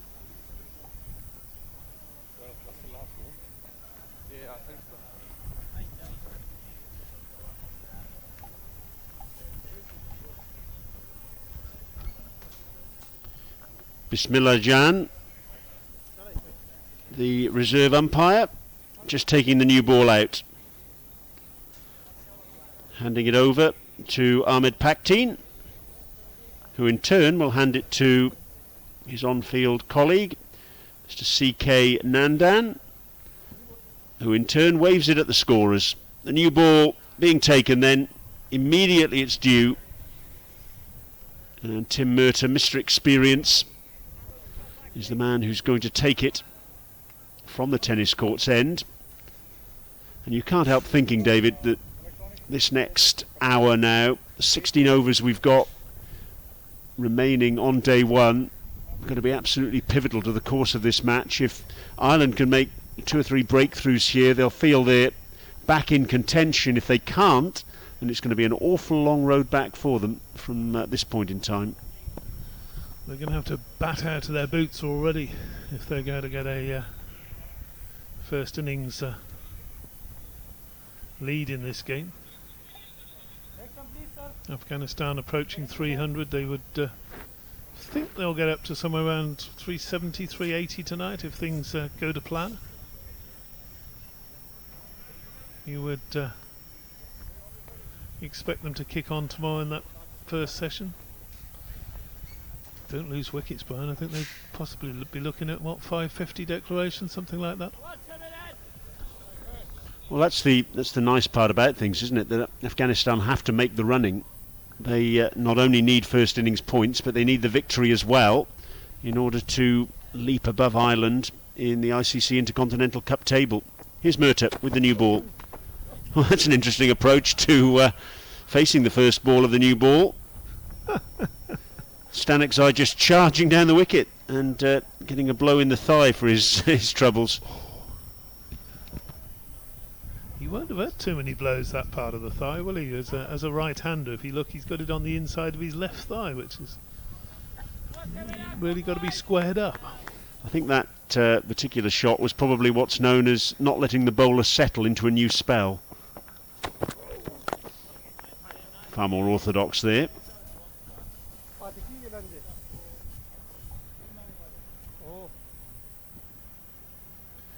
Ireland far less attacking than obviously they were in the first session.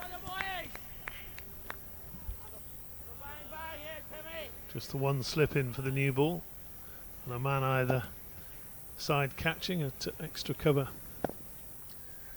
and short mid wicket. What he needs to do here is perhaps just bowl a few maidens or succession of dots, build up a bit of pressure, and just not let Afghanistan get too far away tonight. If Middlesex bowler can bowl a couple of maidens, 3 maidens, it'll just put a little bit of a break on the scoring. Well, this match is going on, of course, here in Greater Noida in Uttar Pradesh. The Afghanistan emerging team is doing duty at the Emerging Asia Cup tournament in Dhaka and Chittagong, and indeed Cox's Bazar. In fact, it's not taking place in Dhaka, it's Cox's Bazar and Chittagong, and they're going quite well. It's a lovely shot down the ground by Asghar Stanek's. Yes, against the Sri Lanka under-23s today in Chittagong. Sri Lanka under-23s 320 for 6, and the Afghanistan emerging side 267 for 6 halfway through the 45th over, so they need another 54 runs to win with 4 wickets and 33 balls in hand. So it's by no means off the menu that they could secure a victory there. It's the end of the third over, with the second new ball, bowled by Tim Murtagh, and Afghanistan 299 for 3. Just the 1 run coming from that, and looks as though we're going to get a drinks break at this point, Brian. Throughout the day, and I'll leave you with this because Anjum's going to come and join you now, but throughout the day we have been assuming that this pitch is going to crumble and it's going to crack and it's not going to last. Played pretty well today, hasn't it? Yeah, the odd ball's kept low. There's been lavish turn the leg spinner, and that's something that I've noted, particularly given the presence of 2 wrist spinners in the Afghanistan lineup. You can see them there. Rashid Khan, number 9 on the list, and Zahir Khan, number 10 on the list. Really looking forward to seeing them operate on this surface, and that's going to be a real test for the Ireland batsmen. Afghanistan then winning the toss, deciding to bat, losing just the 1 wicket in the opening session of the Shabir Nuri. LBW to the off-spin of Andy Bryan. That was when the score was 39. And in the afternoon session, 2 wickets went down. Mohammad Shahzad, who just looked a foregone conclusion for 100, but gave it away really on 85. Got a leading edge as he tried to work the leg spinner against the spin on the onside, and Paul Stirling took a simple catch at extra cover. That was 145 for 2. And then Ramat Shah was caught behind by Niall O'Brien. A really good catch as he looked to flay the leg spinner square of the wicket on the offside. He was out for 46, and that was 174 for 3. And that was the last success that Ireland have enjoyed so far today.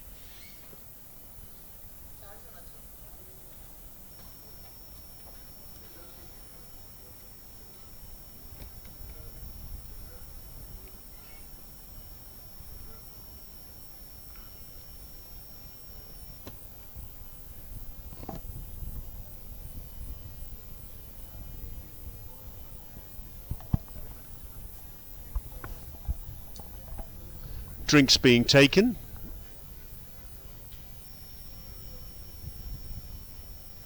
And for Afghanistan, it's a very happy position that they find themselves in.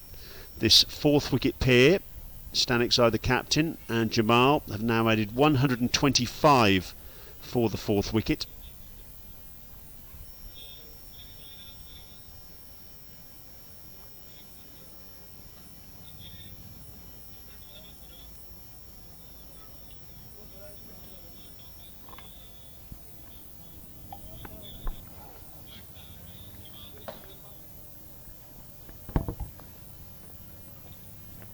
Vijay Singh Patik Sports Complex Stadium in Greater Noida in Uttar Pradesh is going to be Peter Chase. Chase had something of a chastening recent spell, or a spell in the afternoon session, when Asghar Stanikzai decided to take full toll. Was hit for a couple of sixes out to deep mid-wicket, but he's got the new ball in his hand now. He's going to have a slip in position. What else have we got? We've got a backward point, cover, mid-off, mid-on, mid-wicket, square leg, long leg, and also a deep mid-wicket in position, just in case Asghar Stanikzai decides he's going to try and put Peter Chase over there once more, as he did on a couple of occasions a little earlier. Here comes Chase then, running away from us. Little bit of width, and it was uppish, blasted through the covers. Wasn't a million miles away from the fielder at cover, but it's gone for 4, and it brings up the 300. Anjum Chopra alongside me, and well, that was perilously close to a catch. In fact, I can see a hand being wrung there at short cover. I think that might have, well, it would have to, I think, go down as a chance. Yes, that has to go down as a chance, but it would have been a stunner of a catch if he had held on to it. There's nothing more that the fielder at cover could have done. It was travelling at a great pace. He went full length dive onto his left, parallel to the ground, but it raced away to the boundary. What a start after the drinks break. Good cricket. The boundary followed by the single. That's Jacob Mulder there at cover, the substitute fielder, on in place of Paul Sterling. Sterling's been absent since mid-afternoon, having taken a blow to his left hand while fielding an extra cover. Let's have another look at that last delivery. Really clever cricket.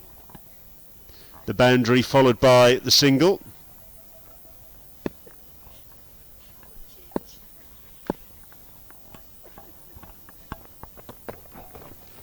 Ooh, a little bit of width from Chase, and Jamal went after it. Well, things are happening with this second new ball, Anjum. Absolutely. Intentions are that they like to amass as many runs as possible with this second new ball. It's a newish ball. It's going to not do a lot because the weather is definitely not conducive for swing bowling right now.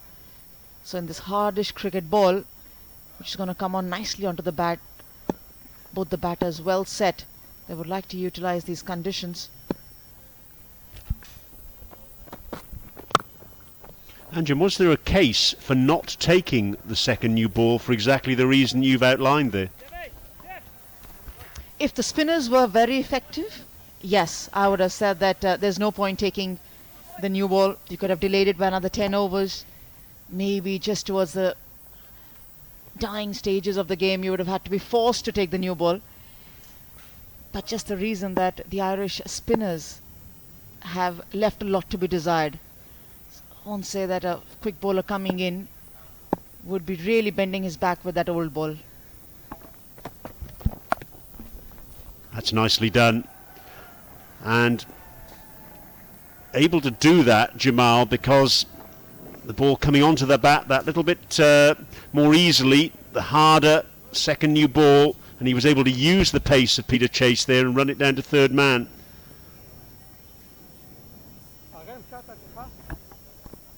This is going to be a big challenge for Chase to contain these two batters. The first ball being hit for the boundary, he's a little tentative in, or rather hesitant to push the ball slightly more up.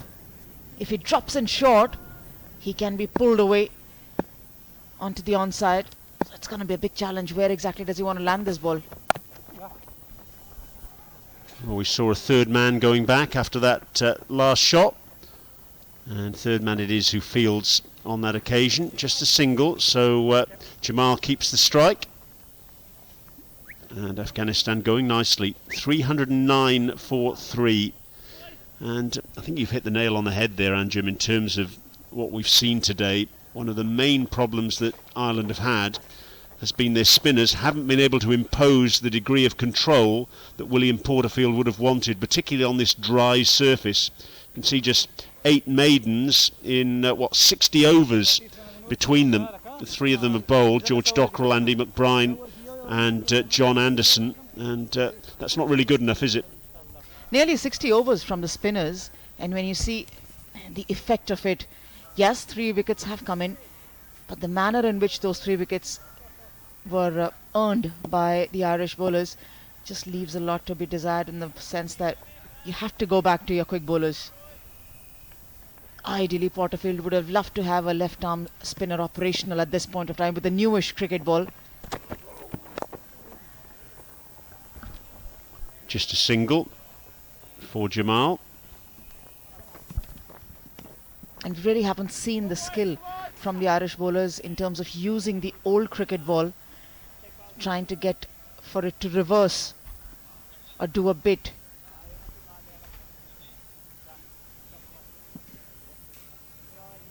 So a few forced changes for the Irish skipper.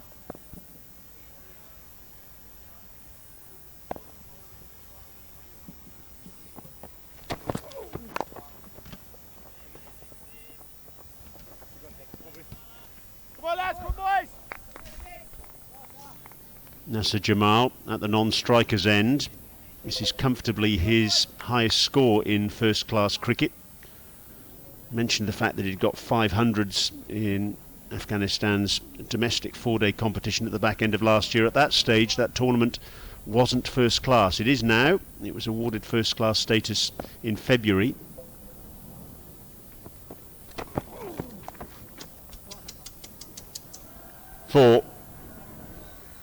and well, it got what it deserved, that ball, really. Short, and on this surface, no pace at all, and the ball just stood up and asked to be hit, and that's exactly what Asghar Stanikzai did. It just raced away to the boundary. The quicker it came, the faster it was dispatched.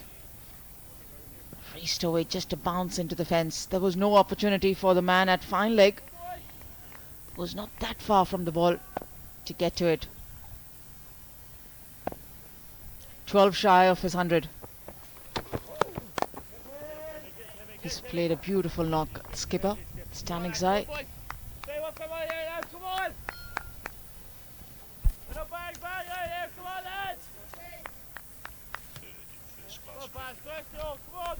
If he gets 2-3 figures, it'll be his third 100 in first-class cricket. We mentioned earlier that in this edition of the ICC Intercontinental Cup, he's already scored 100. That was 127 against Papua New Guinea. And during the course of this innings, he's passed 1,000 runs in the history of the ICC Intercontinental Cup. Only the second Afghanistan batsman to reach that mark, after Mohammad Shahzad. Achieved the mark when he'd scored 57.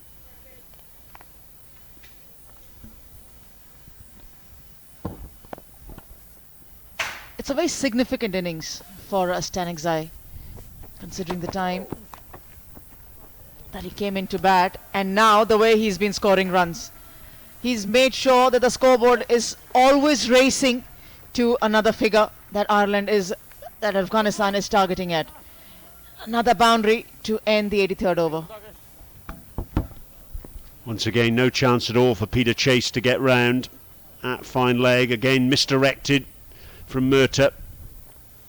Getting towards the end of a long, hot day for these island fielders and bowlers.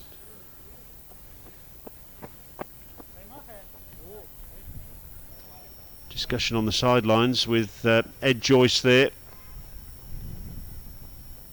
getting some thoughts from the coaching staff about what's going on out in the middle. But it's been hard labour for Ireland today. They've lacked that crackerjack bowler just to break things open, either seam up or as a spinner.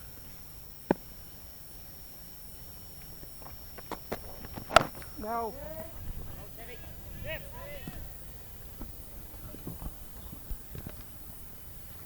I would say 400 will be a good figure for Afghanistan to reach at and possibly look to declare. It's an interesting call you make there in terms of a declaration, because yes, Afghanistan want to be positive, they want to be proactive, because obviously they need to win the match in order to get above Ireland in the ICC Intercontinental Cup table.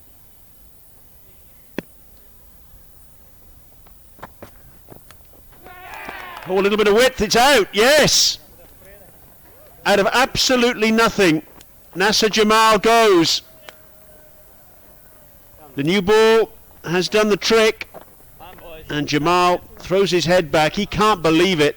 It was a nothing ball. It ended up as a nothing shot. A little feather through to Niall O'Brien, another victim for him. And Ireland have struck a very, very important blow. Peter Chase gets the wicket.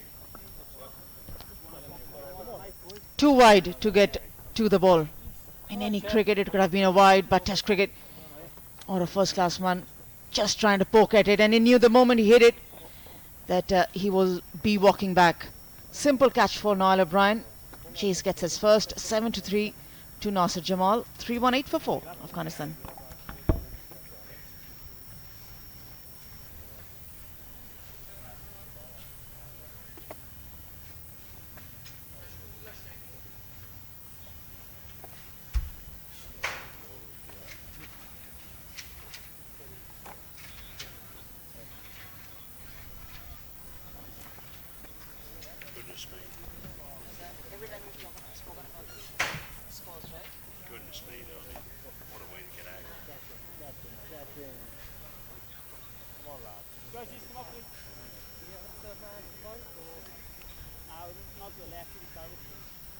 If you want to come up in the ring, come up in the ring after.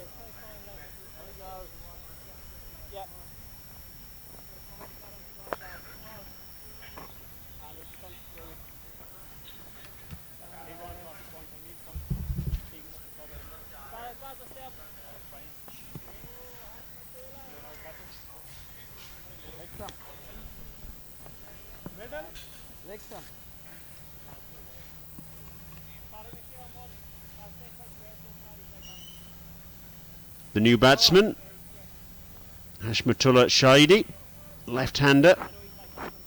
Right from over the wicket. 44. Played a couple of one-day internationals against Ireland earlier this month. Got 32 and 23 in those two outings. His most recent first-class outing was against England Lions in Dubai in December last year when he got 40. For some reason, hesitated. But what a breakthrough for Ireland, seemingly out of nothing. Absolutely well set. Jamal went for a loose one which was right outside the off stump. He had no opportunity to reach it or maybe hit it. Just poking at it. Knew exactly that he had made a blunder. And the other end, skipper Stanigzai threw his head back in disgust. So no ball, and not too convincing a shot, it has to be said, by Hashmatullah Shahidi. To a shortish delivery. He didn't look as though he fancied that all that much. He's flapped it away down towards fine leg to get off the mark, but that wasn't all that convincing. Seemed like he was surprised from the short ball. Could have pulled that ball if he had picked it earlier, but the bounce that Chase has got from this ball caused him all the discomfort. Off the mark though, Shahidi. Right-handed captain Stanigzai back on strike.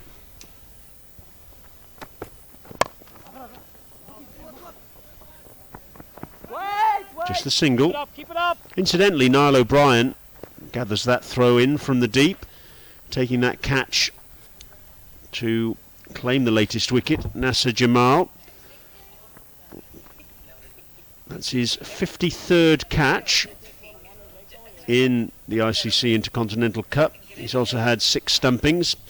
He's the leading wicket keeper in terms of dismissals in the history of this tournament. Well ahead of Mohammad Shahzad, who's got 48 dismissals. He's the next closest. Very tidy stuff from Niall O'Brien today, because it's not been the easiest surface on which to keep. The ball hasn't really come through to the keepers. And again, hesitation between these two. What's going on out there? Goodness me. They need to have a chat at the end of the over, or perhaps after this delivery, and just shake hands and introduce themselves to each other, because you wouldn't have thought they knew each other, would you, the way they're running between the wickets here? I would want to be the fly around to understand that conversation. Shahidi having a chat with his skipper. Who's going to be saying what? And who's going to be listening? Remember, Stanigzai is batting at 93. And Shahidi is just come in.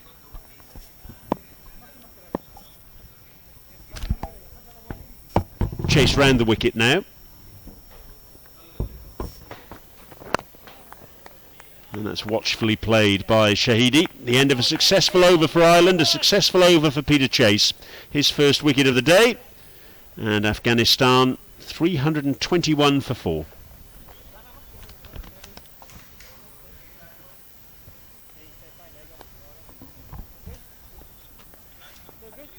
.350s already in this Afghanistan batting lineup. Shahzad getting an 85. 93. Stanigzai is batting 73. The last man of to be dismissed for Afghanistan. Jamal caught O'Brien, bowled Chase.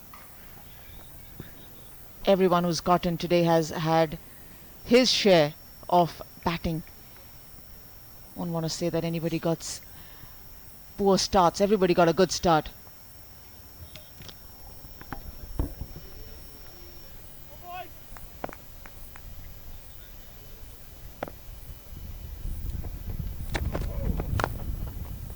We were chatting in that last over, Anjum, about the possibility of Afghanistan declaring and what might be a plausible figure for them to close their innings. You mentioned 400, and I just wonder whether that might be just a little bit generous, only insofar as Ireland would still see 400 as a total perhaps they could get to and claim first innings points. If Afghanistan were to bat on for, say, 550, then that would be a very tough ask indeed for Ireland to get first innings points. But then if Afghanistan batted on to 550, then they'd nail their colours to the mast, I suppose, and say, well, we're going to have to bowl Ireland out twice and probably have to enforce the follow-on to do so. It's a very, very dry surface out there, and the umpires are very conscious of keeping the players off the business area.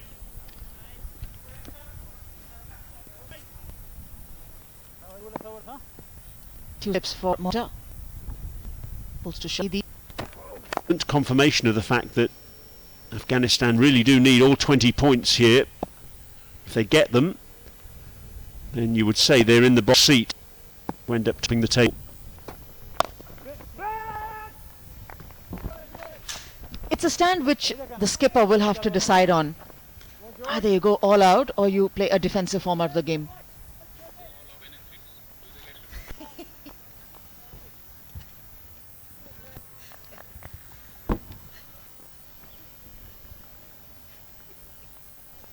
Just over 10 overs go today.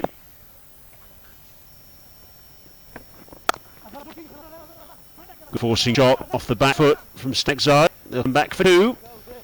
Takes him now up to 97. The Afghanistan captain. 5 sixes and 6 fours in innings so far.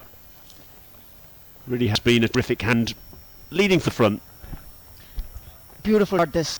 Just transferring the body weight on back foot. Into a lot of movement, but laid it through the line. He's playing really well as Kazakhstan. That's interesting. Banged in short. It just didn't get up at all. Pen for Stegzai. Ball just catching him just inside the pad. And catch him on the pad, and so I'm going to give that leg a bit of rub. Yeah, fortunate for him, he didn't get ricocheted into the stumps back of the leg.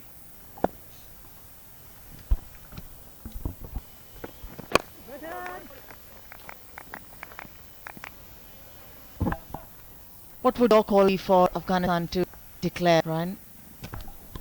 Well, I would go as far as 550. Little more. Leg stop.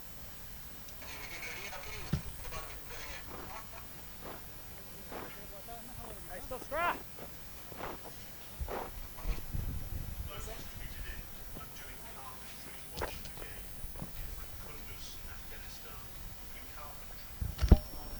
I hope he's not hitting the nail on someone else's head.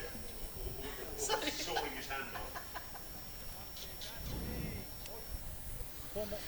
New batsman Mohamed Nabi.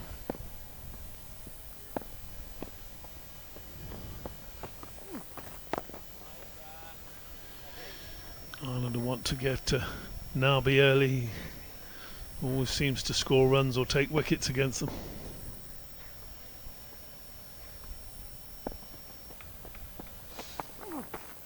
Ball, mate. Solid in defence. Very experienced cricketer Mohamed Nabi. You want a little look at this this pitch from first hand, just to get a feel for it, a sense for it.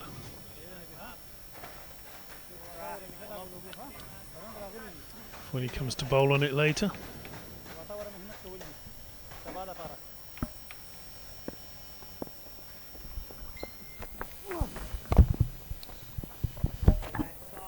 A successful over from McBride.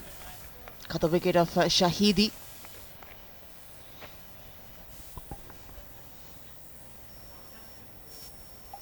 A quicker ball, a fuller length delivery. Trying to play ahead of the pad was Shahidi. Trying to stop it, not anticipating that it can take the outside edge if you open the face of the bat. gone for just 2.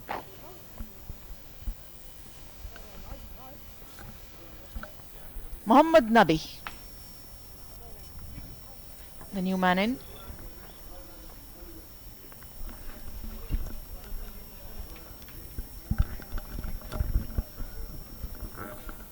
"87 overs already bowled by the Ireland team.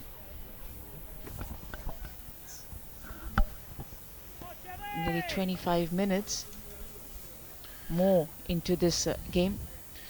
I think we'll be doing a little bit of overtime, 10 minutes overtime tonight, which we didn't look as though we were going to do at one stage.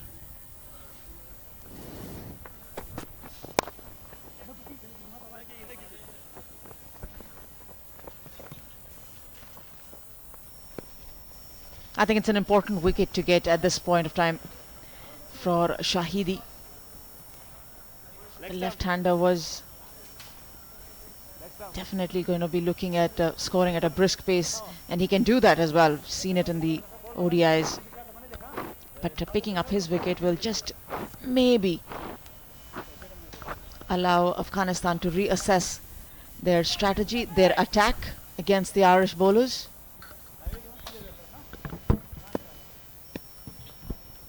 A new man in, under 10 overs yet to be bowled, and finds the gap. At least a couple for Mohammad Nabi. And Stanik's try comes back for 3. Excellent running.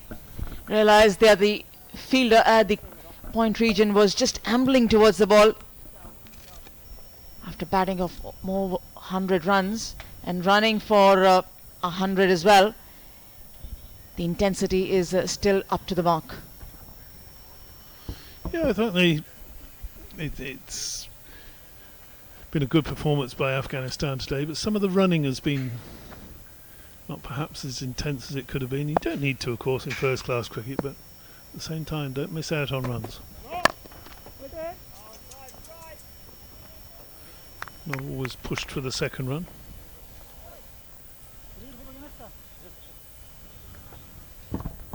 Second no ball from Chase.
Dig it in like that, and the ball just sits up with a flashing light saying hit me.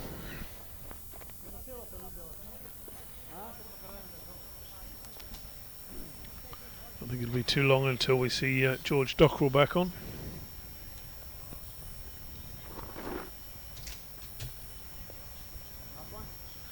There are the bowling figures.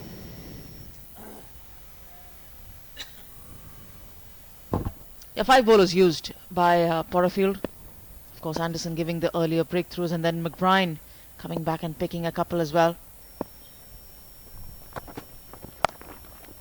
Again, you've got to feel sorry for the bowler there. He's really dug that one in, put energy into that, and it's just lolloped up off the pitch with no pace or venom. Good effort, but not a rewarding result for Peter Chase.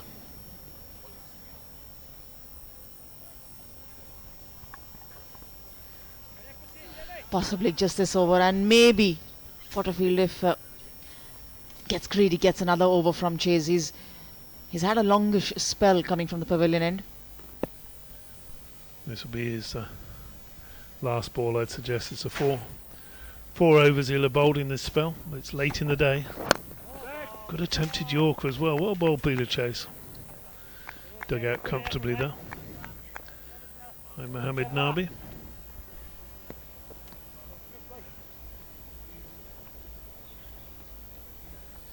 Afghanistan will be delighted with the way things have gone today, particularly the man there with his back to us, the skipper. Century for him. Decent score for his side. He wouldn't want them to be 5 down at this stage if he could have helped it. His century, a couple of half centuries.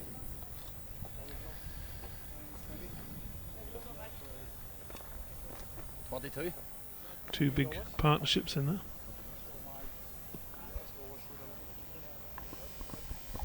Yeah, that big partnership between Nasir Jamal and Stan Exai, 144, really making sure that Afghanistan are in a good position to go out there and score a big one.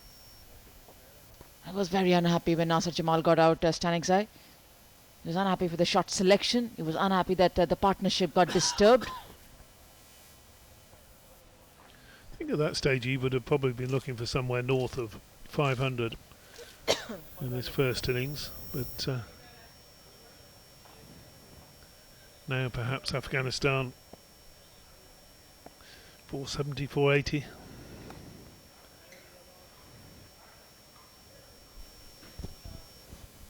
Still be a tall order for Ireland to get near that, never mind go past it.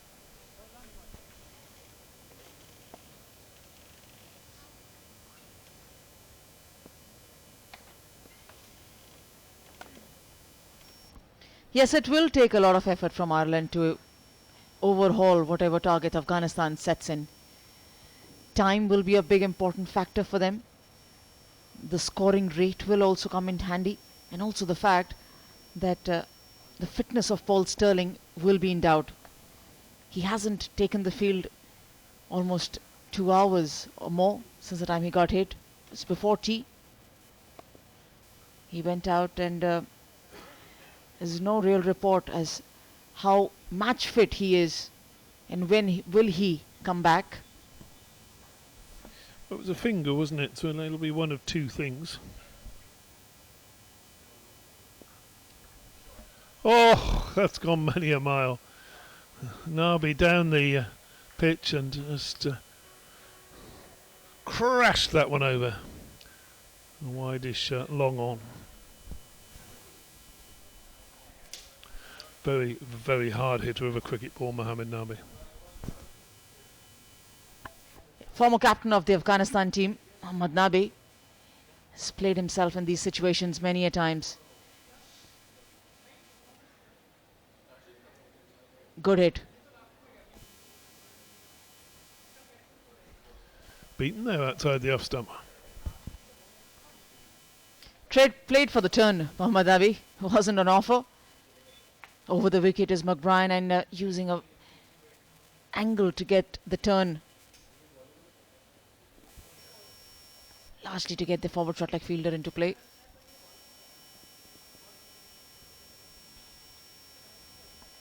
End of 89, 3:45 for 5.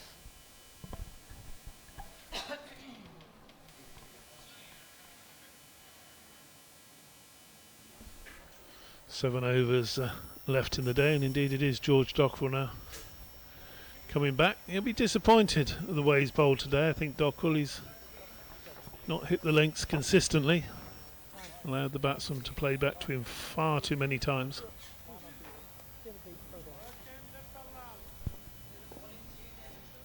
Had a chance drop behind, had Ramat Shah dropped by Niall O'Brien, although it was a thick edge and the keeper got a glove to it. Probably first slips chance. Just managed to deflect it wide of first slip. These things happen.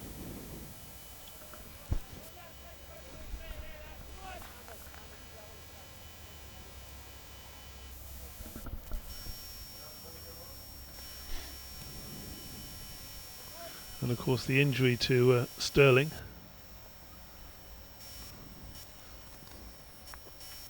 means that he hasn't had a bowl. He's a left hand though, so you'd have thought maybe if it's a cracked finger, tape it to another one.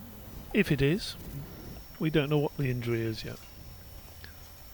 Certainly a finger injury, and not too many finger injuries you can have. Not heard of a strained finger.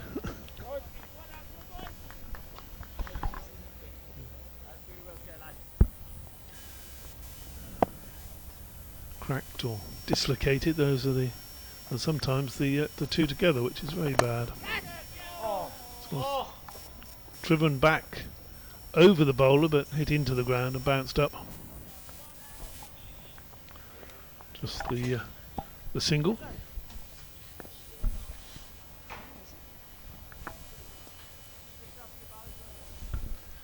Getting some people in the crowd excited, that one, but he was unhappy, Stanixer. He knows there was an opportunity for Dockrell to complete a return catch. Remember, Dockrell is a tall bowler. He's unhappy that he played a false shot. Or played a shot which was given him an opportunity of losing his wicket.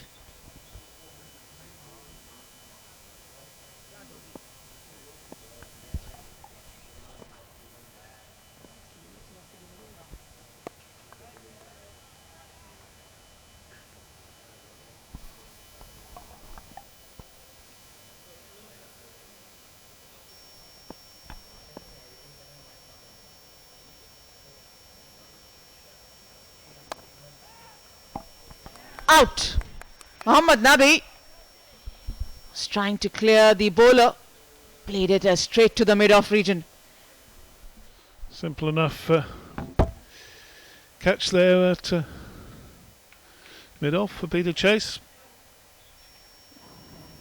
And the 6th wicket falls, and this is all suddenly seeing Ireland come right back into things at the end of the day. There's the first wicket for Dockrell.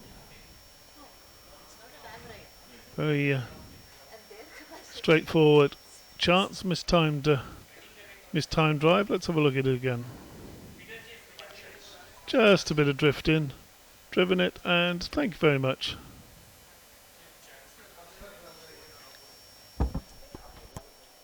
One will have to say it was a loose shot from Nabi. Gone for 11, 346 for 6 now, Afghanistan. And all of a sudden, Ireland are just, I won't say they're back on level terms for the day's play, but another wicket now in these final 6 overs, and you think, well, are Ireland getting somewhere back towards an even keel?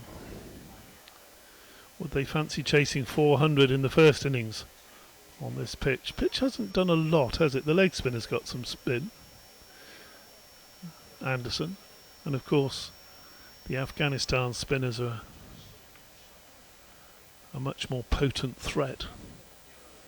But Zazai, the keeper, Mohammad Shahzad, playing in this match purely as a batsman.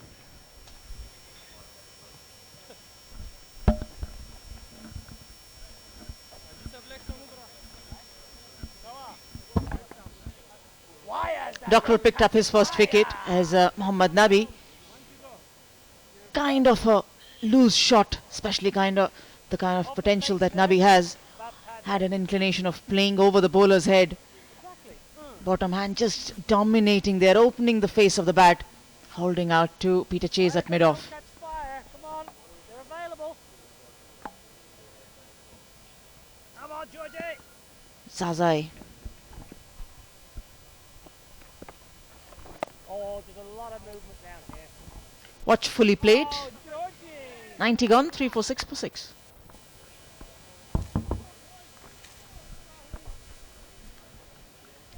A little bit more of a spring in the step of the Ireland fielders out there. Long old day in the dirt, as the professionals say. Looking forward to getting back into the dressing room.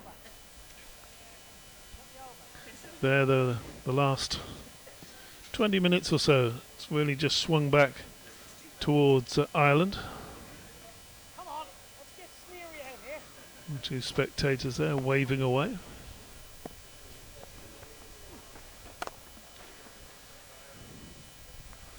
McBride to Stanek knows now he needs to stay there tonight, because if the skipper were to go, Afghanistan might not be looking at much in excess of 400. That's a lash drive.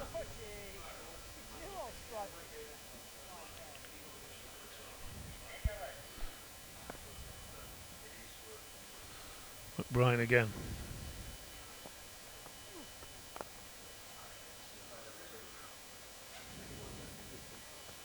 Whipped up to long on.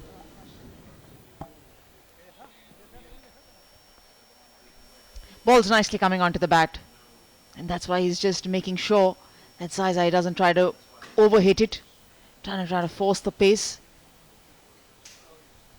6 overs or 5.5 overs more to be played in the day.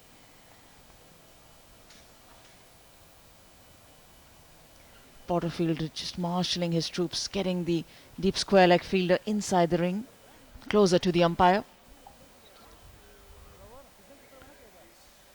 A short fine leg fielder just being manoeuvred down to the point region. Joyce coming into, I think, will be leg slip. 3 fielders surrounding the bat. So he's sensing an opportunity here, Porterfield.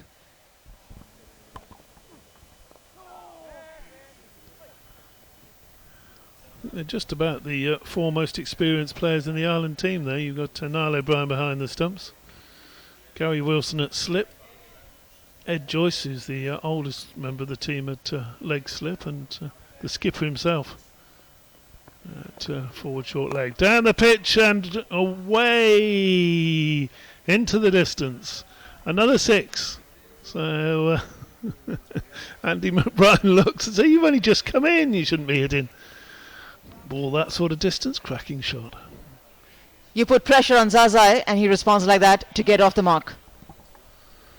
Huge 6 down to the mid-wicket region. More of a bread and butter shot for most of these Afghanistan batters. Down the wicket, going with the flow. There's no one protecting the deep mid-wicket region. It was always asking to be a free hit. Responds with a quicker ball. A lot of experience out there for Ireland, and more than half the side in their 30s. So that'll be a tough old day, particularly for Ed Joyce, who's 38 now. He's having a natter with Porterfield, who's in his 30s.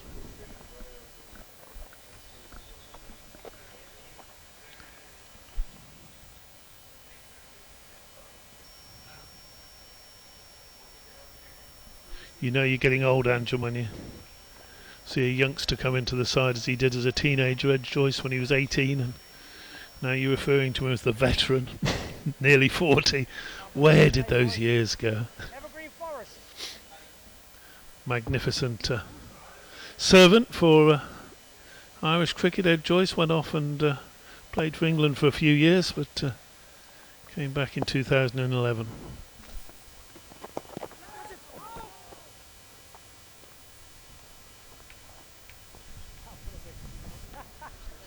Tempted stumping there from O'Brien. He's never short of a word, Niall O'Brien. He seems to be enjoying himself out there.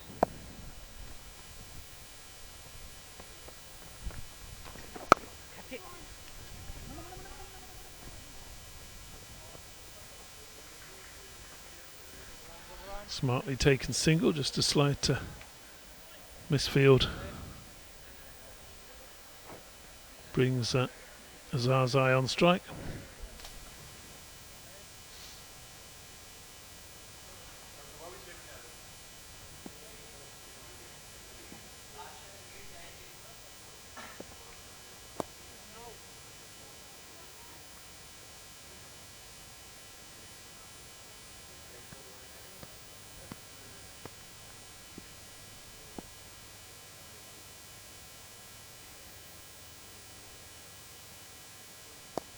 That's it.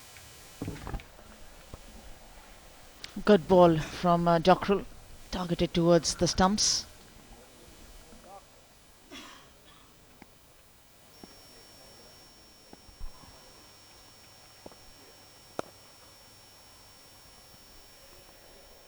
At least this way he's ensuring that if by any chance the bat misses to meet the ball, there is an opportunity for Dockrell to picking up another wicket.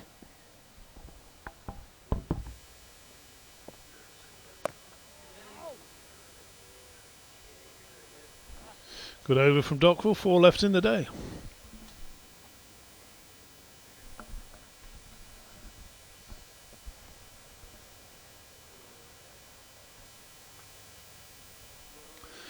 Wickets pretty much shared around, nothing for Tim Murtagh, nothing in the pitch for him, and no wickets for him either in the wickets column. He's bowled tidily enough, got a bit of tap in his last over. Peter Chase bent his back, the other quick bowler. Then the 3 spinners. Anderson, the wild card, he's not a recognised spin bowler, but took 2 wickets. 2 wickets as well for McBride, who's probably been the pick of the bowlers. And Dockrell just getting the one important final 4 overs. Really do need to get this right. No point hurrying it. Back and played quietly up to long on.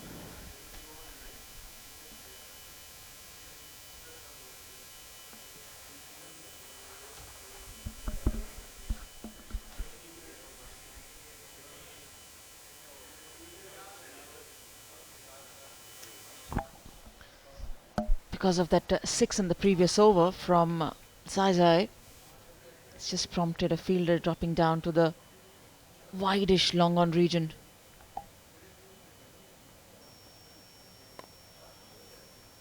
There's a man on the drive on the onside, straightish mid on catching, and a forward short leg as well.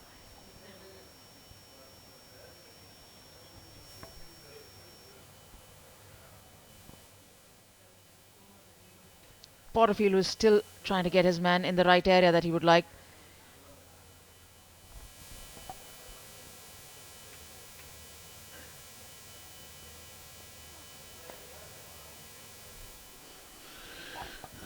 Block or give it the long handle, I think. Is nothing too much in between at the moment from Zaizai.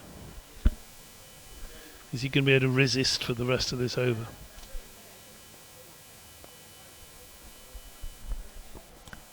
I'm sure the words from the skipper at the other end are very loud and clear to Zaizai under the helmet. 1 eye on tomorrow morning. Oh, quicker one. Probably was a single there, but decided against it.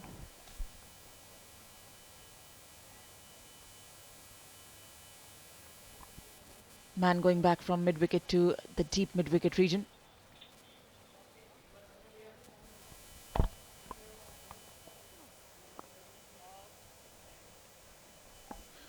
Another good over from Brian. 355 for 6. Ireland will be fielding a lot better in themselves than they were perhaps half an hour or a little bit more ago, when that 4th wicket partnership was in full flow. So you can see at one stage there 318 for 3 just prior to that wicket falling. Certainly looks set for a very, very big total then. Still might get one, but I'd be surprised if they reach 500 from here.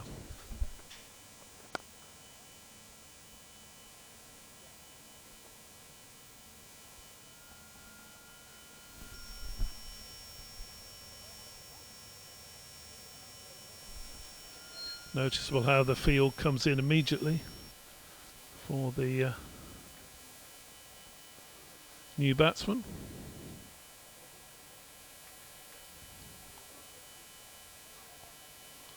Almost tempting him to have a little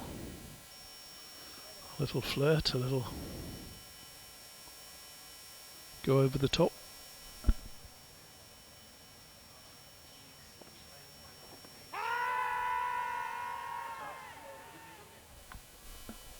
That must have been close. Just for me, there was a question of did it almost pitch outside leg? He's bowling right across there. Probably didn't on the angle. We'll have a look again. Here we go. Yes, it pitched outside leg, didn't it? I like the way Zai was identifying to the umpire that it hit his bat.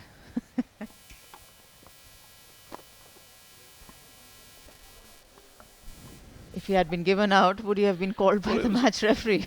It was pitched. It pitched outside leg stump. It possibly hit his bat, and it could have been going over the top. But certainly gave it a very loud appeal.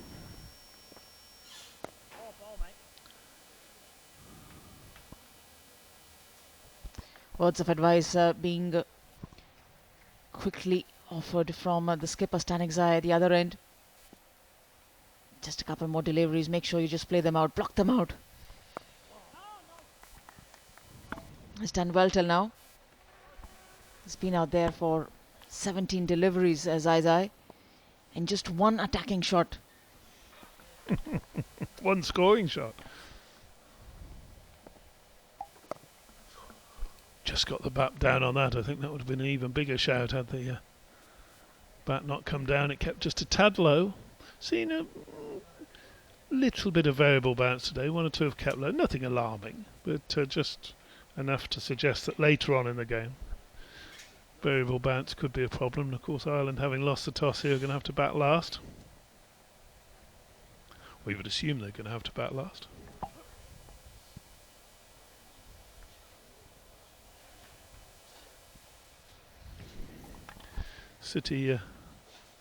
Cityscape going on there in the background. Lots of development going down here in Greater Noida.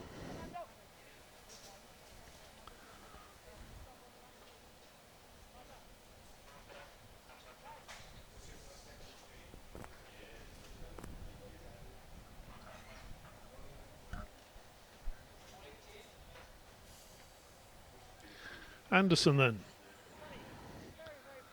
The today's surprise bowler.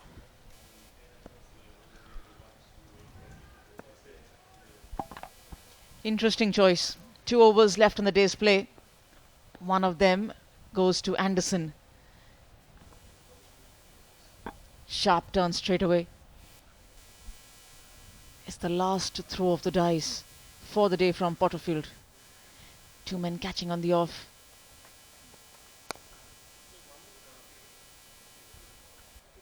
As Stanek Zai picks up a single.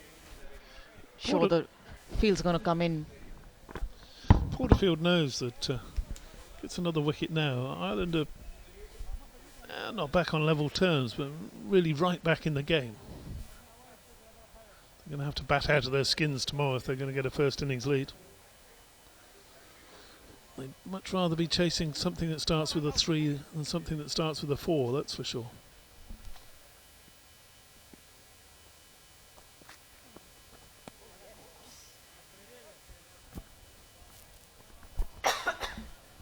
I'm sure Rashid Khan sitting in the Afghanistan dugout will watch this and say, okay, day 1 at the end of it is offering this much of assistance in turn. Oh, well bowled. Very well bowled. He'll be eyeing the chance of getting out there whenever Afghanistan takes the field, getting that ball to turn around.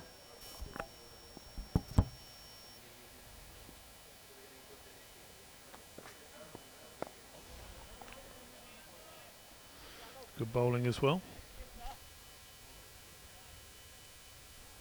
Last over the day, I think this is possibly his most impressive, Anderson. He did take those 2 wickets, but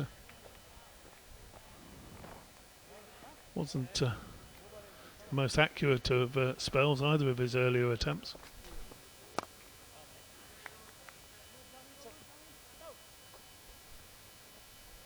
Just the 1 run coming from that over, so Afghanistan, you would think, will just quietly look to play out this final over. Maybe a run for the skipper and 5 blocks from the keeper.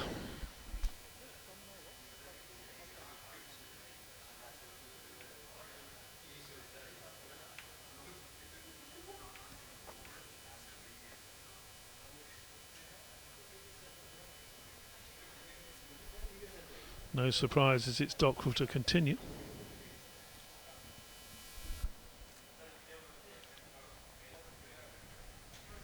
Tiring old day for Ireland. Can they finish it on a high note?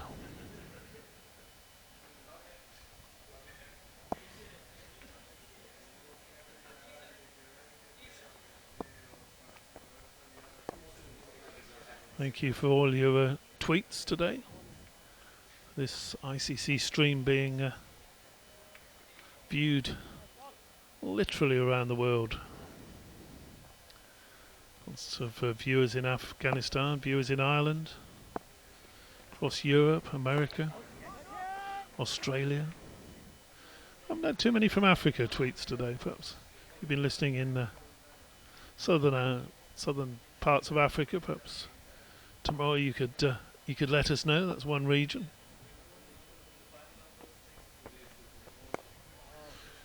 Quick delivery from Dockrell. You can see the breeze just whipping his shirt there. 2 balls left in the day. That's one of them.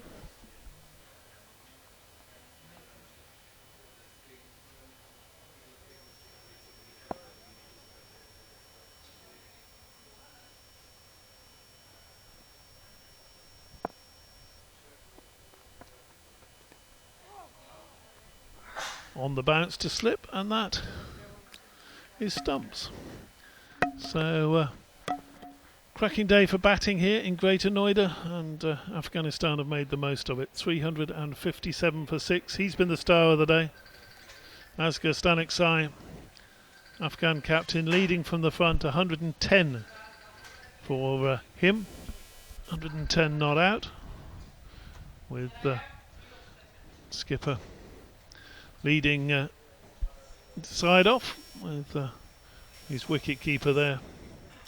There's the summary of the day's play. Ireland coming back into it in that final session. 3 wickets near the death, but they know they're going to have to bat out of their skins in this game. There's Niall O'Brien. Had a tidy enough game behind the stumps, and he's applauding Asghar Staniksai as he comes off, as indeed are the spectators here inside the ground. So Afghanistan's day, I think, Angel. Yes, outstanding performance from Staniksai. This man will be happy. Phil Simmons, the batting consultant for Afghanistan. He's played a handy knock, really held the batting order by his good performance. Shahzad started off well. He batted really good till he departed after playing a very loose shot for 85. Shabir was the first to depart for 15. Rahmat Shah had a good stand for 46. Jamal 73. Shahidi departed early for 2, and so did Mohammad Nabi for 11. But the standout performer for Afghanistan has been their skipper Asghar Staniksai, who's looking good and strong for his 110. Afghanistan ending the day at 357 for 6.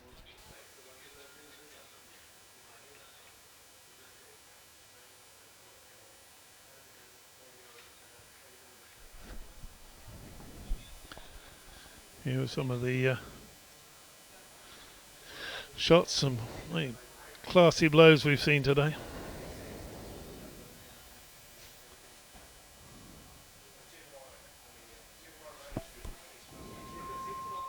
Attacking shots came in from Afghanistan till this happened, when Shabir was the first one to depart. McBrien was the wicket taker. Bowled really well today.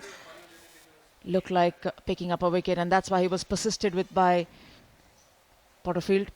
And then the handy bowling of Anderson came handy when he picked up 2 wickets First one was Rahmat Shah, and of course before that was Shehzad.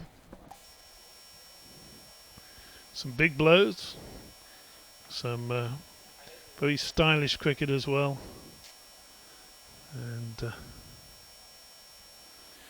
Afghanistan just losing their advantage a little bit in the final session, but that man will be out there tomorrow to continue his innings. The skipper, Andy McBride, will be looking to add to his 2 wickets. All to play for. Advantage at the moment to Afghanistan. There were the bowling figures. Hard old day for those 5, but they've come off having taken 6 wickets.